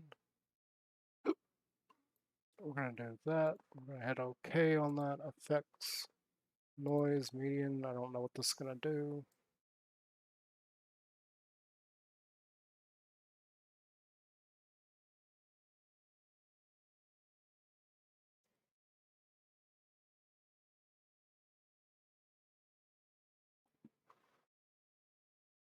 Okay, so what did that? Let's drop those.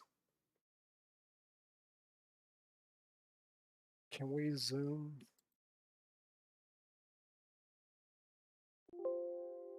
Yeah, hang on. Okay, no, we can't.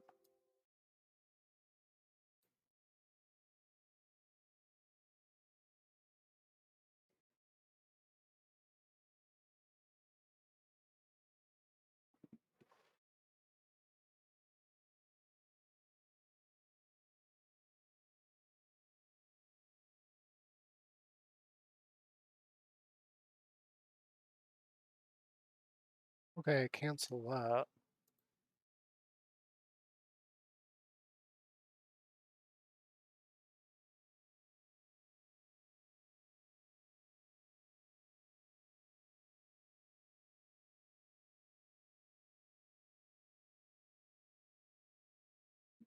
Give it a few seconds. I didn't zoom in.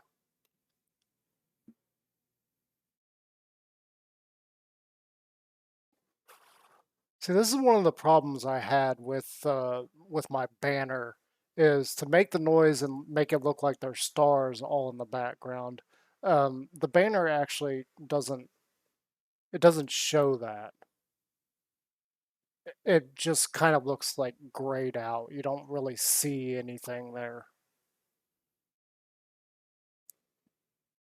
Here, actually, let me pull it up.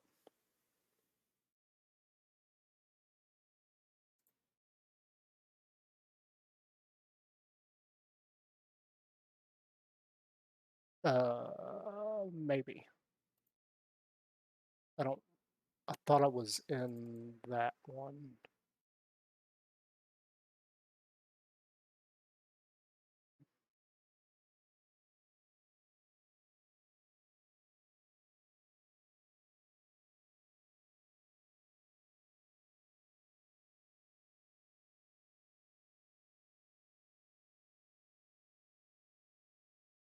So not gonna pull it up for me.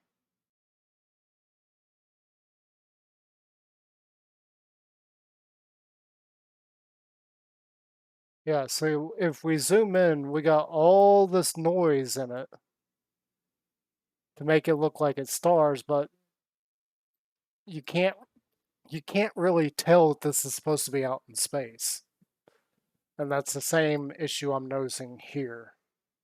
Is you're not going to be able to really tell. Oh my gosh. It's all colors. Uh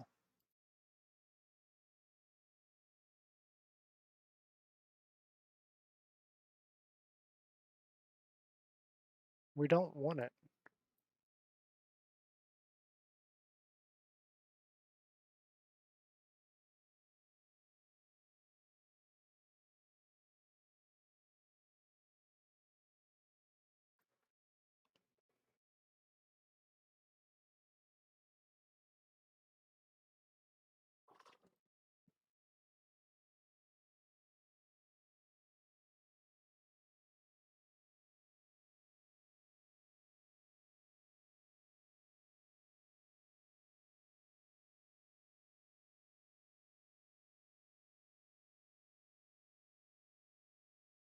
I mean, that could work, but it's still a little bit too.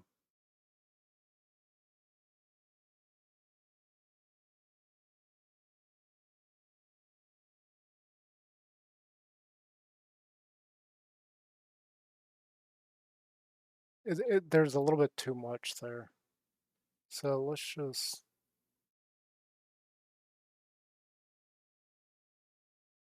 Let's go back. Okay.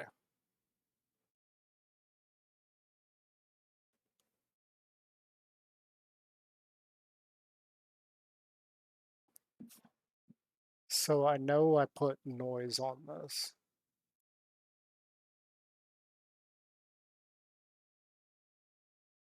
It's not randomizing it. It's weird.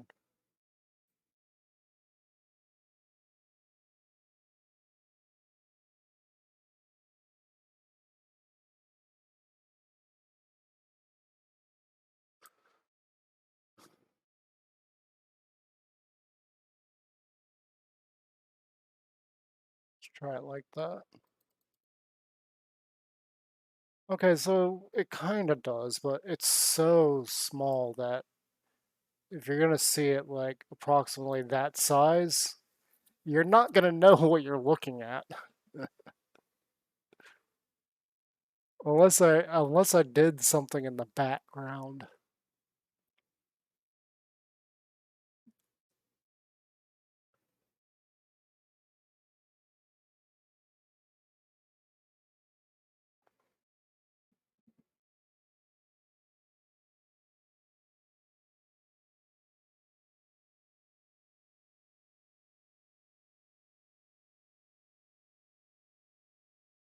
Yeah, you can't even really make out the musical notes either.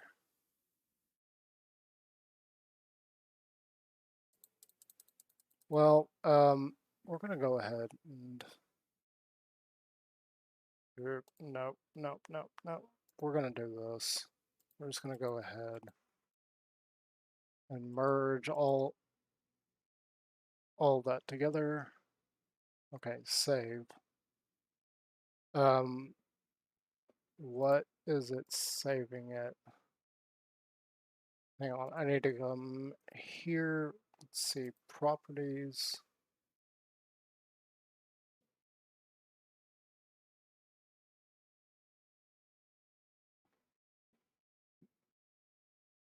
Okay, so it's over the 4 megabyte limit.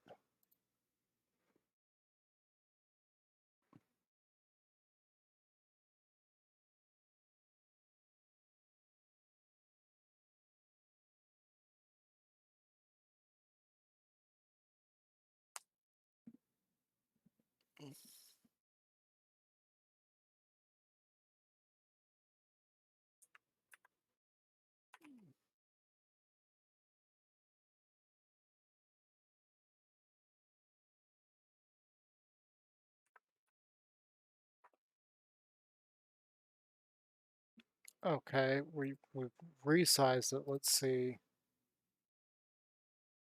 Okay, this one is also over the 4 megabyte limit. Let's resize it again. I'm not sure what to drop it to.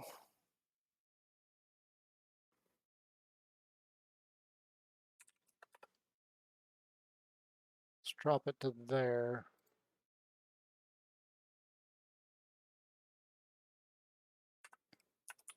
We're saving multiple versions of this because I don't want to destroy it. Okay.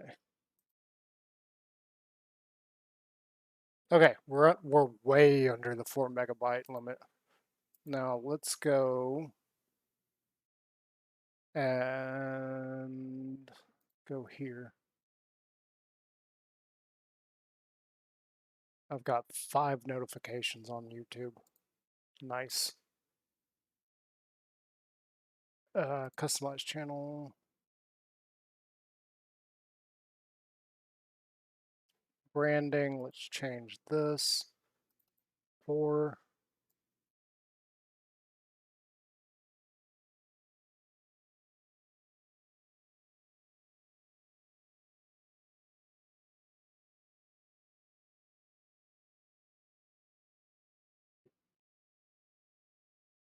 Ew. Ew. Um, hmm.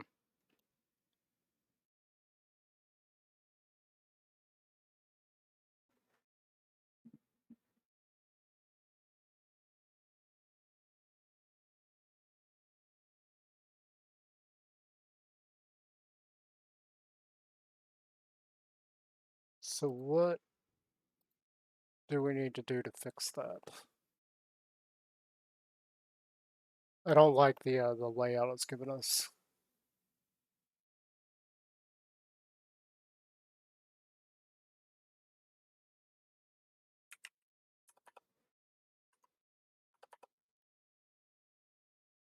Okay, this did not center that.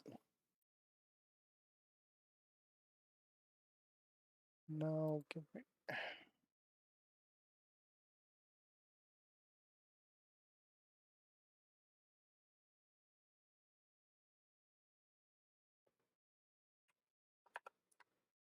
Uh,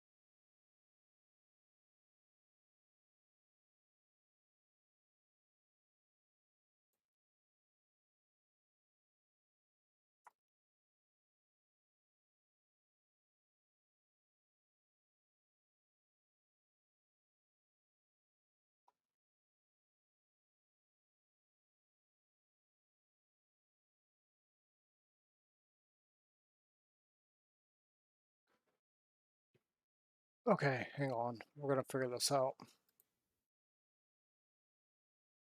Okay, so this is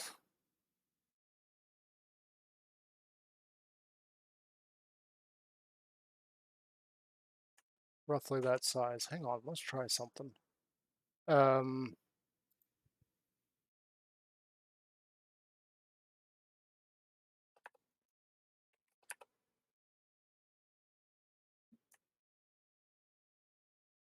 oh, wait. Nope, let's go back to there.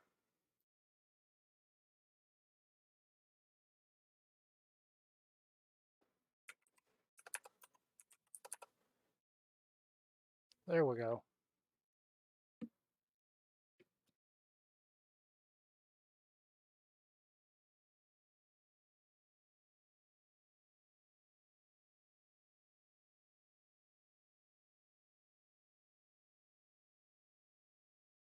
And then I should just be able to do that.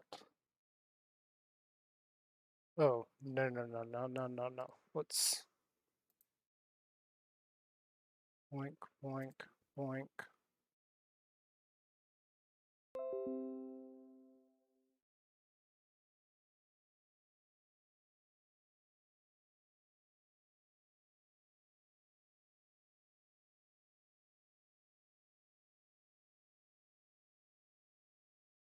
Hmm.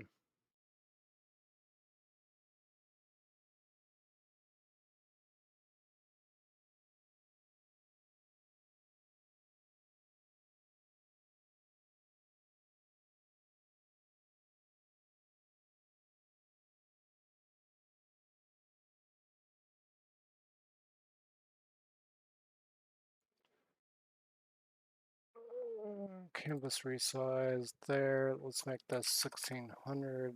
Wow, why are we all the way back up to this?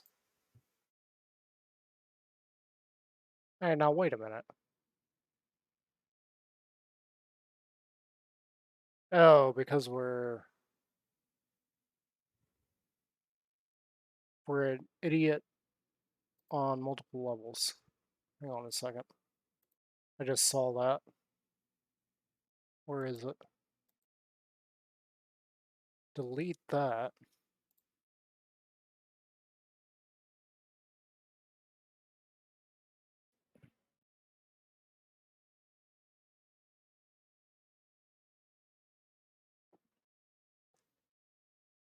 Okay, let's delete this one. Let's delete that.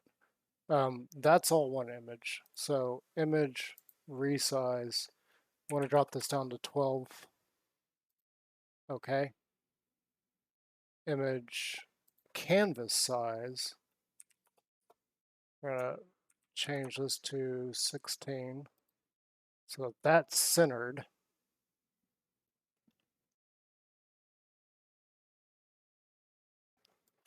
Go away. I can't click on anything when you pop up.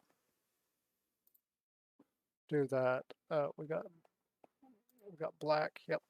Okay. Effects, noise, add noise.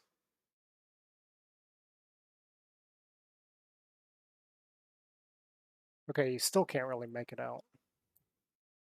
Can we?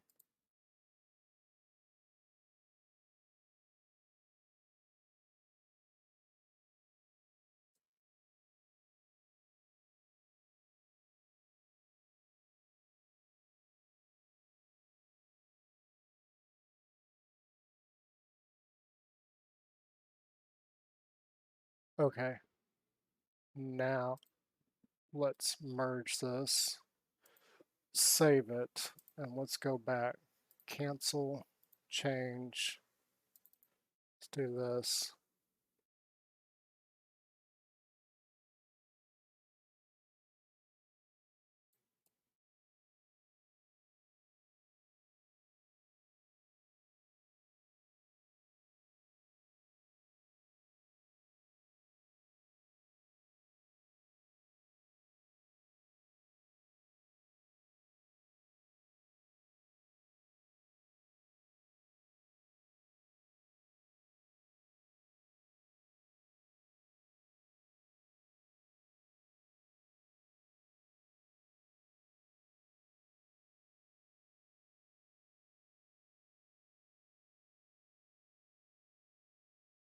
Did that work?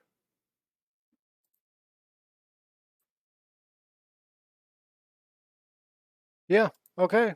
We've got ourselves a new icon there. We need to go around and change it. Who is this? I got a new. I got another follower on Twitter. Um, the reason I'm laughing is because I've noticed a weird trend here lately.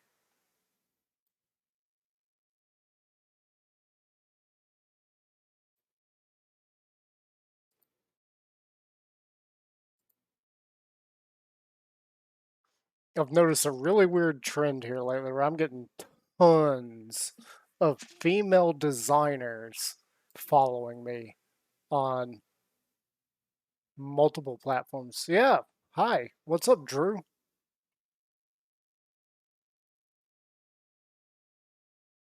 Yeah, everything's all right.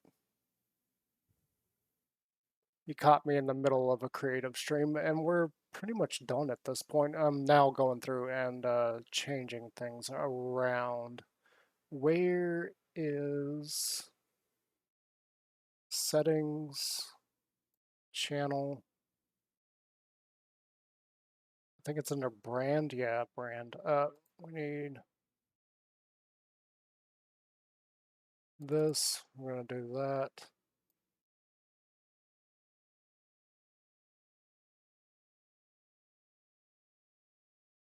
You're about to see my icon go live. We're putting it on all the different platforms. We just got it.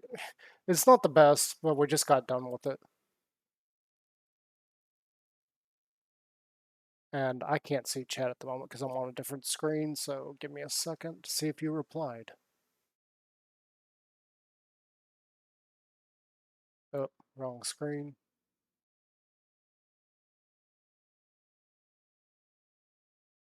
That was like 10 minutes ago he said something, but yeah, there we go.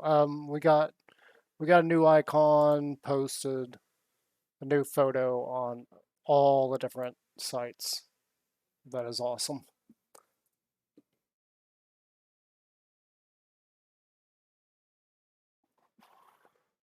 Worth the effort. It's a little too small though. You can't really make it out.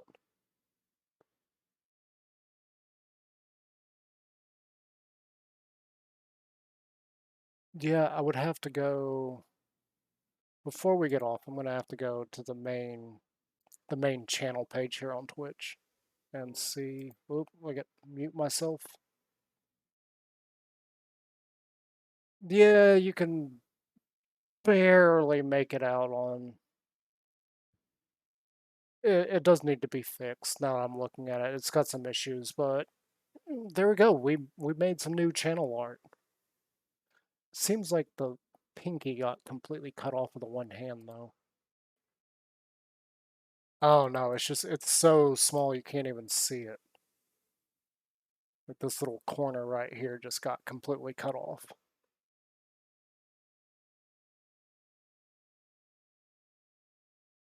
It's not perfect.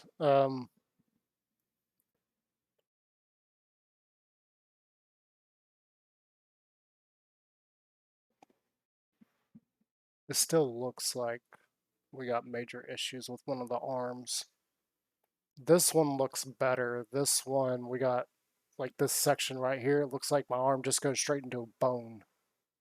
And the black kind of blends into the background, so it looks like there's a gap right there in the arm where there's not. If we zoom in, you'll see that there's no noise on that. That's supposed to be a sleeve because we got a black shirt on underneath the hoodie.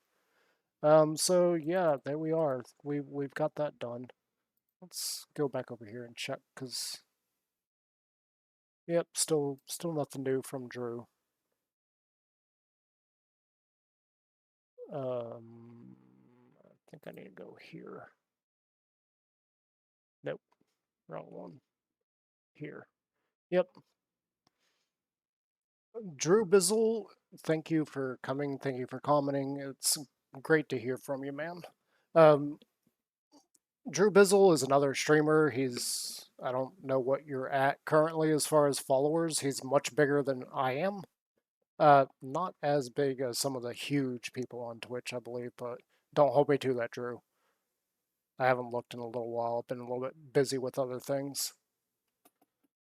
But yeah, thank you, man, for dropping in and checking in. Life has been all right. It's been okay. It's hit some brick walls, but it's been okay.